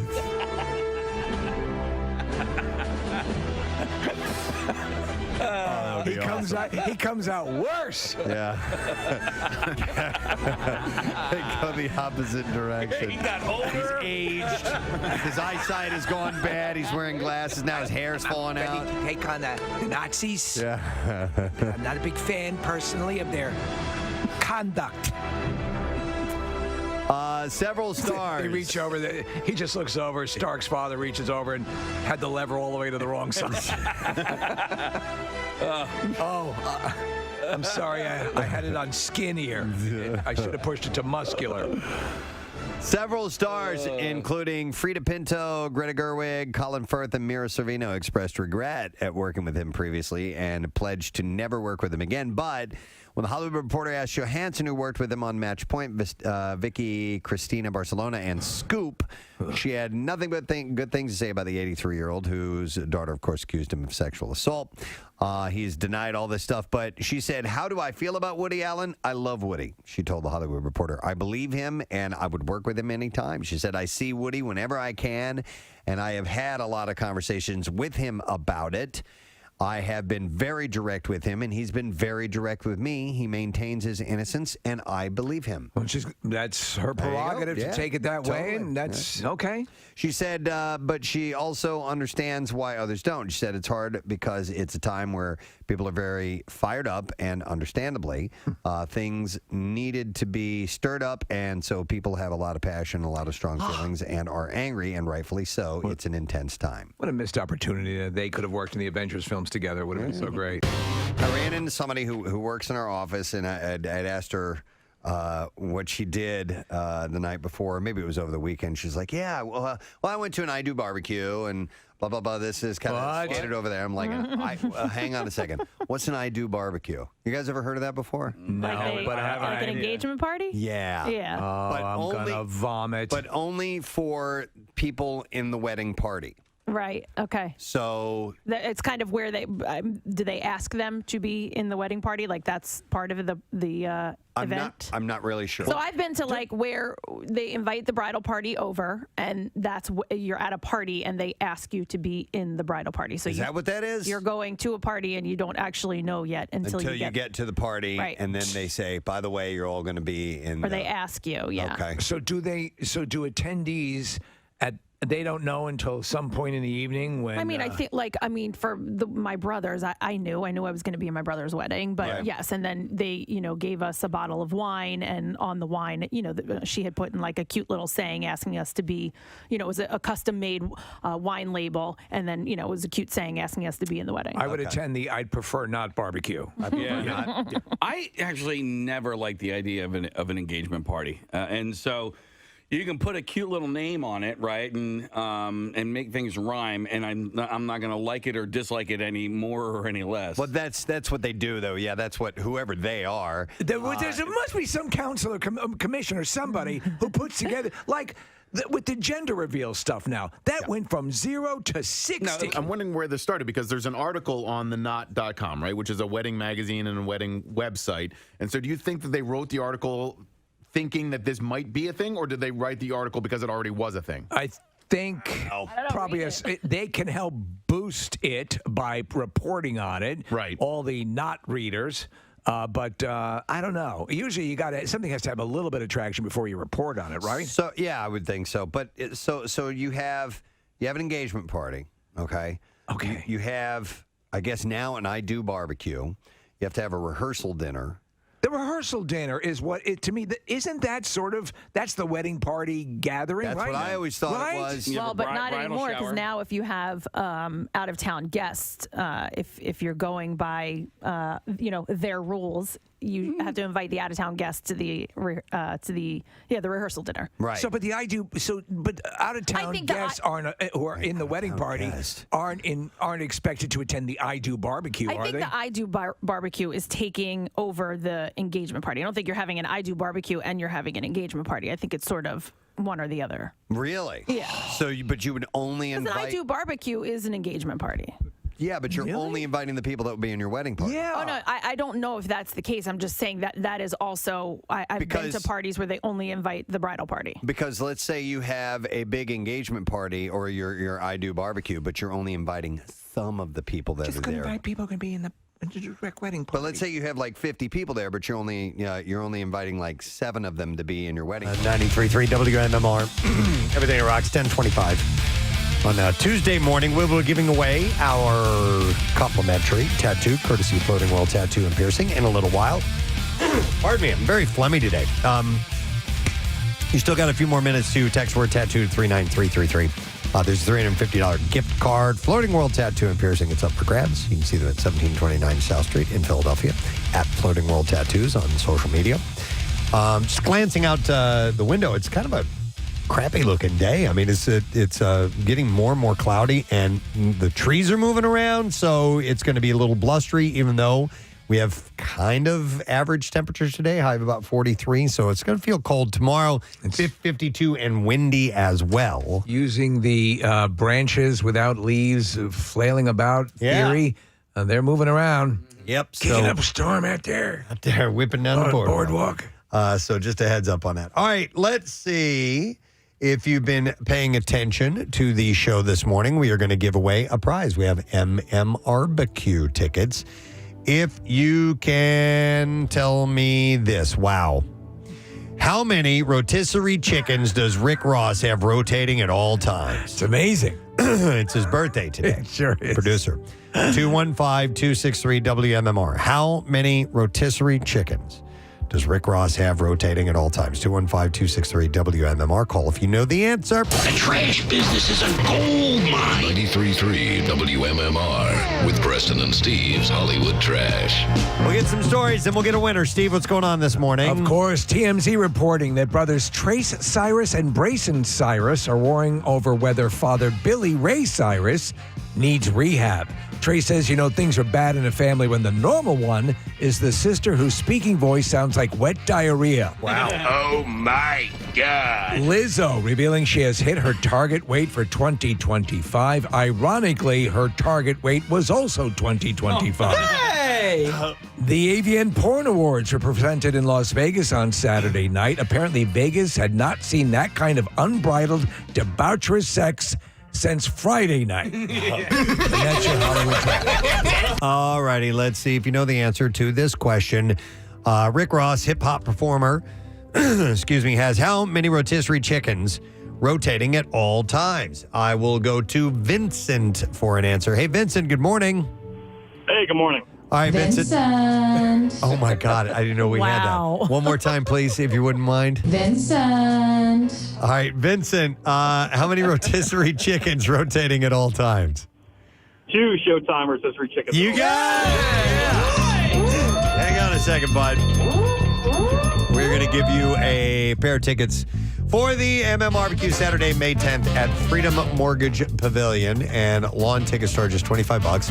And the first half of the show, by the way, you can be, in the what am I looking for? First half of the show is all general admission. Inside the pavilion. Thank you. You're welcome. You can get up close and you can watch any of the first 4 bands. 8 great bands, including Alice in Chains, 3 Days Grace, plus Preston and Steve side stage. And tickets are on sale now. All in the info is available at WMMR.com. I'll get it together here. You got it fine. Quick question.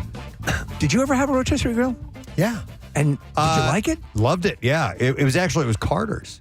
He wanted that for Christmas one year, and we got it for him. I thought you did. Yeah, we used it quite a bit. It was great. And the chickens turn out just like the rotisserie that you get at the grocery store. It's worth it, How long do you put it in there for? I don't remember. Okay. It's been a while. But, those things are great. Because I love rotisserie chicken.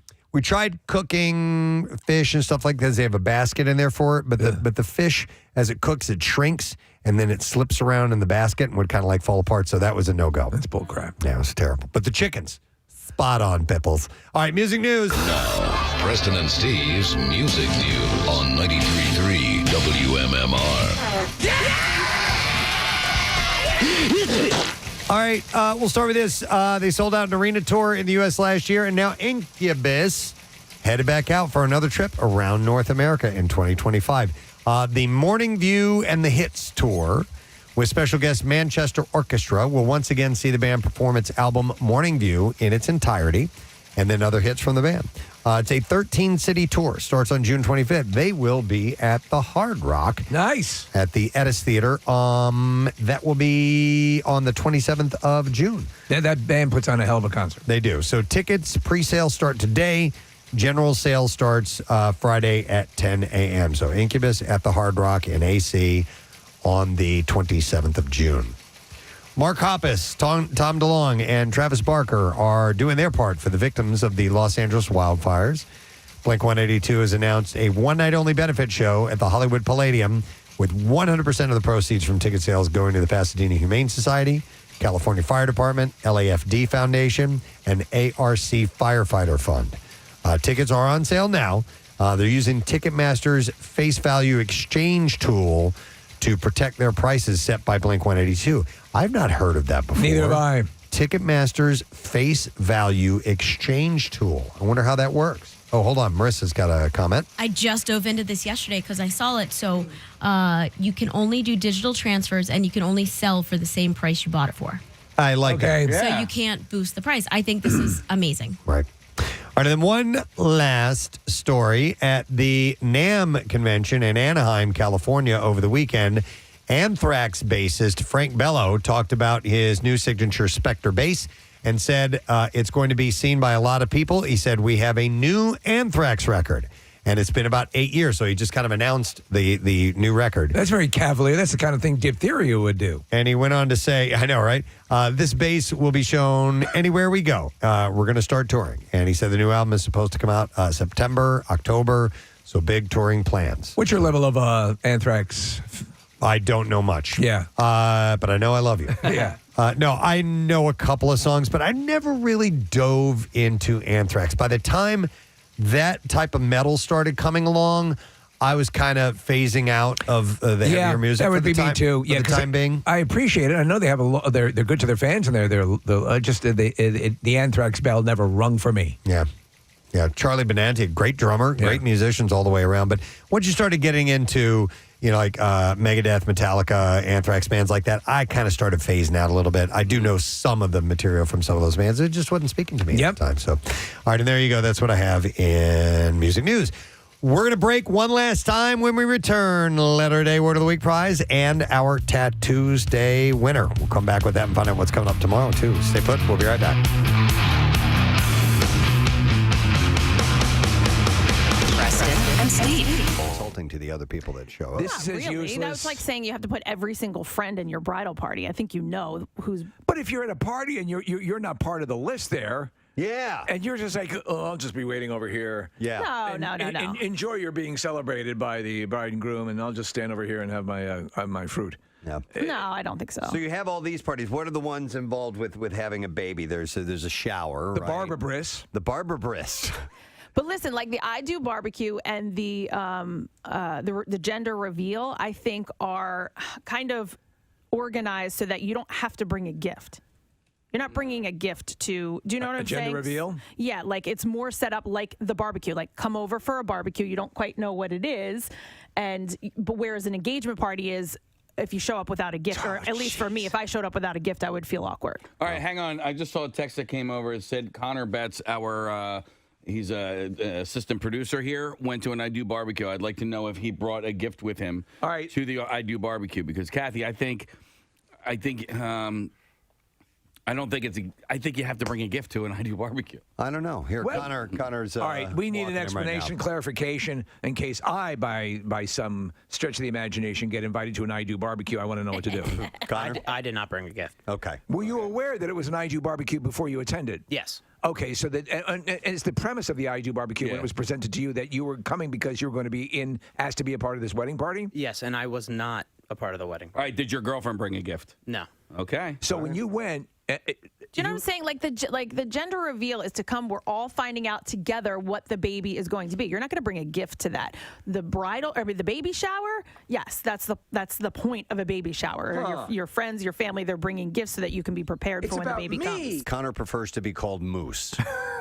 Yeah. What's that all about? That's just a nickname from high school. Oh, I did not know that. High school into college, and everybody calls me. Okay, gotcha. Well, I didn't know that. Nice to meet you, Moose. So Moose, what was it like at the I Do barbecue? Well, I didn't bring a gift, one, because they are wealthy and I am poor. Right. So I think my mom might have brought a gift, but I did not. And so who with the cluster that you attended, who was asked to be in the bridal party? It was my friend's brother's engagement party, I guess. So then we were all friends with him. And it was a bunch of my friends, and then I was not asked. Did they line you up? I was back up. Did they line you up in a row and then yes, no? Yes. Yeah, it's like picking for kickball. Right, yeah. Right? Yeah. No. And then, Connor, you're there with the caterer standing there. Yeah, it was me and the caterer and the dog. Right, yeah. On the side. These are the ones who will not be in our wedding party. Shame them. Sorry, Moose. Why don't you forget the moose for a moment? But you didn't go to the party expecting to be asked to be in the bridal party, right? No. Not even a little bit? No. it's With not- how it's good not you every- look in a gown? You don't have every friend you know in your bridal party. No, but I'm saying this seems oddly. It is like being picked for teams in school. No. And you're left out of it. No. It's like, why not break up into shirts and skins? Well, I had never heard the term "I do barbecue" before, but apparently that's another one to add to the list with your gender reveals, your Right. sprinkles, your showers, your engagement golden parties, showers. your golden showers, the I mean, Butterscotch bandits, your and that's Carl overcomers. Guys, you're combining things that It's don't. disgusting. It's not. Yeah, Overcomer was a We're movie. here that for opens the it. hot Carl party. What were you gonna say, guys? I just don't make your wedding more special than it really is. Yeah. You know, Or like do it since it's your wedding. yeah. Don't make it more special than it really is. Because it might end up in a murder-suicide, you know? Wow. You're not special.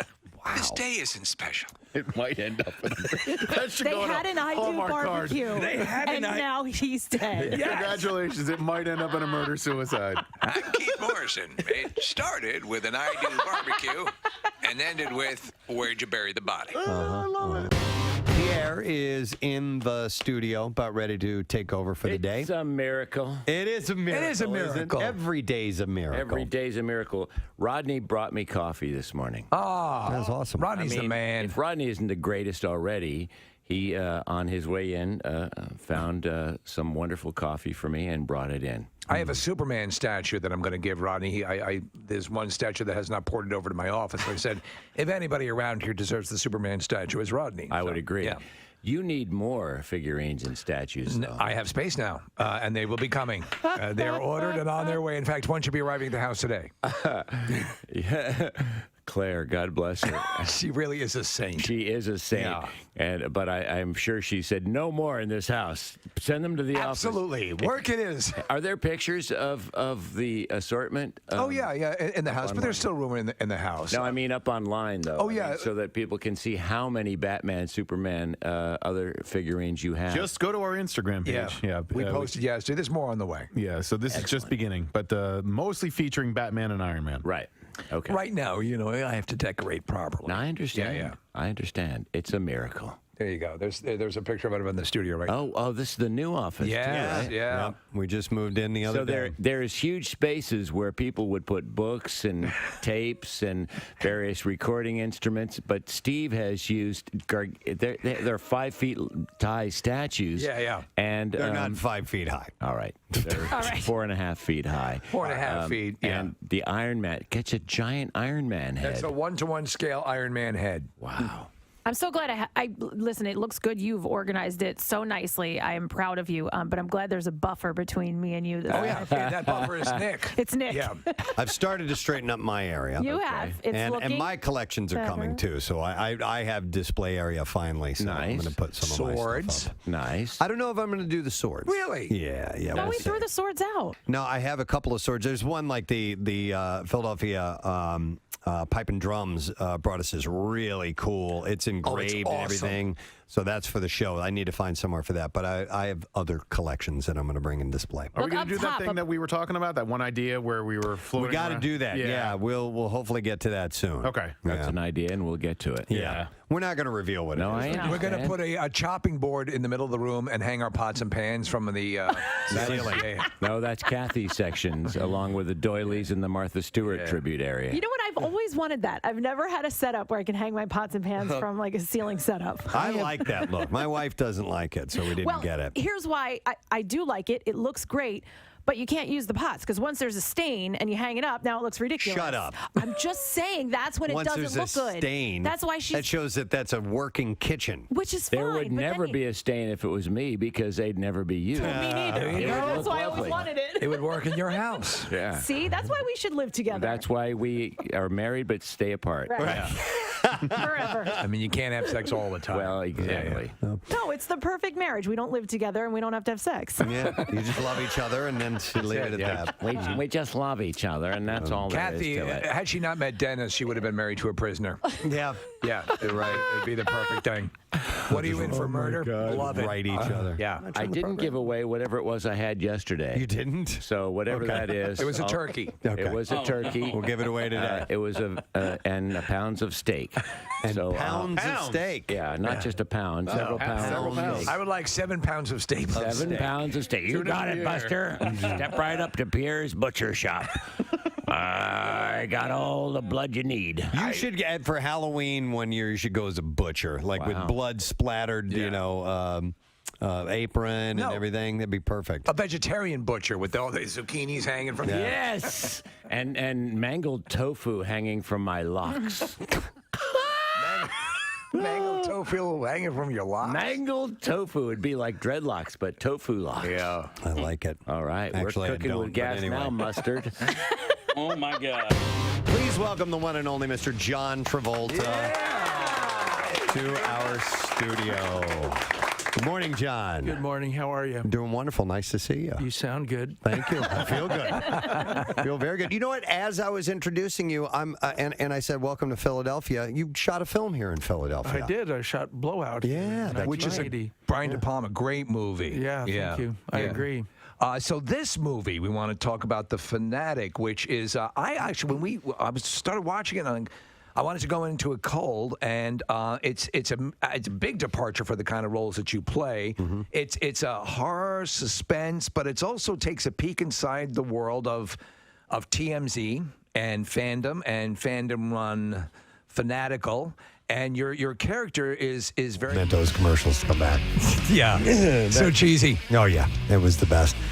So let me see what all we need to do as we are wrapping up the program today. I guess a good place to start would be our Tattoos Day winner. So Yes. People All text in tattoo all morning long for a chance to win a $350 gift certificate from Floating World Tattoo and Piercing. We got a winner. It's Mike Dillon of Northeast Philadelphia.